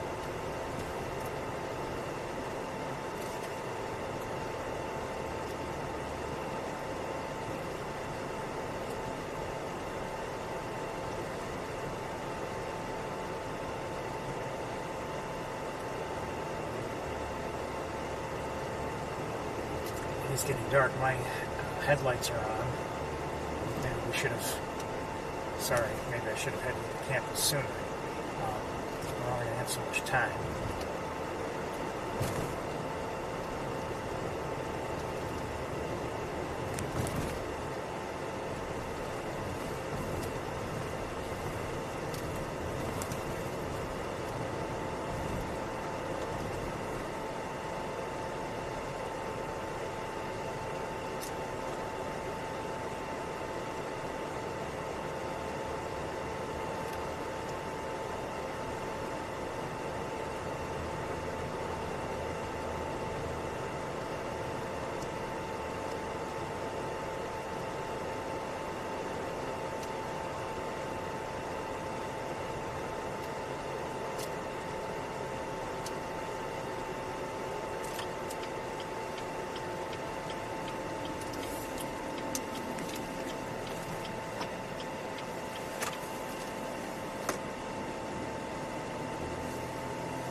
I don't know if it's just.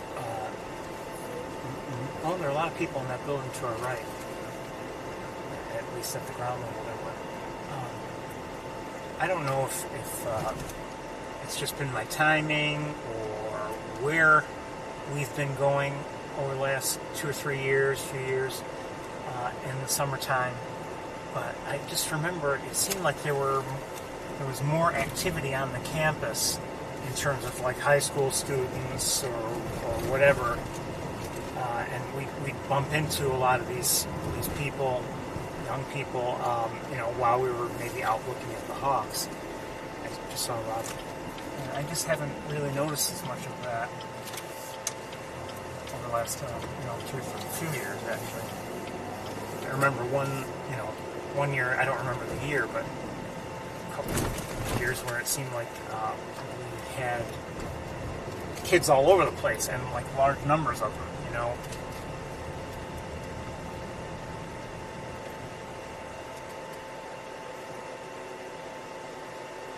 Come on, Light. Let's go.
Don't get me wrong.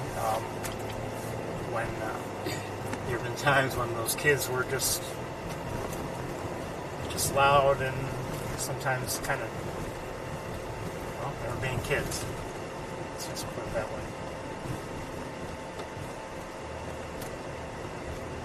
And it just seemed like some of them weren't serious about being here. For whatever the program was for the summer.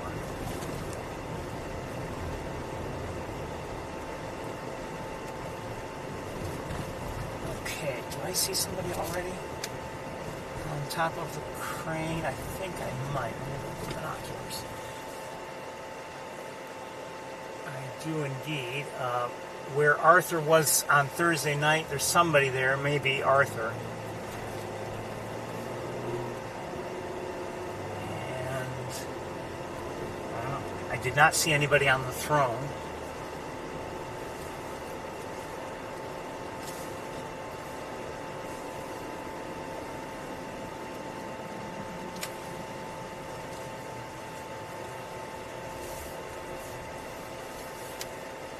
By the way, on Thursday night, when I was closing up, we had that hawk, one of the O's was on Rice Hall in what seemed like a bad spot.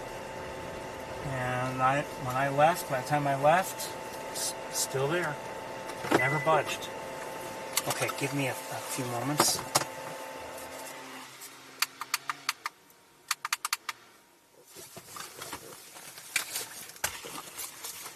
Wait, let me tend to something. Hold on.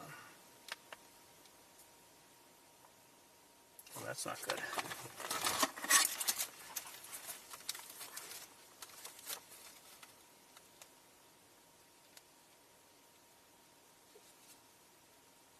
You should be working.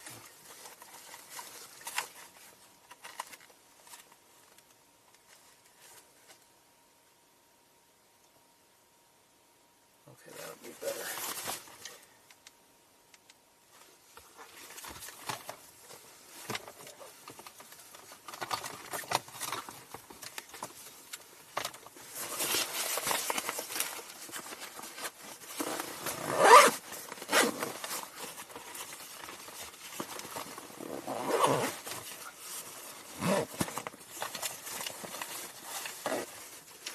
really are equipment challenges of various sorts. In many ways, summer is harder than winter.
I just heard something. I'm not sure what I heard. Didn't quite sound like a hawk, but...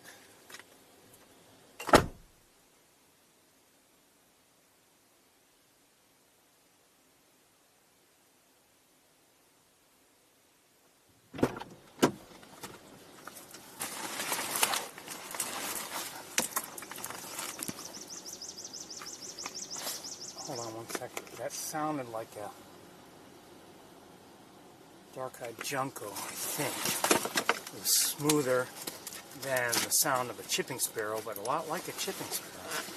So I don't know. Oh, come on. Come on, wire. Seriously.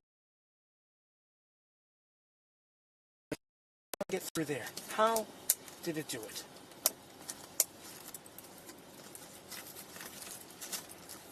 I don't even know how it did it. If I wanted to put the wire through there, I'd have to, like, well, not think about it much, but I'd have to at least make a deliberate effort to do it.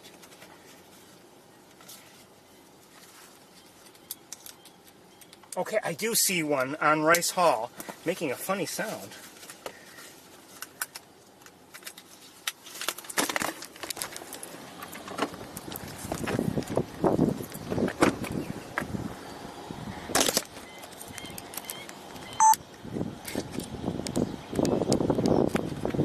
At least I think I see somebody. Who's up here? Hello.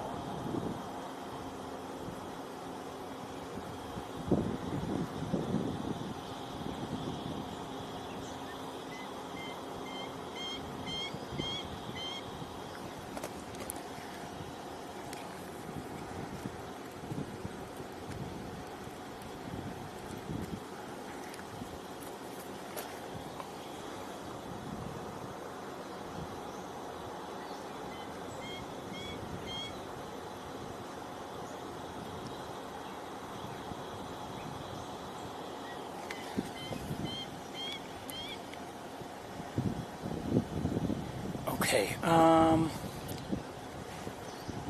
think we'll try walking just a bit.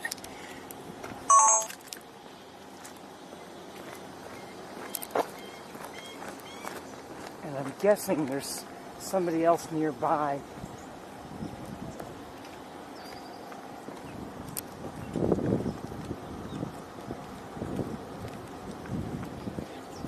To whom it's calling.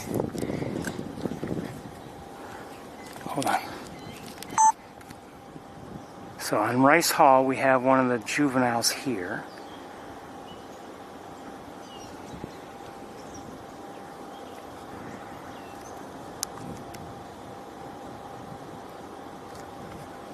One second.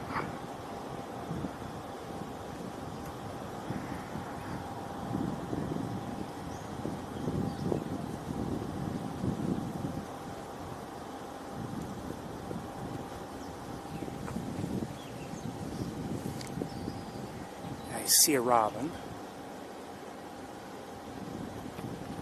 I wonder, I didn't see anybody on Bradfield, but maybe I need a second look.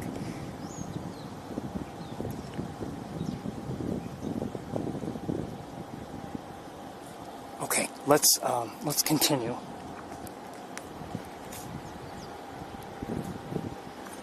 Is there someone up there on Bradfield up high? I don't think so. No.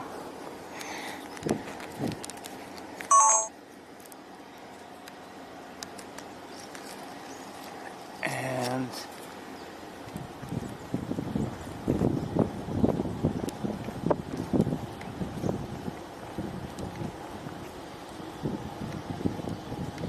no, I don't see anybody on perches. Not on this side anyway.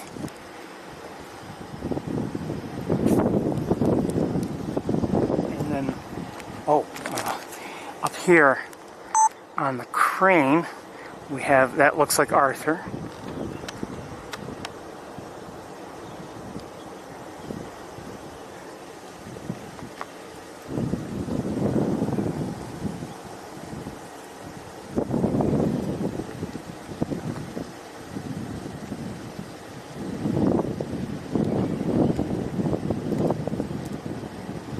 Can't see the entirety of the throne from here, but I don't see anybody on the little bit of it that I can look at. So we're looking at Arthur right now. From here I cannot see the O who's on Rice Hall.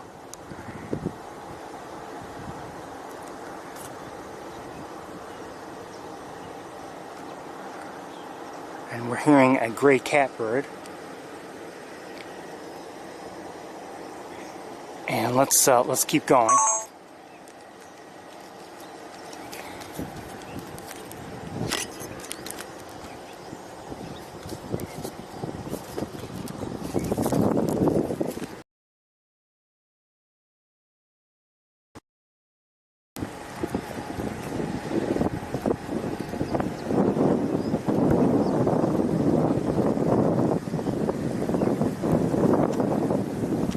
There's a constant breeze.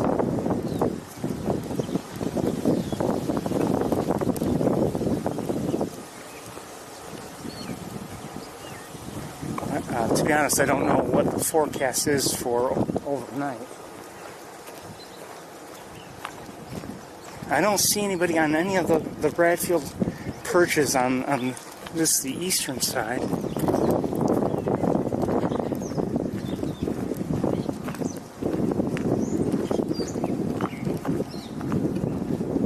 So we've seen one adult and one juvenile.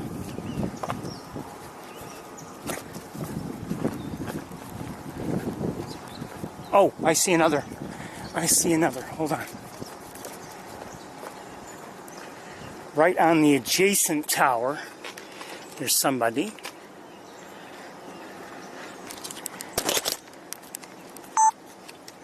One second. Oh, let me adjust my tripod here. See anyone like this.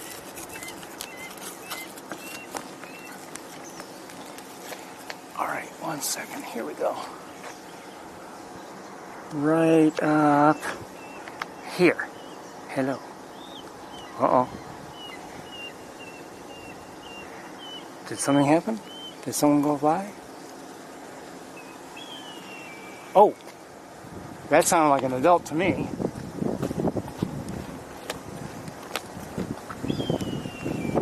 Oh! Is the queen here? I think the queen is here. Hi, queen. So Big Red is here. Hi, Big Red.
wonder what's wrong. It could be she just wants the kids to get moving. I don't know.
What's wrong?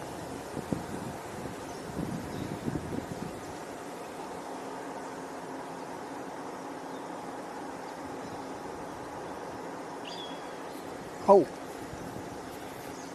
I heard something else. Was that?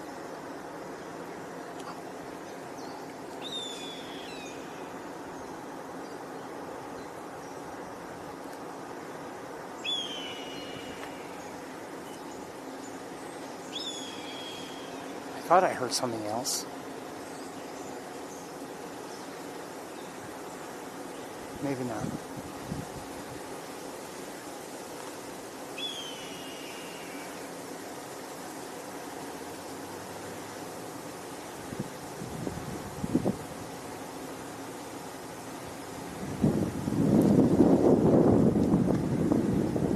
All right, let's go check on Rice Hall.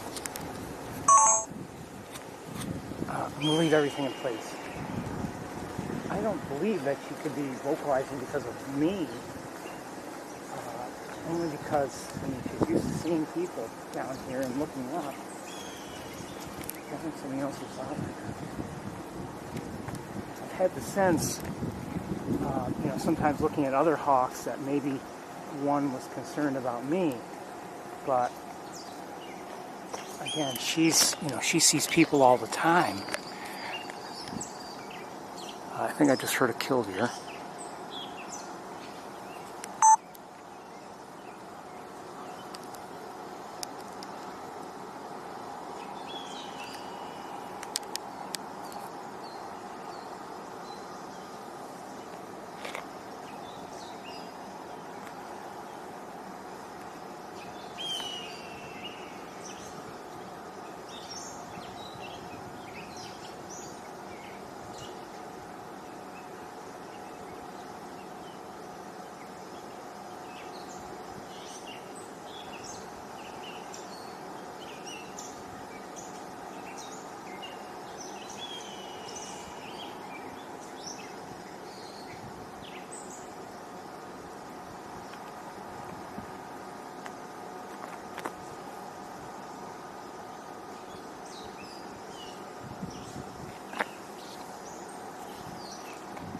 I don't see anything else. I have not myself seen, anybody else in the area, any intruders, not that I know of.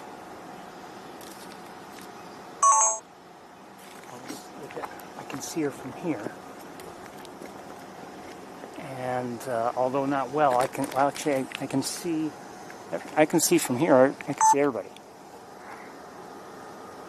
Big red.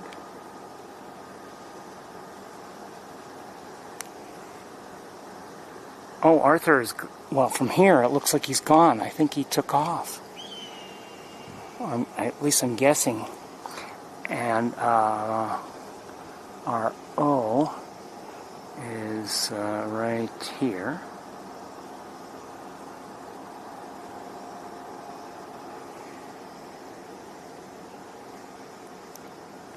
I cannot see Arthur from here. I don't know if he's still up there or not. I kind of think he's not. I mean, it could be that the mechanism is blocking our view, but I don't see him. And then we have, cool as a cucumber up here, we have this one.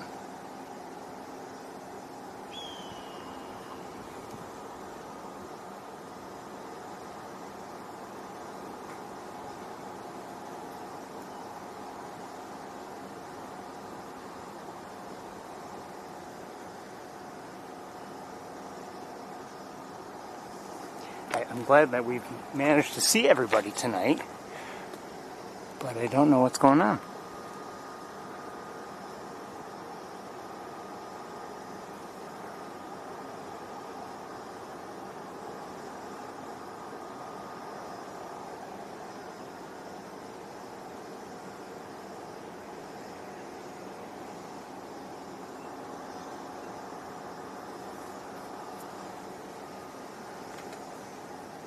I'm tempted to, I think we're going to walk a bit.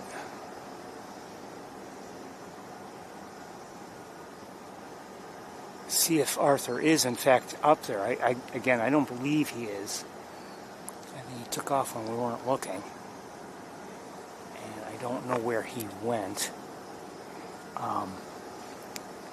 She's not calling as much, or maybe at all.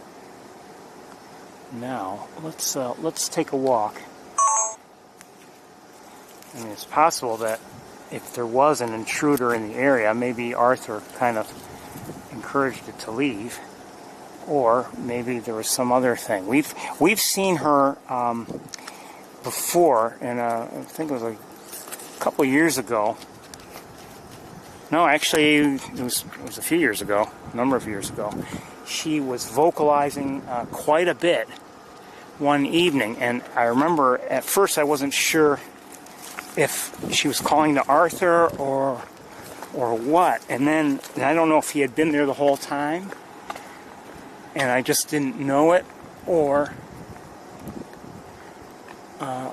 if he had shown up afterwards, but she had kept calling and calling, and I don't know if she was calling to her young. I don't know if I don't know. So right now I'm just going to look over here at Bradfield, see if maybe Arthur maybe made it over here. I don't see him if he did. And now, oh wait, hold on. He is still up there. He is still up there. Yes, I think he is. 1 second. There he is.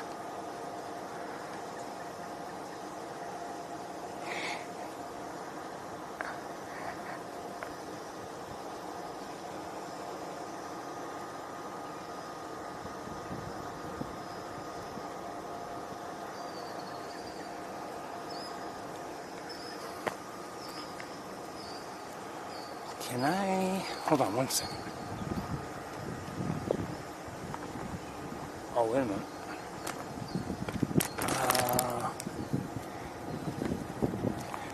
Looking up at Rice Hall.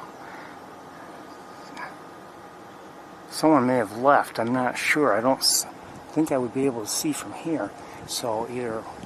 Well, at least isn't right there any longer.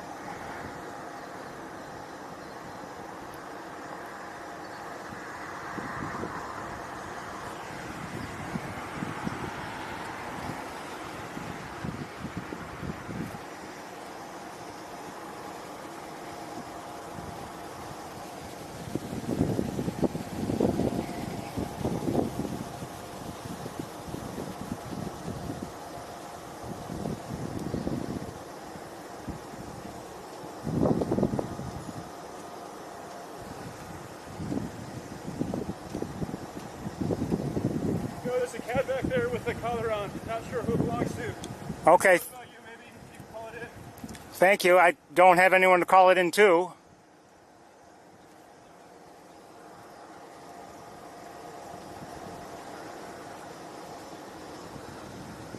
Said there's a cat with a collar.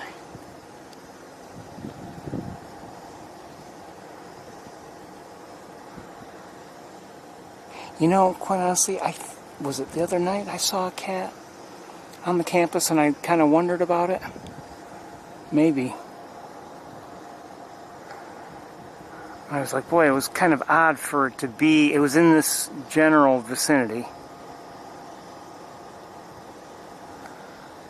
I don't know which O this is, by the way.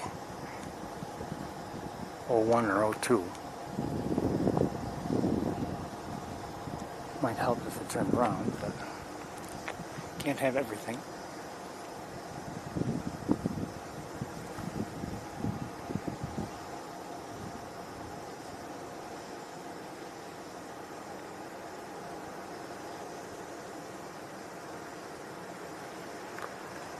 So I don't know where our other O is.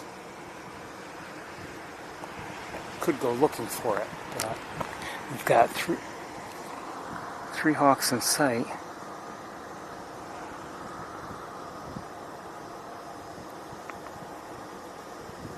At least for the moment. I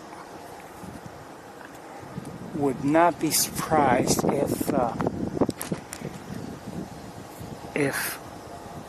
this one spends the night here. I'm not saying it will, but I wouldn't be surprised. I doubt Big Red would spend the night there, and I doubt Arthur would spend the night up here. In fact, he looks like he's kind of looking around.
Do you want to take a look? Yes, please, thank you.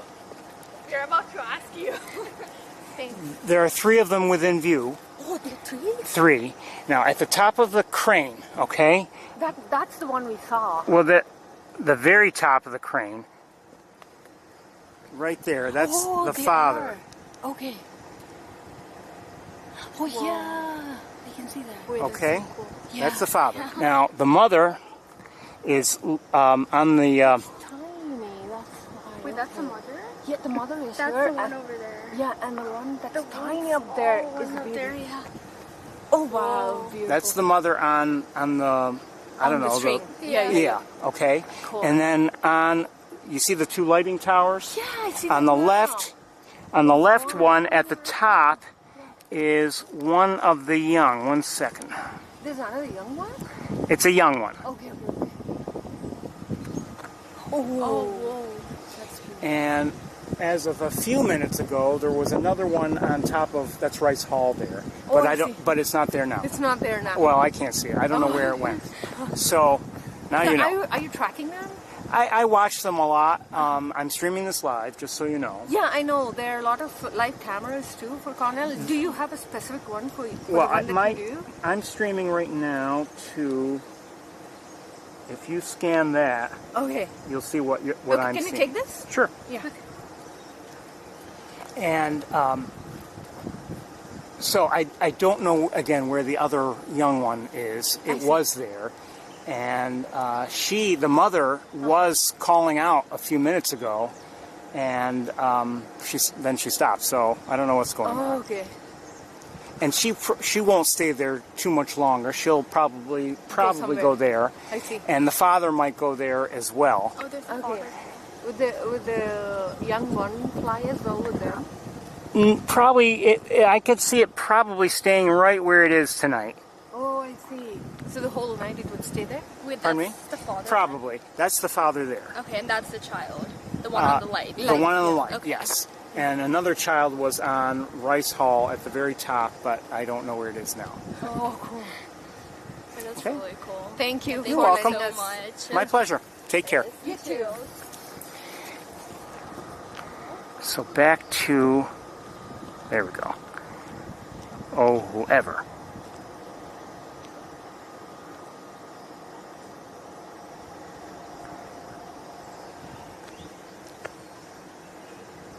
I would like to know where the other O went. Would be nice to know. Oh! Arthur took off. Arthur took off. I lost sight. I saw him in the air. And let's see if he goes up to one of the perches here. He's not yet in view. I don't know if he's coming this way or not.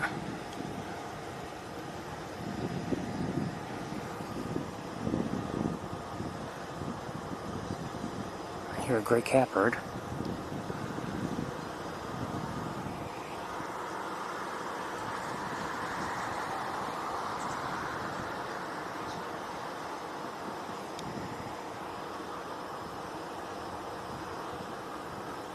No, he's not here.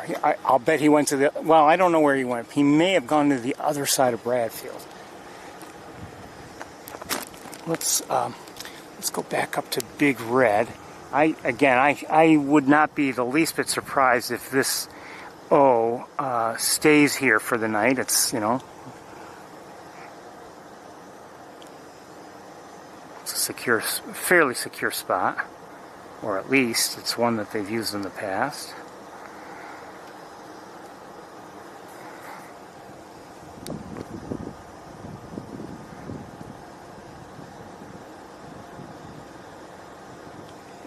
You know, I'm gonna walk a little bit.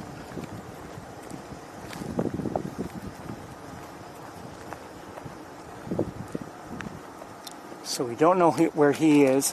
I am tempted to walk and see if he is on the other side of Bradfield. Maybe I should do that, but I'm concerned that she might leave, and I wouldn't want to miss that either.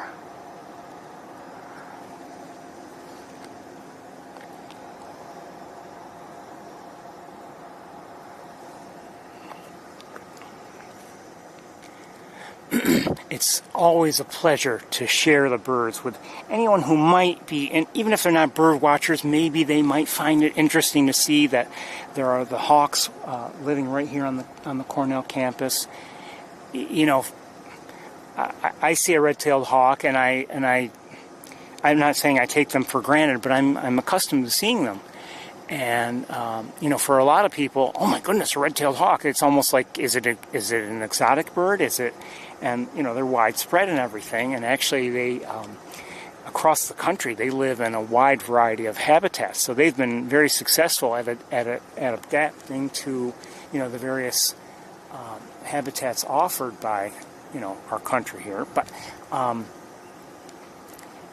you know, so for me to see them, though, is not surprising. Sometimes people see them and it's like, oh my goodness, they're surprised they're able to see such a thing.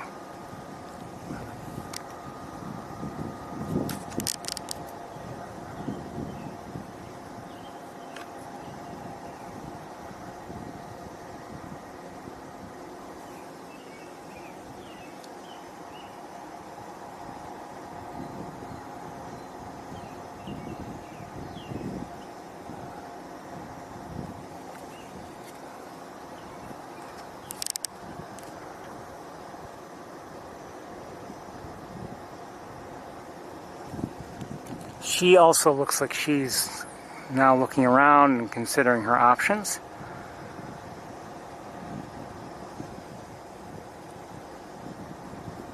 did see Arthur in flight, but just for the briefest of moments, and then I lost sight of him.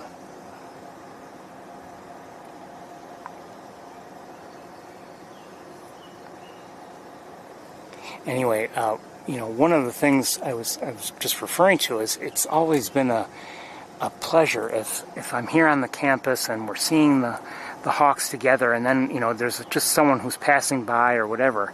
If they even if they're not themselves bird watchers, they might just find it interesting, and it's always been nice to share that. Now, the people who don't really care, if you show them and they're like, yeah, great, and they don't care, then that's not so fun. But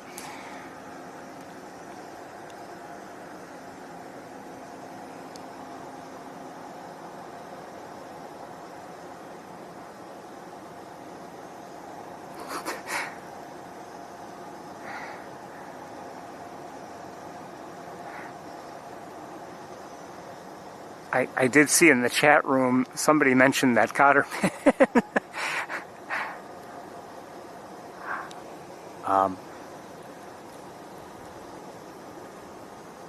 I don't know. Is it really small? Is it really weak? I don't know. If she takes off, I might have, just because of the way my tripod is set, I might have a little bit of an issue staying with her.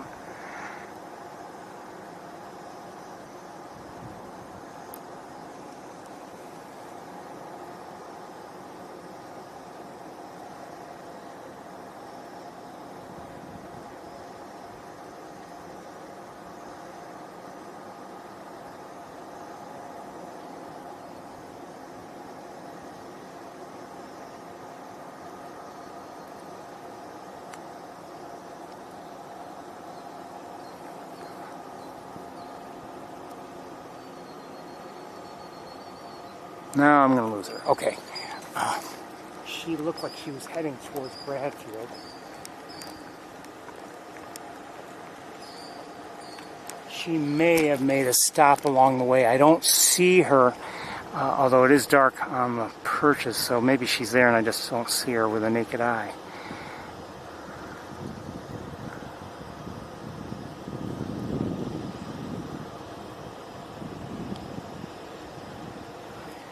No, I think she probably stopped somewhere. She may have stopped on one of the lights.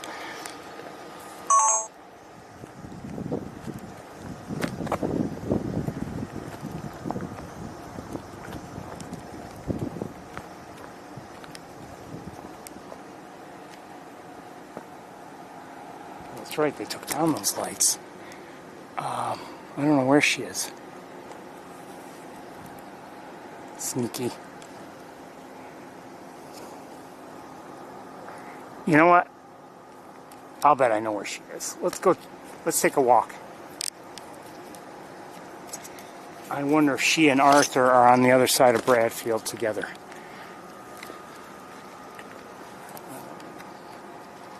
Brighten it up so you can see a little bit.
I could be wrong. I mean, they may not be there.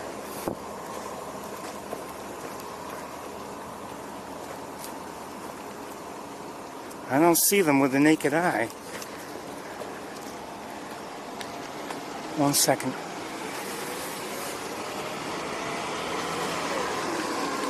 No, I don't see them. I don't see them. Where'd they go?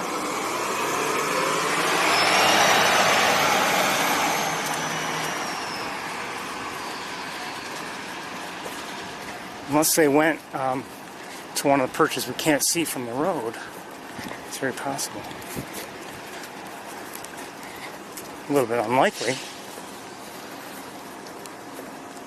Or I should say, you know, oh wait, hold on.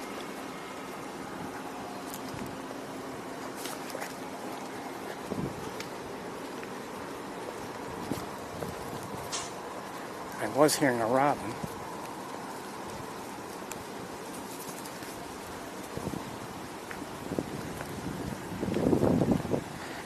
Well, let me walk over here.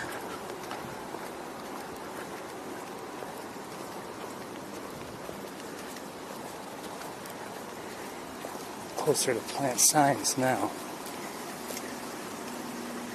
And I can't see every perch from here, but I can see the majority of them.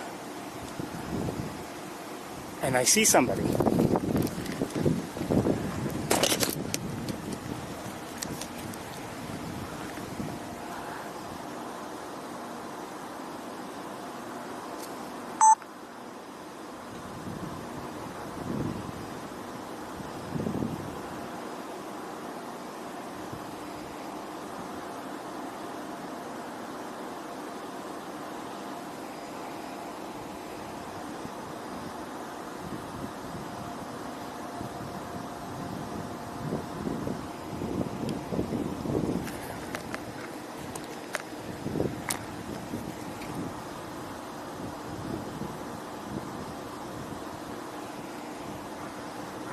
I don't believe I can see all the perches.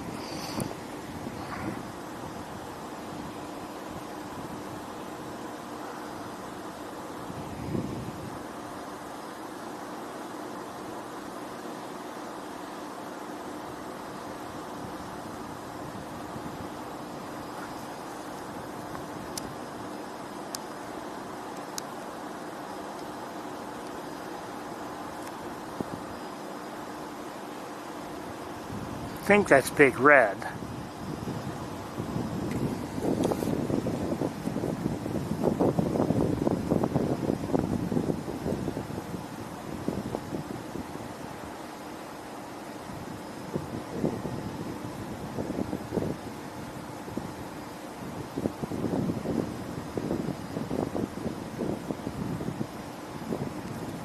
And I'm not sure. I mean, that's closer to the quad, and on the western side of the building, I don't believe they usually perch there. And if they do, it's usually closer to the road.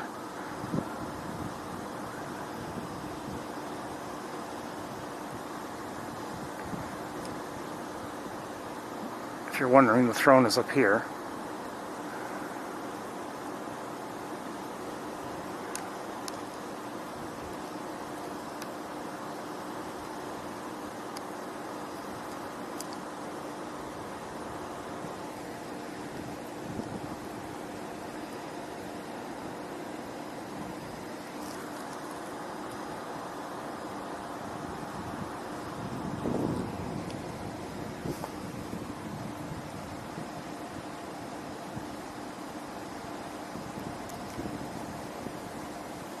So I don't know where Arthur went, and maybe, he found a nice place to go for the night.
let's take a look at a couple more things, and then maybe I'll pack up for the night.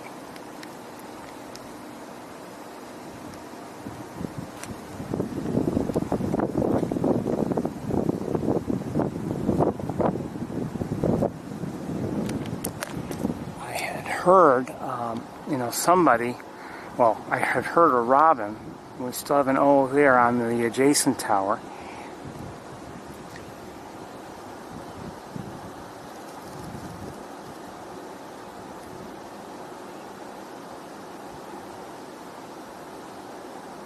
Let's go take a look. Walk a little bit.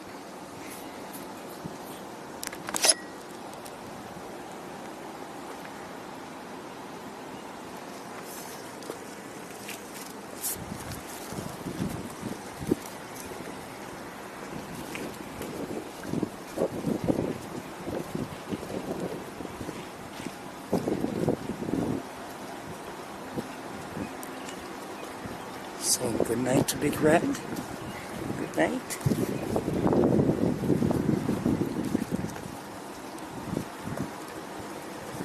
Good night to Arthur wherever he is.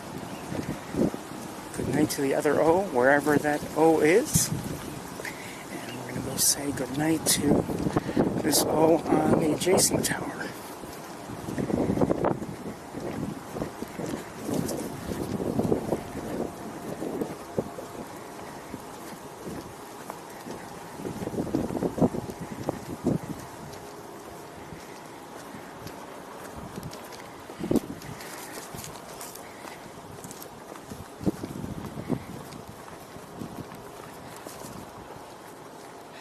Maybe check out these perches here on this side, just in case Arthur managed to find his way here without us knowing. It's very possible, actually.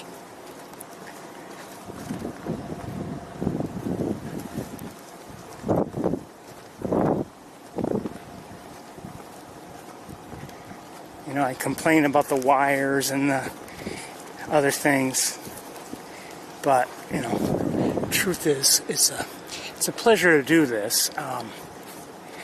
As I've said, I enjoy seeing the birds, and to be able to share them in real time is just, it's a special privilege.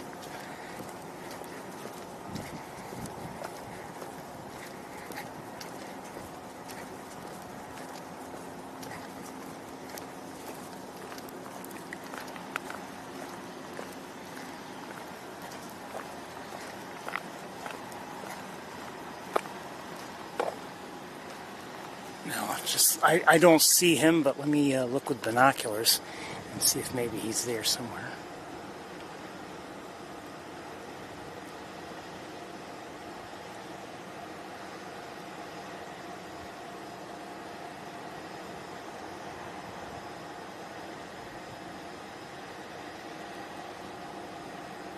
And it's even possible he was on the other side of Bradfield, just on a perch I couldn't see.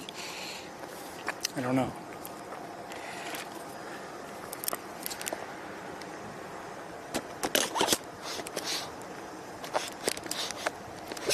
Been good to see everybody.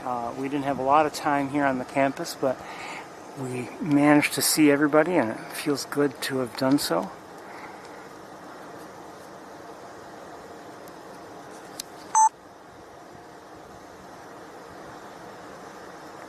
Somebody's kind of sleepy.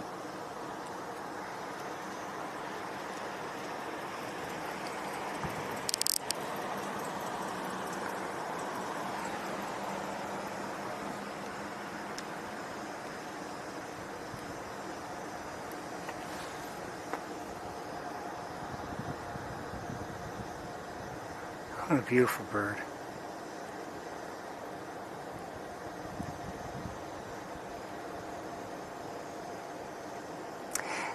The other day, I was looking at some of the photos I had taken of black terns, and I think I told you with just about every photo, I'm only so close, so to get a closer view, I need to use the computer to crop in and zoom in. And you know, I can only see so much of one of the black terns before I start doing that, before I zoom in. And you know, I look at one and it might say, oh well, this one looks promising, and then I'll zoom in, and this has happened repeatedly. I zoom in and it's like, oh wow, that's just, you know, it's beautiful. The bird is beautiful. And the other day when doing that, I thought, you know, and I know people like to take photos of the big cats or of, you know, some of the creatures in the canine family, like you know, foxes or wolves or coyotes, and they're each beautiful in their own way. But I think the birds, in terms of beauty, I think they're the most beautiful. Really, I don't know if there's anything that can hold a candle to them. It's just a preference. I know beauty is in the eye of the beholder, but there's something about birds, just in the various poses you might see, when they're flying, just the way some will fly, and you see, you know, a black tern, for instance, angling towards the water. It can be just a beautiful thing with its wings completely, you know, fully spread out, and you see the details. They're just beautiful. And you know, now we're just seeing a red-tailed hawk juvenile as it's trying to sleep. It's got its eyes closed up there, and even that is beautiful in its own way.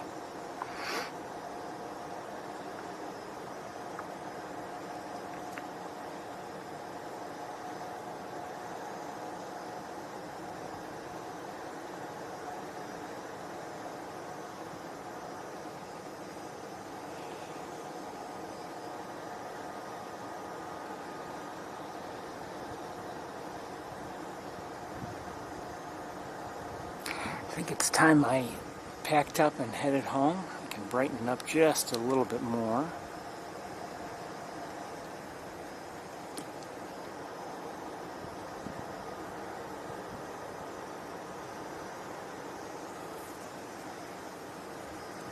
I hope you've enjoyed the day with me. It's been nice to go around and to see overall a nice variety of birds. I just hope that you realize they're as special as I feel they are.